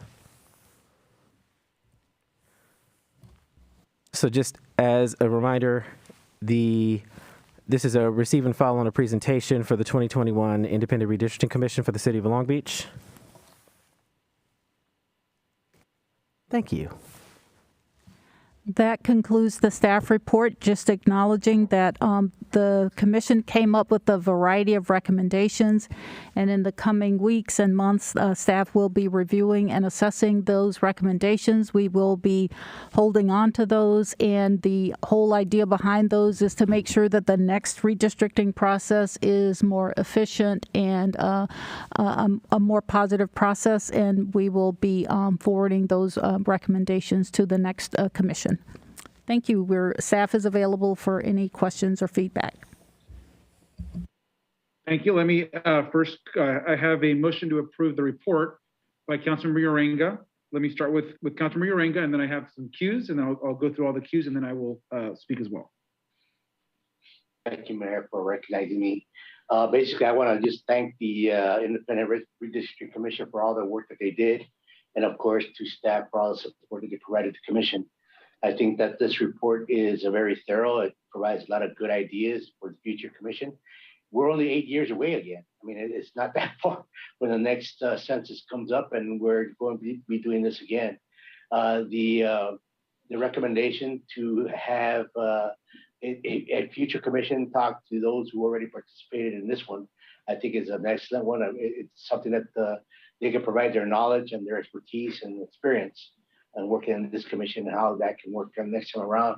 And I think that this recommendation, this report basically is a map for future commissions to how they want to participate and how they want to move forward with another redistricting effort.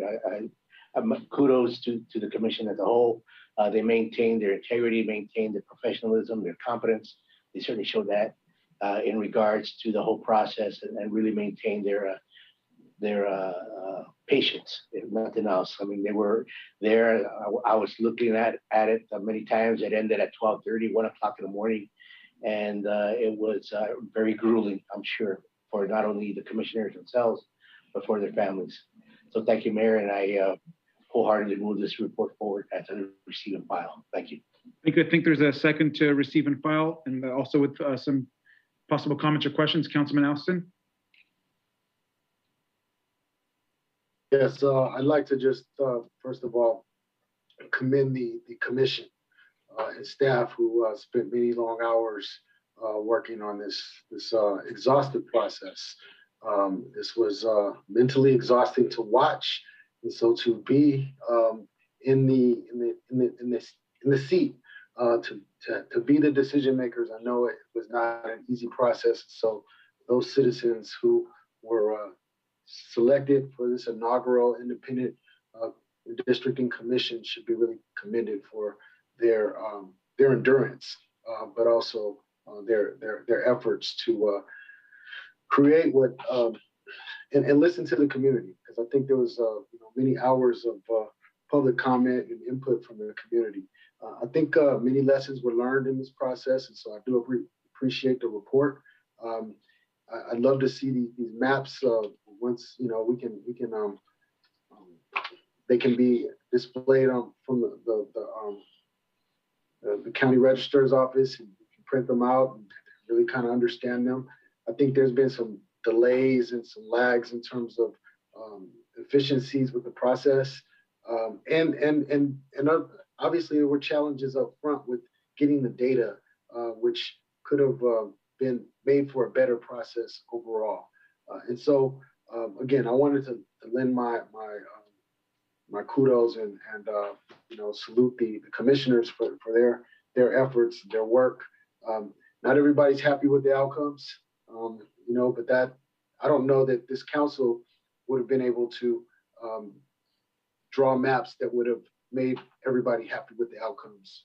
It's always a very political and politically charged process that is very difficult to satisfy the ideas that everybody has about what a community of interest should be overall. And so with that, I was the guy that brought forth this concept.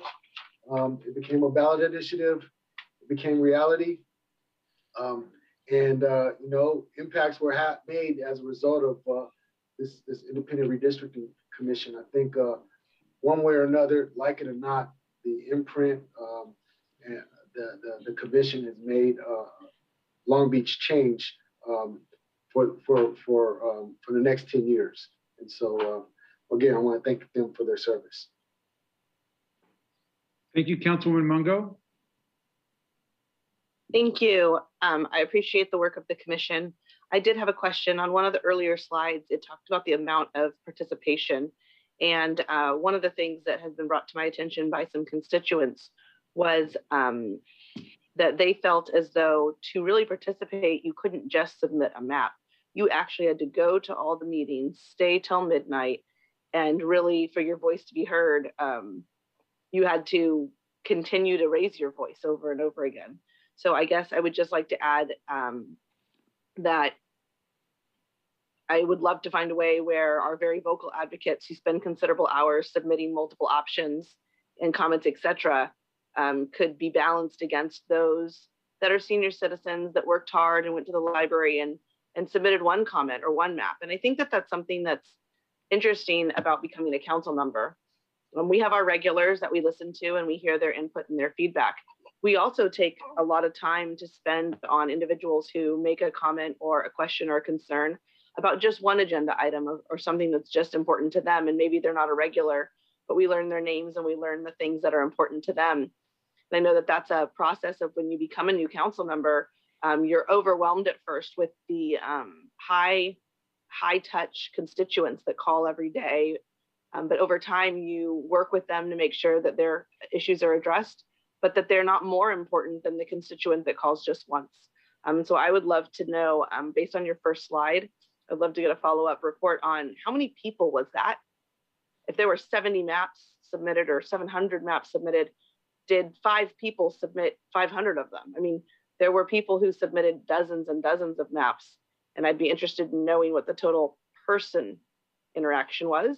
And I also think that it would be interesting to see what that interaction was by district in the new maps.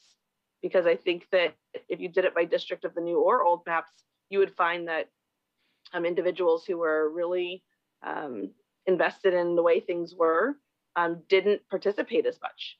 And then they found out, oh my gosh, things are changing. And if your things were changing mid-process, then maybe you galvanized in the middle of the process, like happened in the 3rd district. But if it changed on you at the very last minute, like the 5th district, a lot of people called me and said, Stacey, why didn't you tell us? And I said, throughout the process, I've provided feedback and updates and maps regularly.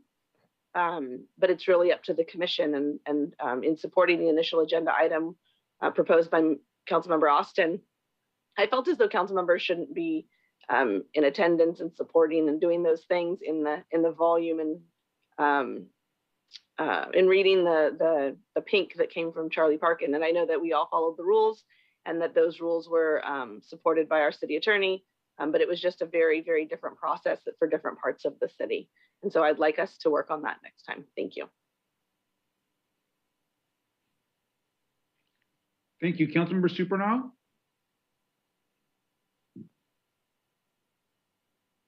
Thank you. I just have a question for staff. I think I heard Bradley Bounds say that there was a lot of attention paid to outreach. And I believe, Bradley, if you can correct me if I'm wrong, but you said you had, my words, a very robust effort that included both digital and print media. Is that correct? Yes. Okay, so, and this is what is a major disconnect for me. Was there any discussion at the commission or by staff explaining to the commission that if you take a district like District 4 and you're only going to retain 20,000 of the residents and you're going to have that district gain 30,800 residents, maybe we should have an equally robust system for alerting those residents of the change. And when you say print and digital, yeah, like a postcard program or something like that. So I began asking for this on November 18th. I saw this coming and I didn't wait for it to be finalized on December 18th. So I don't think I'm ever going to get quite that. I've asked for, can you give me the names of the people so I can do the outreach? I haven't received that. I did finally get the number and I think that was shared with everyone because I suspected it was this staggering a number. So I know that's a very long question, but but I guess I'll make it very simple. Was the commission ever engaged in this problem that was created? Or was there any comment from staff to them that while you're doing this, or did anyone suggest, hey, we better do something moving forward so this all works?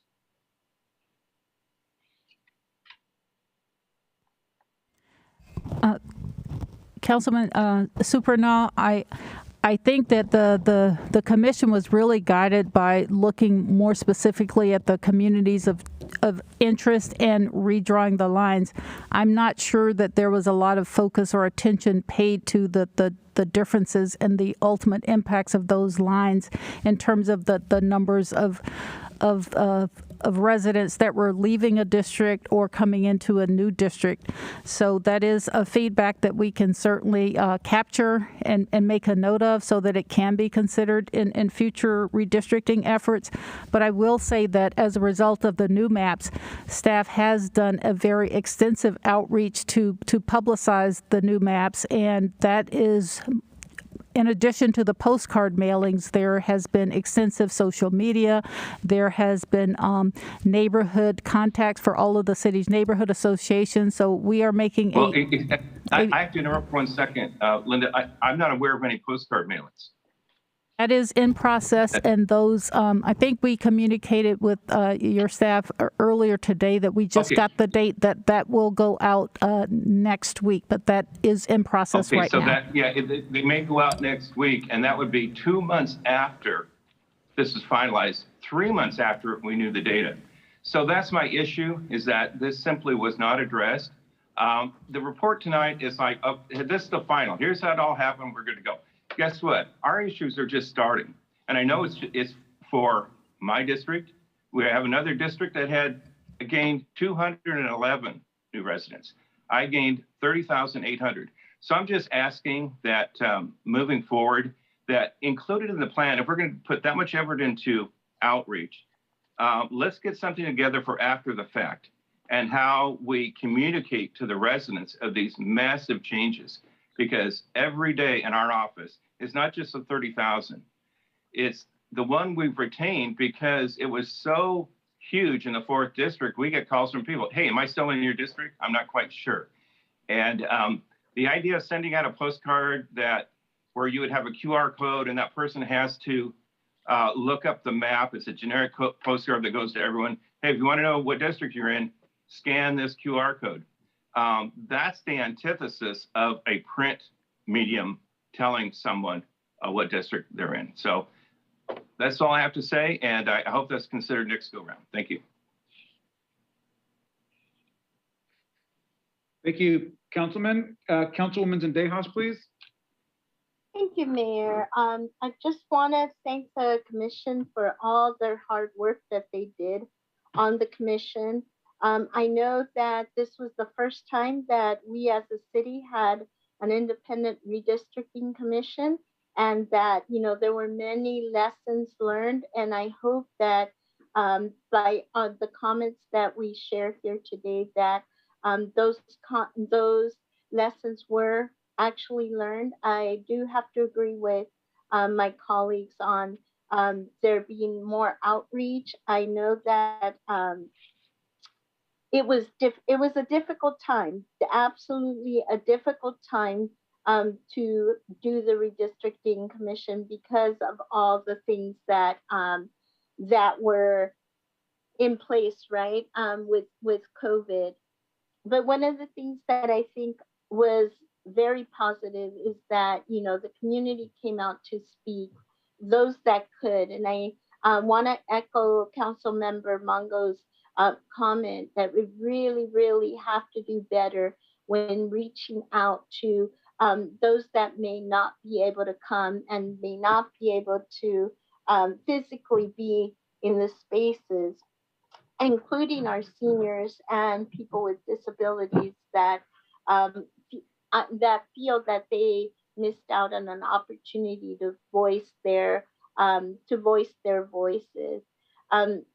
As we all witnessed, this had a significant impact on our communities and our city overall.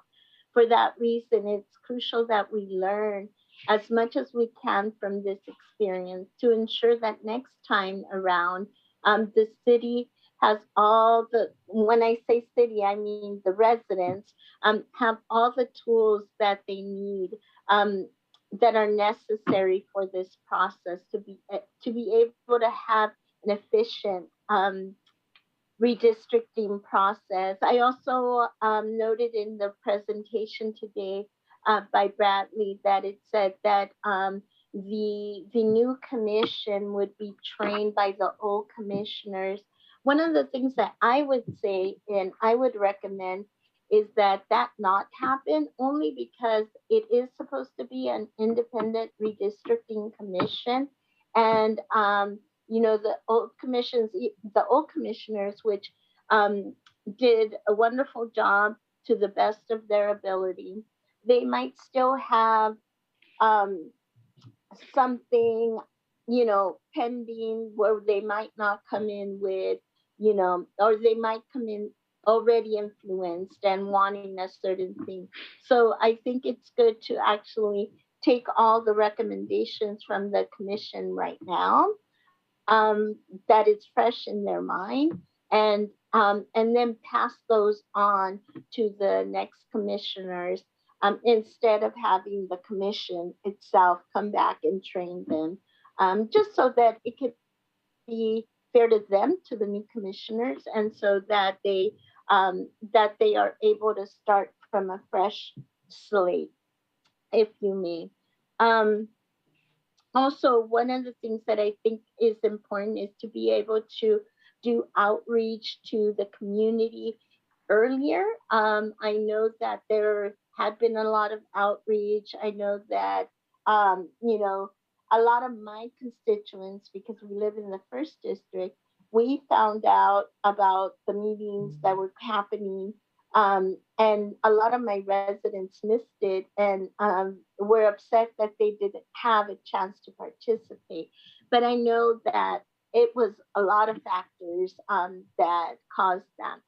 Also, one of the biggest things that that also hurt is that, or that, let me rephrase that we can improve on, is actually doing outreach, maybe, you know, door knocking, you know, house to house, making a real effort to reach out, especially to those hardest to reach communities that don't have, you know, the ability to get online, that don't have the ability to do a map online. Maybe they don't have that capability because they don't know how to do it, or maybe it's because there's language barriers that prevent them from doing it. I think that that's important only because sometimes the redistricting process affects them sometimes the most. So again, I just want to thank all the commissioners for all the hours that they put into this, all the late nights that they put into this. And I hope that we take all the good things that we gain from this process and really work through and navigate through those that weren't as efficient going forward. Thank you. Vice Mayor Richardson. Thank you. First, I want to just take a moment and just congratulate everyone in completing this process.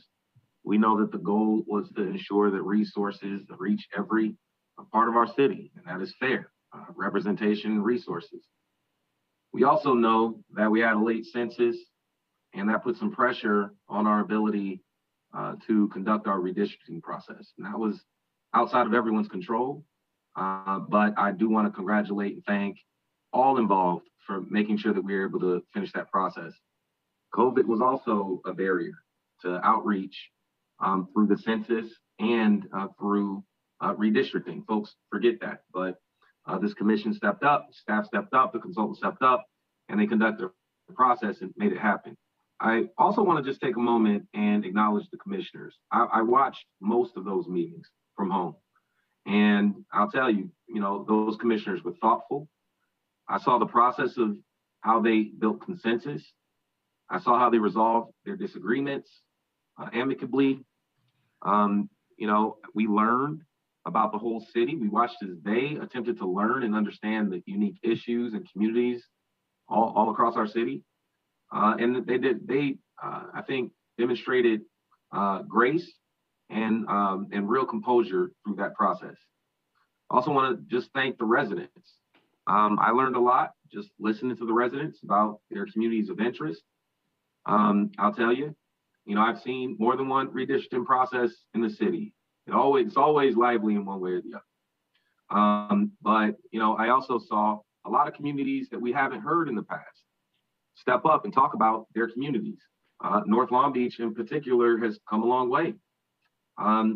Folks were unified. They spoke with one voice about their interests. They told positive framing about our community.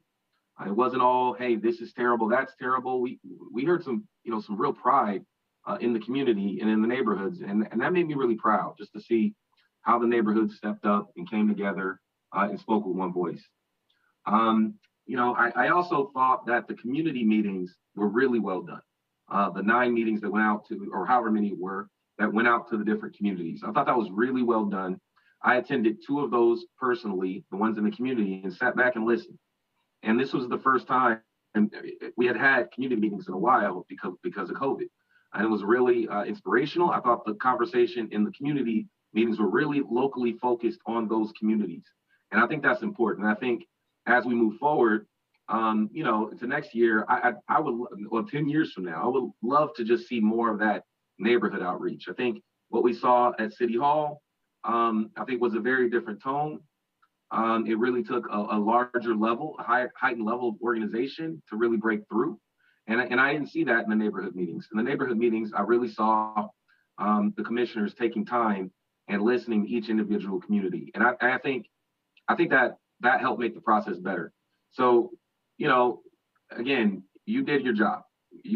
I think our city, it was difficult, obviously, but our city reflects its community, and hard changes were made, and the citizens stepped up, the residents stepped up and did their process. And I think our community is going to be stronger as a result of it. Because I'll tell you, local government, we're great at building things, but really it takes residents to point out what we can do better and dismantle, and tell us when we need to reform and do things better. And that's really ultimately what I see happen through this process. Again, congratulations to all involved, and thank you.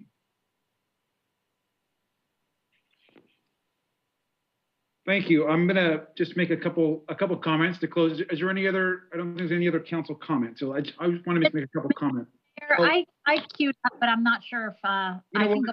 You did queue up, and for some reason I passed you and Vice Mayor Richardson, which you both queued up. So, Councilwoman Sorrow. Yes, I also queued up too, so I don't know if Councilmember Price should go next or.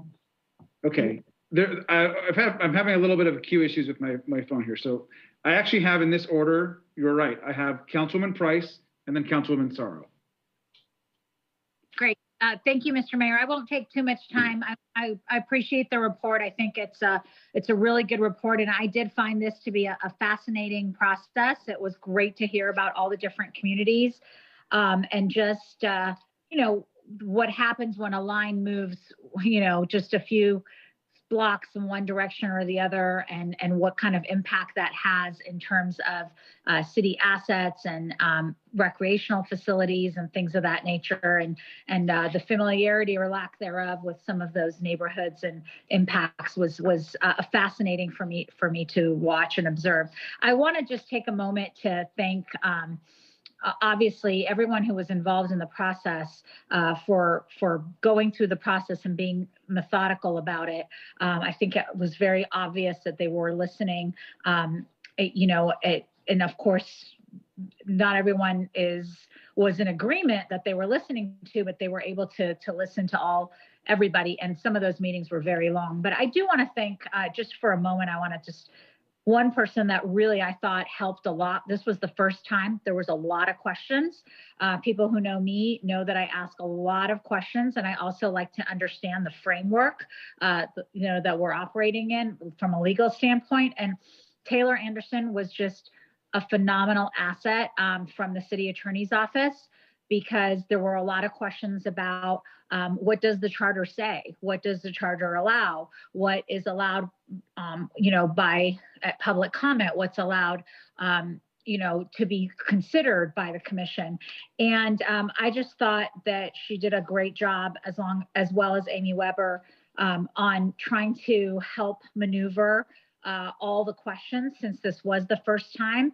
And there were a lot of things the commissioners had questions about, a lot of things the public had questions about, and of course, a lot of things that even officials in the city had questions about, since this was our first time. So I want to thank Taylor Anderson for answering questions that me and my staff had every step of the way. I know that I tried to check with her at every step of the way to make sure that we understood the process and what the charter limitations were. And we had the first meeting in our council district. And I have to say, I don't think anybody knew what the process was going to be at the time. We were very passive listeners at that meeting and did not understand, since it happened, 9 months or so before the final, I think it was about 9 months or so before the final decisions. And so learned a lot in that process. But at that very first meeting, I kind of wish we hadn't gone first, because we really had no idea what the process was about when we met, when we had the meeting in our district and had the opportunity to ask questions. We just didn't know what we didn't know. And as the process went further, it became clear, what this was all about. And for those of us who were not part of the city the last time this process happened, it was an eye-opening experience, because we were new to all of it, me and a lot of community members. So I want to thank the commission for the report, and specifically, again, just Taylor Anderson from the city attorney's office for answering the legal clarifying questions that came up throughout the process. Thank you, Mr. Mayor. Thank you, Councilwoman. And Councilwoman Sorrow. Thank you. I just want to add to what's been said in terms of just my thanks to the commissioners. I've also watched almost every one of the meetings, and agree that, it wasn't really clear how the process was going to roll out, because we've never had an independent redistricting commission before. I just remember just resharing that they were doing these district-wide orientation. And I think that what would have been helpful for us is to figure out what was going on, so that we can help inform our constituents, early on, that, in the best way possible, that this is happening and this is what the process were. Because I think that it kind of went from 0, 1, 2 miles, and then it went into like 50 really quick because of the timeline and waiting for the census and all of that. So I just want to add to that what was said around, I did have concerns about the process and how input was taken, because a lot of it was happening right then and there, as a lot of the commissioner were trying to process the maps on the decisions they were made a week before, and then they were getting input at that moment. And I just want to make sure that people who weren't able to make it, that submitted written input, was somehow, compiled for the commissioners to review, so that they could look at everything, rather than those who are the loudest and that was there all the time, that had the capacity to be there, right? And I know we had some issues with language interpretation that was kind of made it a little challenging in the beginning, that I hope that we can take a lot of these lessons learned to smooth it out, to ensure that there's inclusive engagement, because it's already hard enough, I think, that we wanted people to be there to share their concern, but also making sure they're accessible in other languages. So I just want to add to that, I agree that COVID made it difficult for the community outreach engagement. There was a lot of digital stuff, but I'm not quite sure if we did other avenues of outreach. I know that there were attempts to be made in events that was impacted by COVID. But shortly, just to speak, thank you to staff for figuring out the process with our commissioner. And I think that there's a lot of lessons we can take in how to make the next one better, and maybe provide more support and training to commissioners early on before they actually go into the meetings. Thank you very much. Thank you, Councilwoman Sorrow. And I got all the council, right? I just want to make sure I didn't miss anyone on this queue thing. Okay, great. Let me just add some comments. I want to just start by thanking the commission. Redistricting is a very difficult process. There are a lot of interests, of course, across any large city and a community. And I think the commission took their jobs seriously. I stand by the support that many of us worked on to get this commission actually across the finish line, not just at the council level, which Councilman Austin mentioned, but also in the campaign and in the community meetings that led up to a process that was put in front of voters, which we know voters passed by pretty substantial margins to put the commission on the ballot. The commissioners I found did not know, I think most of them. I found them to be folks that cared about their city. I found them to be folks that cared about doing a process with integrity and doing the best job that they could. And I was really impressed with the staff providing the support to the commission as well. Redistricting processes are very hard, and they weren't just difficult and hard here at the city level, but they certainly were at the state and federal level as well, where you have independent commissions, and at the county, where you have independent commissions now doing this work. And the country, the state, we are moving towards independent commissions doing redistricting across the country. And that's something that I have long supported. I believe that commissions of people that try to divorce themselves from the day-to-day politics of bodies are best equipped to make these decisions. And I know that we all don't always end up with the lines as we all would like. And certainly there's things in the map that I think should have been different. But I think that's kind of the point, right? That they are an independent group that are going to create the lines the way they see is best for the community. And I just want to thank the commission, the staff, and the community for engaging. I also am grateful for all the recommendations that are being put forward to make improvements. The truth is 10 years ago, when the state first had their first independent commission, it was very messy. And they learned a lot in those few years following. And the last commission, where we had the second state commission 10 years later, was a vastly improved process from the first one that was held 10 years ago. And so I think that for Long Beach, having in its history the first redistricting commission process, there is a lot to be learned. And there's a lot to be learned, not just on recommendations that the commission has provided, but I think the community has provided, that you're hearing from the council. There's a lot more focus that should be baked in the future as it relates to outreach and reaching communities. And so I think all of that is true. And there's a lot to learn, but also a lot to be grateful for. I want to thank Mr. Modica, you and the entire redistricting team for really, really difficult work. And I just want to echo what the council said, is I do want to thank the individual commissioners for your service. You were selected through a process that was independent of any of us selecting the commission.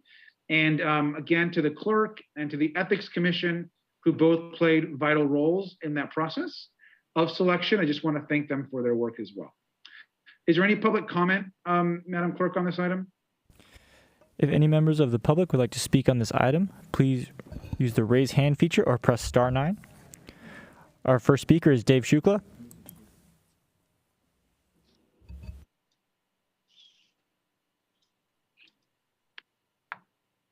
Hello. Hello, can you hear me? Yes, we can hear you. Okay. Wow. A lot of good comments, but getting right to it. My name is Dave Shukla. I'm a 3rd District resident, and I went to each and every mapping session as much out of interest for what my own district would look like as for an interest in what the city's map overall would look like with regards to this little nonprofit that I wrote. In both regards, I think if you look at pages 5 to 6 of this report, you can see immediately a number of things. Point 1, it's not clear based on the areas of change in the redistricting map, especially with data and housing construction that was planned prior to 9/8/21. Number two, maybe not.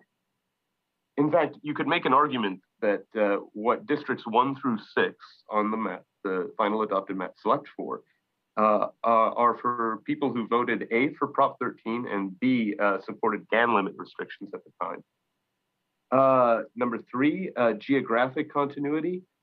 You bypass an existing population in the former 7th, Memorial Heights, to shoehorn it into the 6th for the first time in its history, where TOD monies are going and being reinvested. Number 4, check the tape. There's a lot of questions, especially with data that was available after 9/30/21. Number 5, there were blatant disregard for and cherry-picked COI testimony. Number 6, didn't do that a lot. Actually broke that a lot. Number 7, didn't do that a lot. Number 8, no clear reason for the 5th kind of district to cross over Signal Hill unless it's working for Stacey Mungo's interests or the space economy's interests or SEE's interests. A lot of questions about that. What else? Number 9, yeah, the 8th district really isn't compact, nor is the 6th by the definitions. But more generally, just, you know, there's other problems too with the maps. Haven't yet had the time to even compile it all. But the idea, right, is that we can learn to do it better. We're most likely going to do that in 5 years. I think this map locally has a lot in common with Alabama's situation, in that we had both Voting Rights Act and PURPA, you know, kind of discrimination going on. And it's Thank you. interesting. That concludes your public comment. Our next speaker is Ryan Giffen.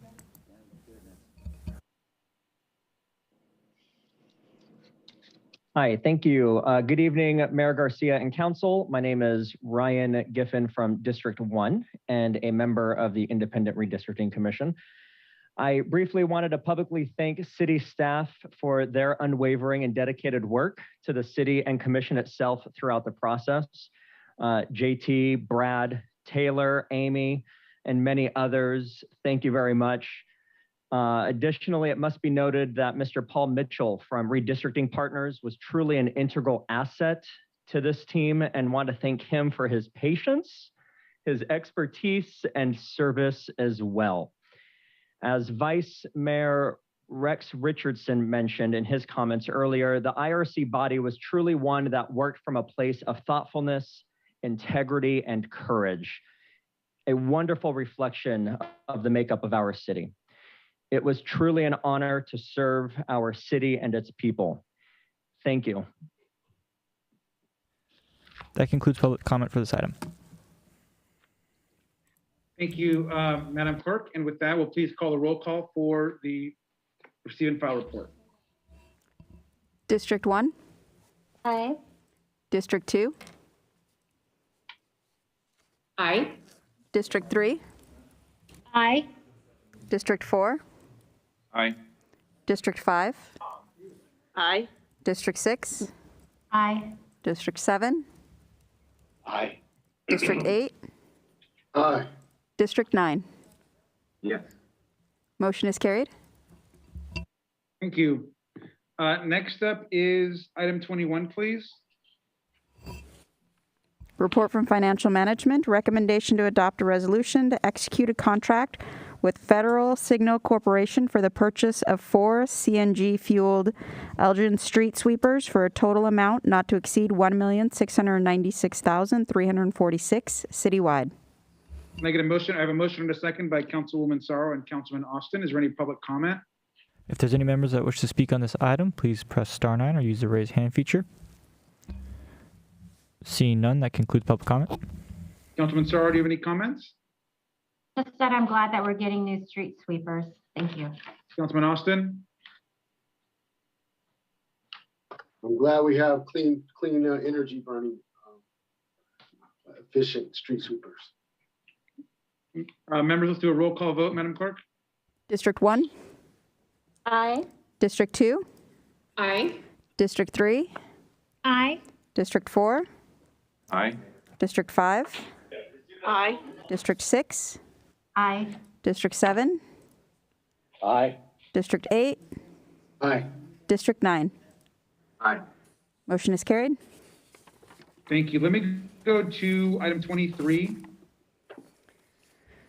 Report from Public Works, recommendation to increase appropriations in the Capital Projects Fund Group and the Public Works Department by $1,900,000 for the Shoreline Drive Realignment Project, offset by Measure R funds from the Los Angeles County Metropolitan Transportation Authority, District 1. Could I get a motion in a second, please? Motion by Councilwoman Zendejas, second by Councilmember Austin.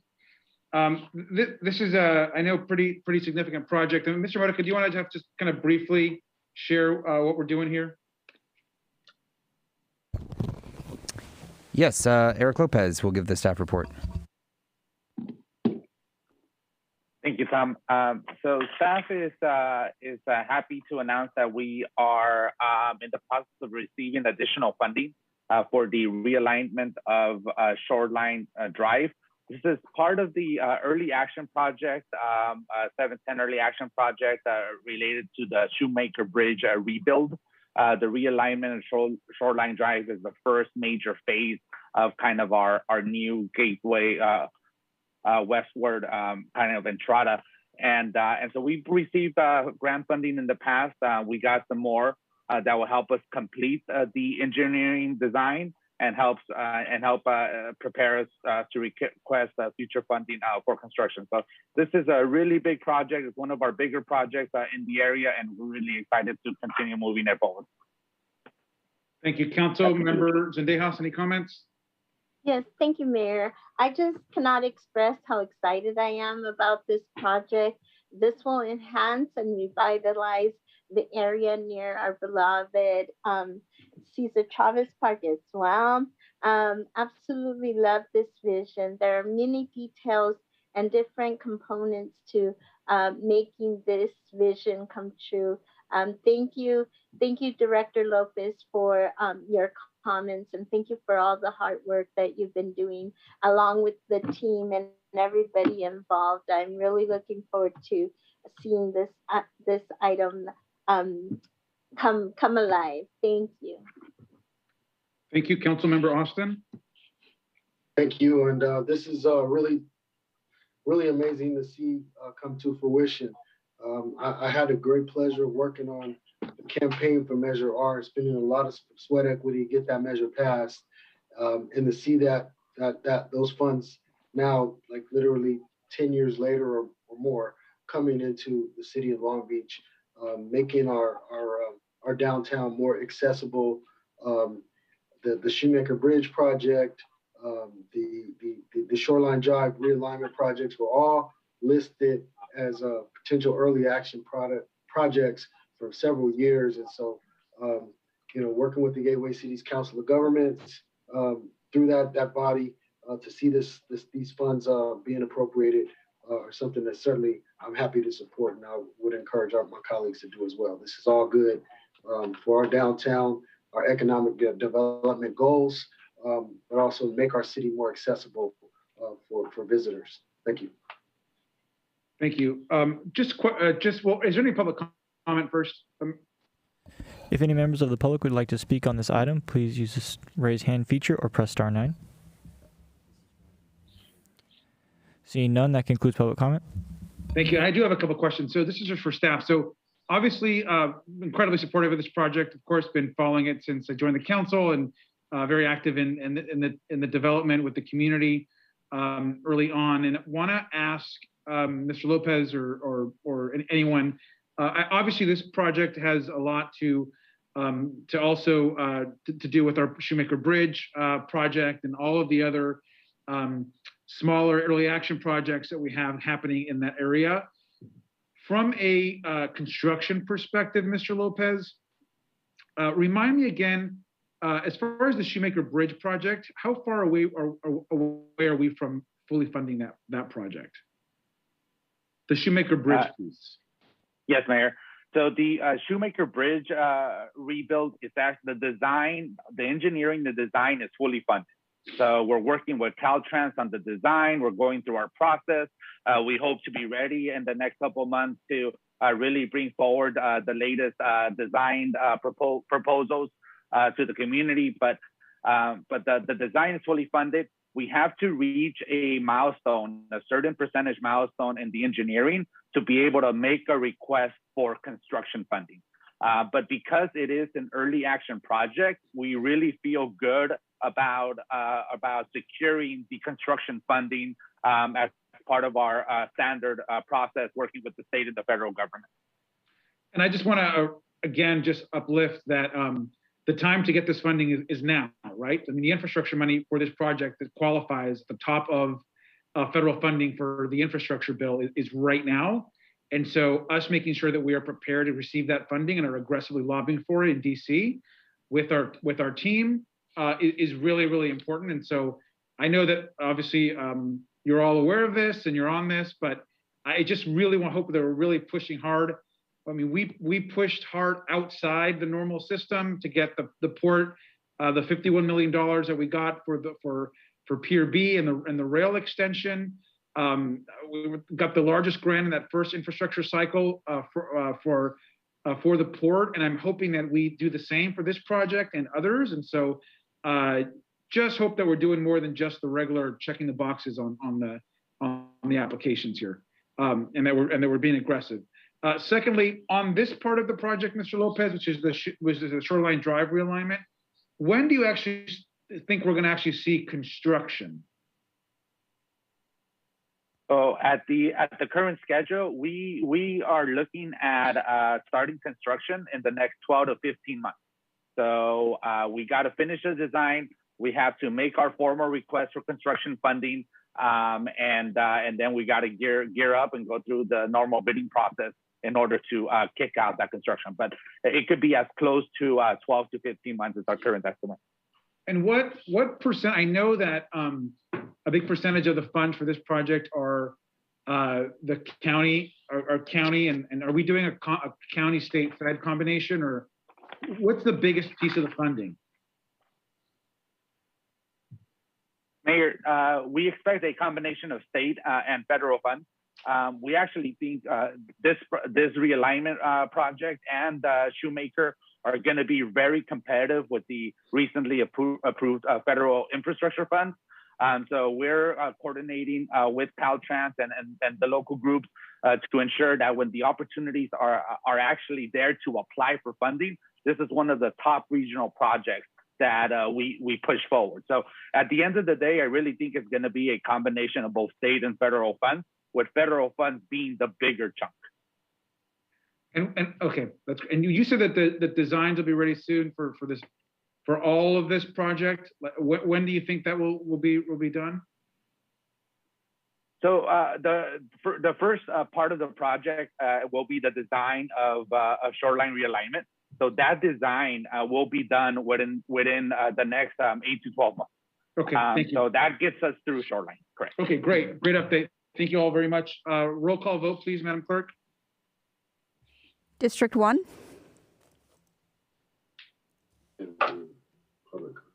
Aye. District 2. Aye. District 3. Aye. District 4. Aye. District 5. Aye. District 6. Aye. District 7. Aye. District 8. Aye. District 9. Aye. Motion is carried. I think someone asked about public comment. We did take public comment on that item. That is correct. Next item will be, let's go through the 4 ordinances, and then we do have a report for the end of year budget performance. So let's kind of quickly go through the first reading of the 4 ordinances, and then we'll go back to our final item, which will be the budget. 24. Report from City Attorney, recommendation to declare ordinance amending the Long Beach Municipal Code relating to inclusionary housing, read the first time and laid over to the next regular meeting of City Council for final reading, and declare the ordinance amending the Long Beach Municipal Code relating to no net loss of affordable residential housing units in the city, read the first time and laid over to the next regular meeting of City Council for final reading, and adopt a resolution amending resolution number RES-21-0006, establishing automatic adjustments to the existing inclusionary housing in lieu fee citywide. Thank you. There's a motion and a second. Any public comment on this? If any members of the public would like to speak on this item, please use the raise hand feature or press star 9. Our first speaker is Leanna. I will be very quick, whether there's time or not. I commend and Libre commends the council for getting the inclusionary ordinance approved, and it's just in time. As was mentioned earlier, we are very concerned about the stability of the subsidized rents and the tax credit subsidized rents in the senior buildings. They are now, all of them, pretty much old enough to be coming to the end of contracts and covenants. And it is going to be very important that we have the protection of inclusionary, no net loss policy here in the city to protect and preserve what we have in the way of affordable housing. Thank you. Our next speaker is Tiffany Simone Davey.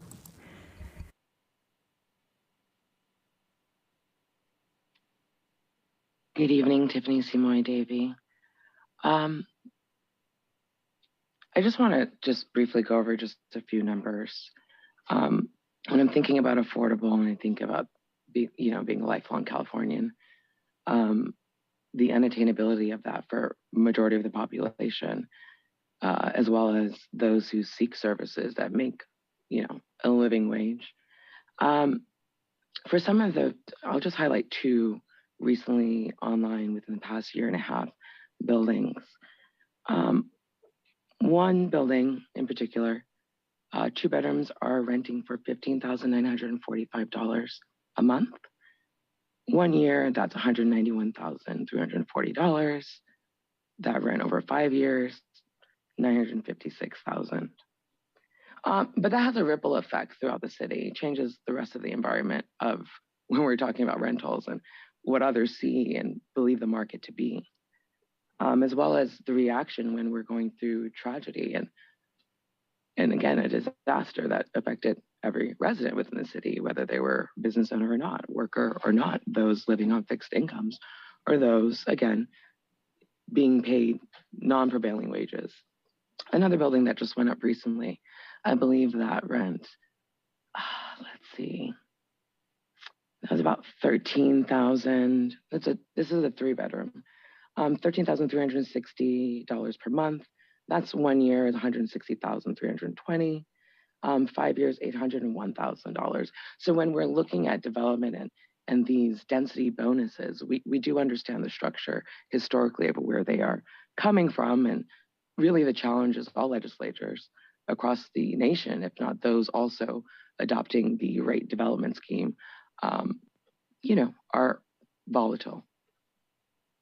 Thank you for the work that you all do. I know this isn't really something that any one of you created. However, we all do have a part in the solution. Thank you so much. Thank you. That concludes public comment for this item. Thank you. Councilman Allen, do you have any comments?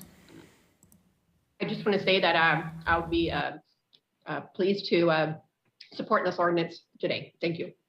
Councilmember Austin? Okay. Great. Roll call vote, please. District 1? Aye.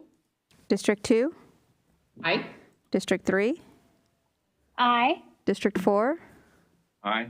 District 5? Aye. District 6? Aye. District 7? Aye. District 8? Aye. District 9? Yes. Motion is carried.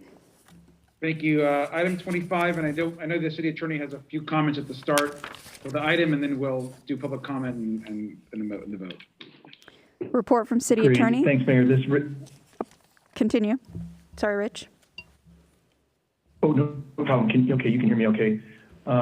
Thanks, Mr. Mayor and council members. Just a couple of introductory remarks. I wanted to point out that I'm bringing back an ordinance that complies with the direction you gave me back on December 7th in all respects except for one. One of the things you asked for was that there be a 90-day notice in advance of any tenant terminations for substantial remodel rather than a 60-day notice. I apologize that we did not discuss this in depth on December 7th. We should have, but it wasn't brought to my attention until after you gave me that direction that there is a California appellate court decision that pretty strongly holds that landlord-tenant transactions and notices under a lease are a matter of statewide concern and can't be changed by local city council actions. So we removed it. I'm fairly confident that the 90-day change would not have held up had it been challenged. I took it out so that you could consider action on everything else tonight. We can discuss this further if you're so inclined in closed session. Whether you approve this tonight or disapprove it, we can always discuss this further and make further changes in the future if need be. The second thing that I would like to address is that I think as a lot of people know, the county recently extended its eviction moratorium. On January 25th, it did that. What that means is any change that you may make tonight to Chapter 8.99 regarding substantial remodel, it will be legal and it will immediately go into effect as far as being on the books. But in practice, it's going to be suspended. It'll be on the books, but there will be no landlord that will be moving forward with a termination of tenancy or an eviction because the county moratorium will effectively immediately suspend any evictions under the substantial remodel. You can still move forward with your change. It does not conflict with the county moratorium. It'll just be suspended. So because of that, we had originally set this up as an urgency ordinance. I really don't think that it needs to be an urgency ordinance anymore, given the recent county extension of its moratorium. So I would, if the council is interested in moving forward with this adoption, I would suggest that maybe the motion could be to adopt the staff recommendation, but subject to the following, which would be the removal of the urgency declaration. And then related, we need to adjust the effective dates of the prohibition on evictions. We need to make sure that those will be effective as of April 1st, because that will be the effective date if you remove the urgency declaration. Just a couple of minor ministerial changes to the ordinance amending 8.102. Hopefully that was clear enough. That's all I have to say. I stand by for any questions. Councilman Allen. Thank you, Mayor. I'm glad to see this ordinance today. I know it's been a long road, and I'm pleased to see how far that we have come. And I know that many folks have further concerns, but what we have here today are concrete actions that will make a difference to renters at a lower cost to both the city and landlords. I also want to recognize my co-sponsors on the original item, Councilwoman Sulie Sorrow, and our co-signers, Vice Mayor Richardson and Councilwoman Zendejas, for their partnership and support on this. Sorry about the background noise. I also want to thank all the tenant and property groups and residents who reached out to my office and participated in the process to voice their questions and concerns.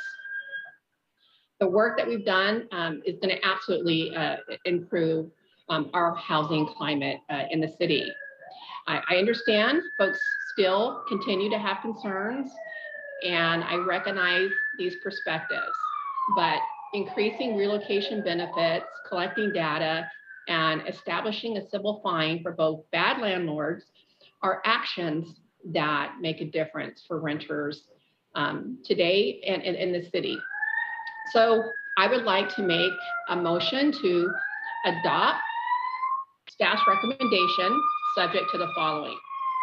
First, due to the renewed LA County eviction moratorium, I like to remove the urgency declaration from both ordinances. And second, as a result, I would like to adjust the effective dates referenced in the ordinance, amending Chapter 8.102 to reflect the actual effective dates resulting from the removal of the urgency declaration. So just in summary, I'd like to move this item forward, but remove the urgency declaration due to the current LA County moratorium and take the steps necessary to make that happen.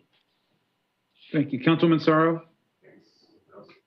Thank you, Mr. Mayor. I want to also thank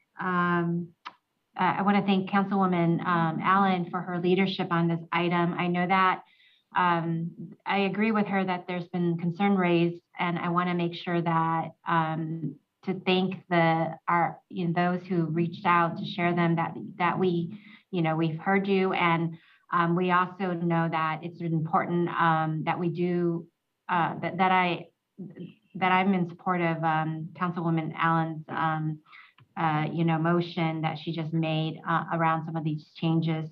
And also just want to share and just thank staff for their hard work in getting us to this point with the language as well.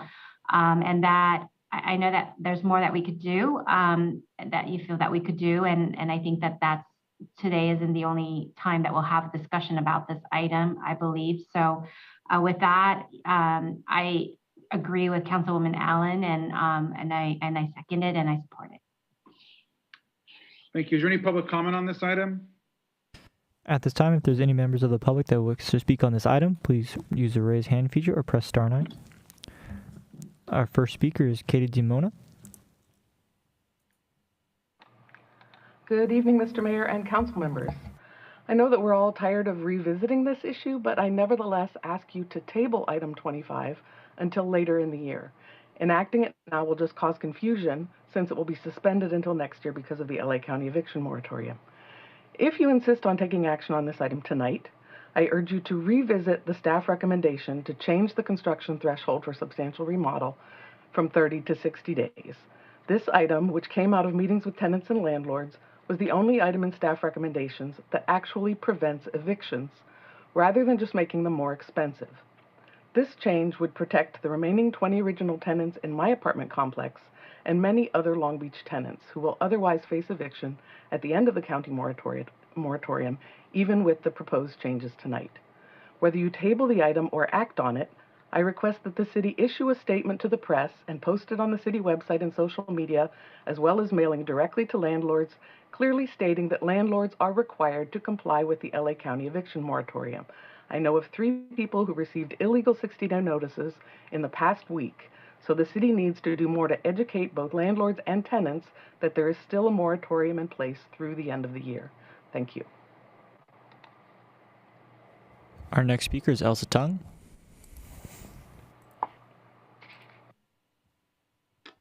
Good evening, council members. Elsa Tung from Long Beach Forward. A huge thanks to council members Allen and Sorrow for championing this item. Look, as you heard from the city attorney and from the Legal Aid Foundation letter submitted yesterday, the county-wide eviction moratorium bans substantial remodels, evictions in Long Beach through the end of the year. Therefore, passing this ordinance tonight will lead to mass public confusion for both tenants and landlords, and unfortunately will lead to more evictions. As explained in Lafla's letter, the county policy is not an actual moratorium on filing eviction cases. Thus, a landlord can still serve an illegal notice, file an illegal eviction, and it would be up to the tenant to know their rights and assert them in court. Most tenants don't know their rights, don't want to go to court, and are understandably terrified when they get an eviction notice. So most tenants simply move out without knowing they are protected. This is a self-eviction. Because of the awkward timing of this ordinance, it is fundamentally the city's responsibility to prevent mass public confusion and publicize via news media, social media, websites, and mailers that the countywide eviction moratorium is currently the law of the land and protects Long Beach tenants from eviction through December 31st of this year. Thank you. Our next speaker is Liana.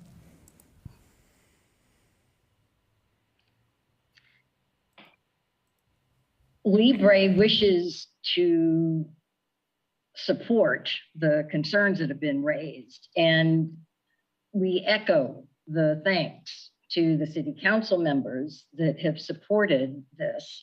And I especially want to recognize tonight the tenant leadership and consistent participation over months to try to move this tenant protection policy forward. I agree that we need the council to make a clear statement about the county protections covering all of us who are residents here, and that the council people, not only the city staff, but the council people need to use your newsletters. You need to use the area of City Hall where we pay our utility bills. We need to have leadership from the city if you were going to pass this, because as has been said, the evictions have already started, illegal or not.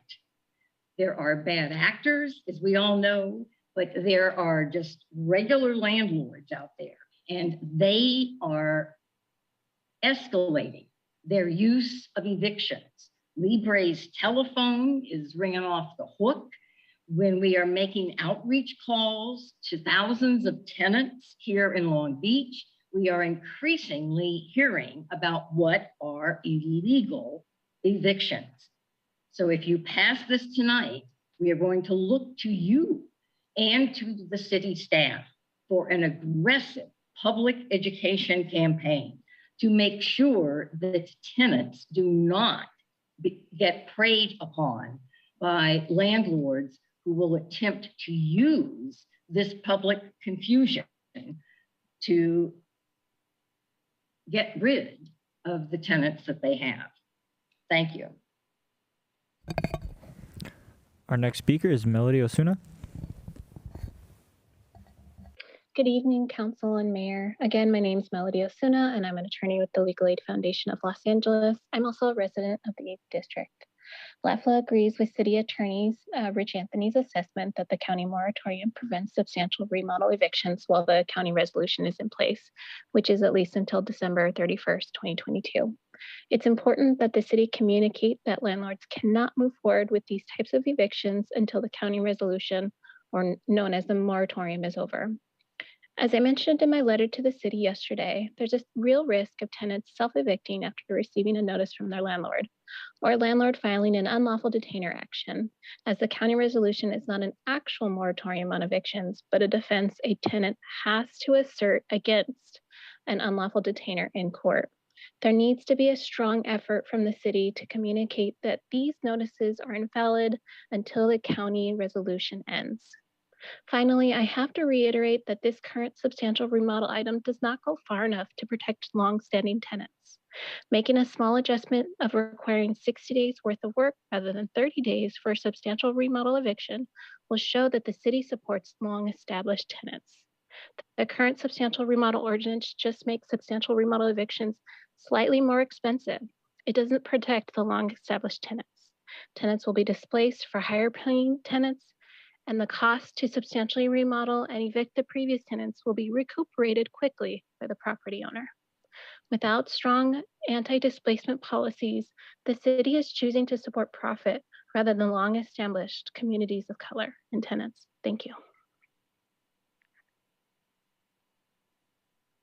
Our last speaker is Maggie Valenzuela.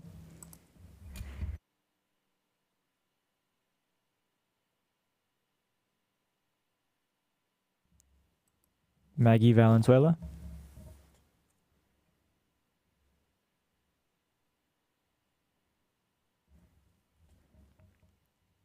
That concludes public comment for this item. I'm sorry. I'm sorry. I was having a hard time with my. Good evening, council members. My name is Maggie Valenzuela. I am the senior organizer with Lane and part of the Long Beach Coalition for Good Jobs and Healthy Communities. I wanted to speak about substantial remodel ordinance. One Long Beach member comes to mind. Her name is Shelley Ward, who expressed to her landlord her concerns of the damages in her apartment. She applied to Long Beach Rental Assistance application, and even after applying, was still served with a 15-day notice and then a 30-day notice. The stress made her very sick to the point where she ended up in the hospital. Because the LA County Emergency Eviction Moratorium bans no-fault evictions through the end of 2022, which includes a substantial amount of evictions, passing the ordinance today will lead to mass confusion of tenants and landlords, with bad landlords like to take advantage and issue eviction notice to tenants who don't understand their rights. To truly prevent these evictions, we still need to change the definition of substantial remodel to construction work that requires a tenant to vacate for 60 days instead of 30 days. Thank you. That concludes public comment for this item. Thank you. Back to Councilwoman Sorrow. Thank you, Mr. Mayor. I wanted to make sure, I forgot to ask a question earlier, if Mr.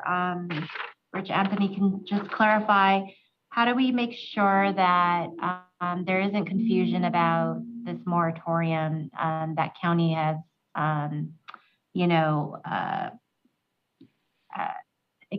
put out, and between what our ordinance is? Thank you. Well, I don't know that there's any change that can be made to the language of the ordinance that will help assist with that. I think I would probably say that the most effective way to combat confusion would be what several of the speakers mentioned, which would be, a concerted effort on the part of staff to publicize the fact that there's a county moratorium and to publicize it as widely as possible. Great, thank you.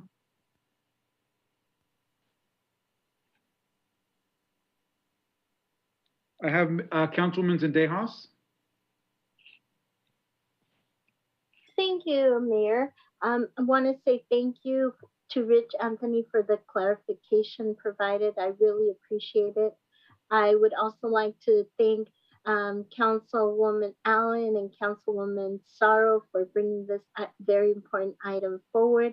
I'm glad that the LA County has issued an eviction moratorium and will be protecting tenants who are still combating COVID-19 challenges. So thank you again for this item.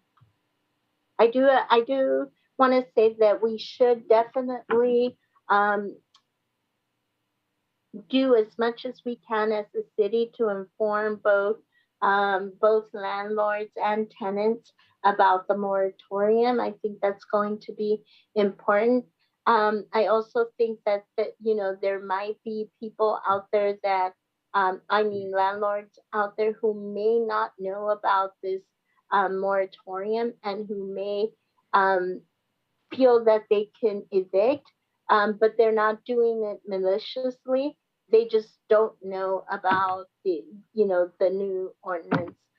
So we just need to make sure that we are able to pass out this information to everyone.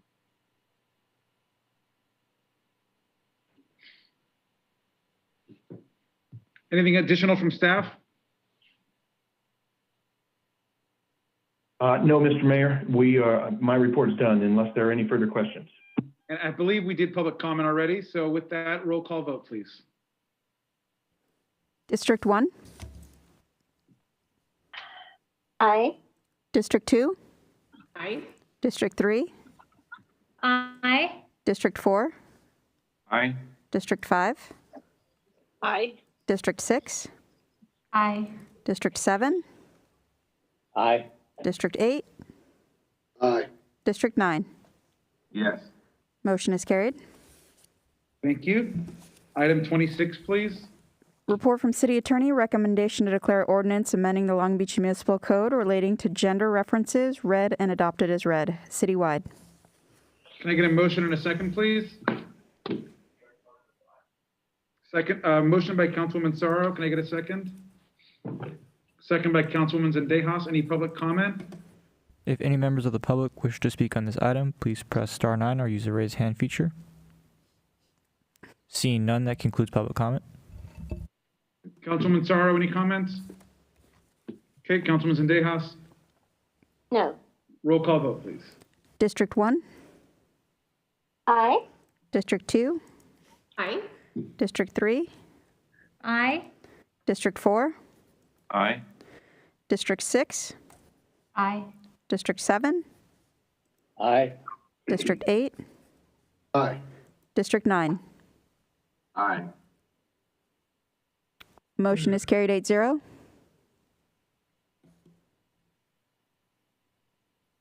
Next item is going to be 27. Report from City Attorney, recommendation to declare ordinance amending Long Beach Municipal Code related to temporary enforcement of Long Beach health orders regarding COVID-19 and declaring the urgency thereof, read the first time and laid over to the next regular meeting of the City Council for final reading, citywide. Okay, I have a motion by Councilwoman Sorrow and a second by Councilwoman Zendejas. Is there any public comment on this? If any members of the public wish to speak on this item, please press star 9 or use the raise hand feature. Dave Shukla. Good evening. I support this item and this motion. It's an ugly thing that we've had done to us in this country. I think we all deep down know that if it was COVID-15, it would have been handled differently. We're going to have over 1 million people dead in this country just from COVID, easily. But the true cost in lives, the total number of excess deaths because of the pandemic and the resultant economic recession and slow recovery, K-shaped recovery, that's going to be a dragweight. And it's going to be one internationally that, people are going to compare this to the Kansas City flu. And they're going to make a lot of conclusions about how far American society has or hasn't come since a lot of our creaky 19th century in origin institutions have kind of proven their limits, frankly. But moreover, I don't care if you like masks, you don't like masks, you're for vaccines, you're not for vaccines. I think we could all agree as Americans that, it'd be great to end this pandemic and be allowed to do your job or get a better one. I think we're all team, like, country could get better after this. And I'm really looking forward, personally, to seeing not only positive visions for the future of our region and our city and our state, lucky to be in the state of California, but really how we're going to pull people together out of this. Because coming out of this, I think you can lay every single excess death over the past 2 years at the feet of the past Republican administration. And I don't think that's a stain that just goes away. I don't care how often or how hard they have to lie to people. People know. And every 17 to 41-year-old in this country, you know what? We could just walk. We don't have to put up with any of this. We could just move to Canada. Can you imagine the Republican Party trying to move towards fascism if we all just fucking voted with our feet? Remember that this is a democracy. Thank you. That concludes public comment. There's a motion and a second. Members, please go ahead and cast your votes. As a reminder, Mayor, this item does require 2 votes. So the first vote, Council District 1. Aye. Council District 2. Aye. Council District 3. Aye. Council District 4. Aye. Council District 6. Aye. Council District 7. Aye. Council District 8. Aye. Council District 9. Aye. Motion is carried 8-0. And then we'll take the second vote, please. Are the mover and the seconder Sorrow and Zendejas? Yeah, Councilman Sorrow and Councilwoman Zendejas. Yep, I have Councilman Sorrow queued up. Okay. Council District 1. Aye. Council District 2. Aye. Council District 3. Aye. Council District 4. Aye. Council District 6. Aye. Council District 7. Aye. Council District 8. Aye. Council District 9. Aye. Motion carries 8-0. Thank you. Now I think we have our last item, which is item 23. Item 22, report from financial management, recommendation to receive and file the fiscal year 2021 year-end budget performance report citywide.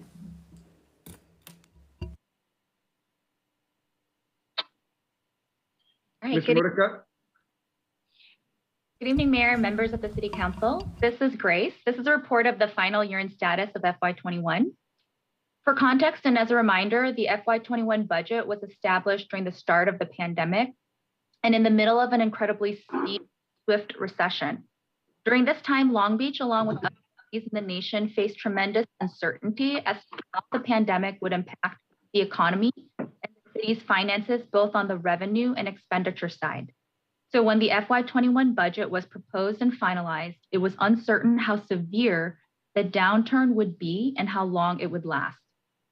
This report shows that as of the end of FY21, the overall fiscal impact of the pandemic was not as severe as originally anticipated, with key general fund revenue sources such as sales tax rebounding very quickly and even surpassing FY19 pre-pandemic performance.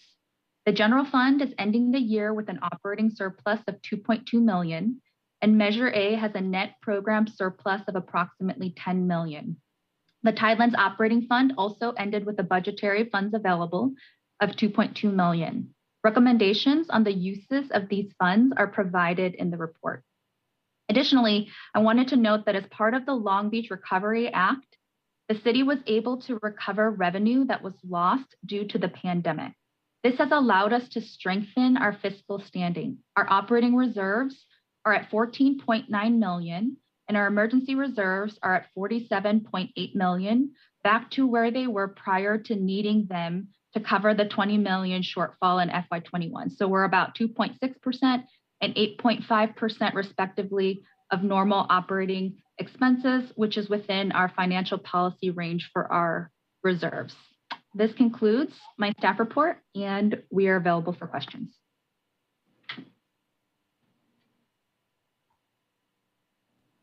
Thank you. I have a motion by Councilmember Austin. Absolutely. This is great news. Thank you for the staff report, Grace.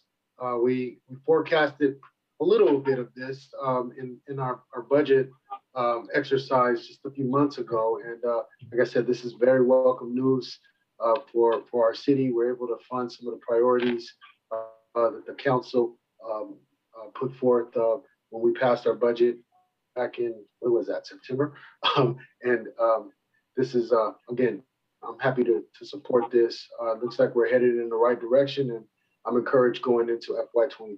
Thank you. Thank you, Councilwoman Price. To the second, Councilwoman. Thank you, Mr. Mayor, and I want to thank our Financial Management Division and Grace for this presentation, and I want to thank Councilman Austin for his leadership as the chair of our Budget Oversight Committee.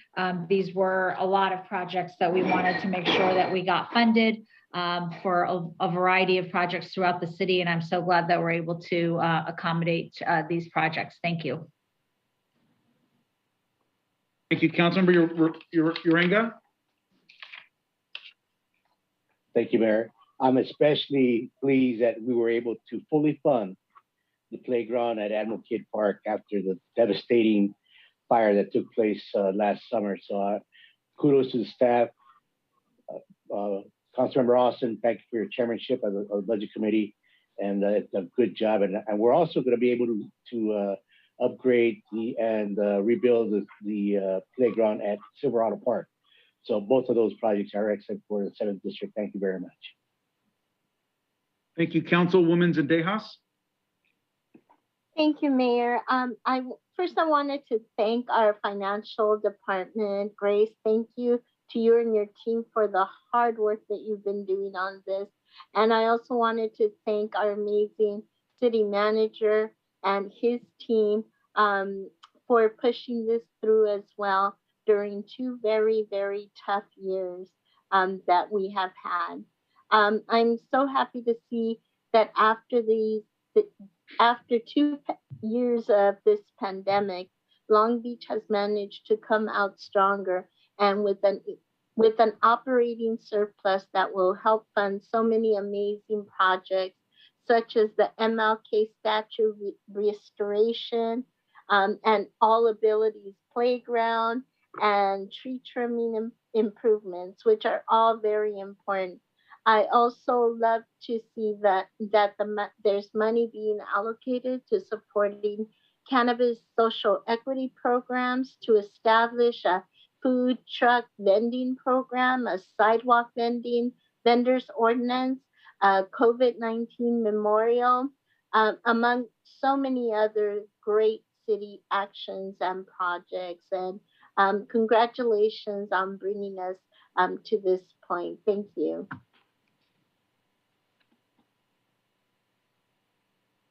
I have Councilwoman Sorrow. I just want to thank Councilmember Austin for his leadership in being a chair of the Oversight Budget Committee, and this is just good news. It's always great to have good news when it's concerning money and budgets to be able to fund. I think several of our parks, including the MLK, not just only the statue restoration, but the renovation that can be done at the MLK Park. And I think many others like Bixby Parks and others. So this is just great news, and thank you very much. Thank you. I want to thank obviously Councilman Austin, but the Budget Oversight Committee and just staff for the work on these projects. I'm really excited that there's so many small district projects that are going to improve the city and improve spaces for families and for folks to enjoy, and some of the big projects that some of us have been advocating for a long time, and some of the signage projects that I'm really excited about, and others. And so thank you for this. Is there any public comment? At this time, if any members wish to speak on this item, please press *9 or use the raise hand feature. Seeing none, that concludes public comment. Great. There's a motion and a second to approve. Please do a roll call vote. District 1? Aye. District 2? Aye. District 3? Aye. District 4? Aye. District 6? Aye. District 7? Aye. District 8? Aye. District 9? Aye. Motion is carried 8-0. Thank you. With that, I think we have a second public comment period. If any members of the public would like to speak in second public comment, please press *9 or use the raise hand feature. Dave Shukla. Good evening. Can you hear me? Yes, we can hear you. Thank you. Appreciate the confirmation. It's helpful to have a second public comment period, and one that's regularly scheduled at the end of meetings for a variety of reasons. But especially if you know, and the topic for what I'm speaking to you about is what I mentioned earlier, these congressional hearings on climate misinformation by the oil and gas industry. It's helpful to have this just in the span of just a couple of hours of difference. Things are moving this fast, not only in a city with a 24-hour port and 24-hour problems associated, but also globally with the restructuring of oil and gas markets.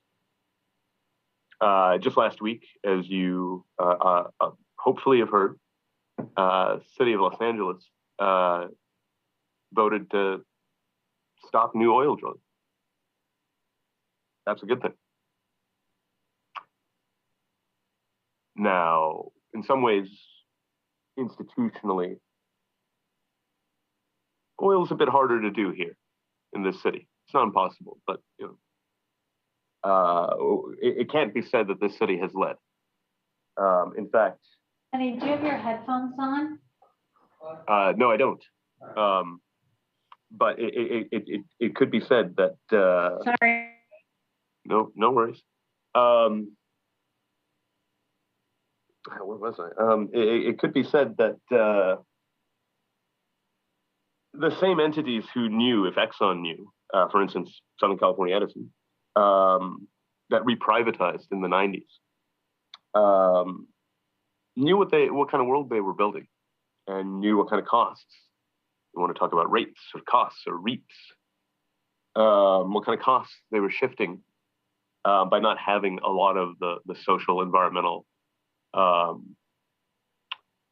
impacts, growth paths, et cetera, accounted for. Now that's something as a society and as a species we've gotten a lot better at in the past 30 years. And it's something that will undoubtedly improve. But when it comes to these climate misinformation hearings that happened this morning, you're seeing a fundamental shift in the society. It's one that I've advocated for since I literally was in high school. I'm a kid who remembers the Kyoto Protocol quite vividly.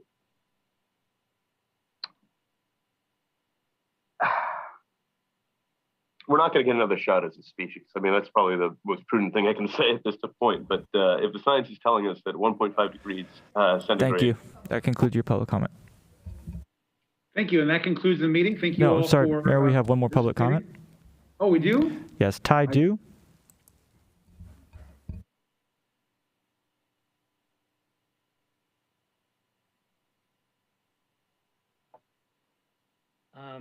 Honestly, I want to echo Mr. Shukla's comment. Honestly, I live on the 3rd floor at Beechwood Apartment Complex. And when I open my door, there is this distinct oil refinery smell. Of course, the city of Long Beach's city council has opted not to adopt the standard in terms of the elimination of the way that certain chemicals are refined. I forget, I'll look for the next meeting. But more specifically, I do want to address the disability issues that I brought up earlier. I moved in around September of 2018. My vehicle was literally towed illegally with my scooter. I'm a person with a disability in it. After finding out that Mr.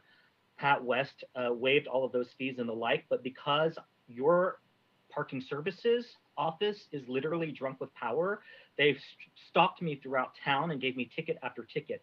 That is how I was forced to research the law and forced you to stop charging people with disabilities meters in the beach parking lots. Subsequent to that, I moved into this new place. Because I have been labeled as a bad resident or a bad citizen of Long Beach, every report that I have made to parking services as well as Long Beach police has literally been ignored. I have literally, parking services representative was here when another tenant literally said he was going to knock me out. He called the police for me calling parking services because there were people blocking, literally parking in a loading zone for people with disabilities nightly. I urge you to take my concerns seriously regarding your Department of Parking Services, as well as the City Engineer's Office at the corner, the east side of Magnolia and West Ariza Way. There is a fire hydrant, there is no red curb marking. They told me they would do it in 30 days because of public safety, but they had up to 90 days. Again, it's been over 150 days. That curb is still not painted. I have called repeatedly about a curb that is painted on the southeast side of 5th on the corner of Magnolia, where every night it is blocked by a resident who lives in that house. Nothing happens. I urge you to do a systematic review of your city engineer's department as well as your parking services office. Thank you. That concludes second public comment. Thank you. With that, the meeting is adjourned, and we'll see you next time. Thank you. Good night.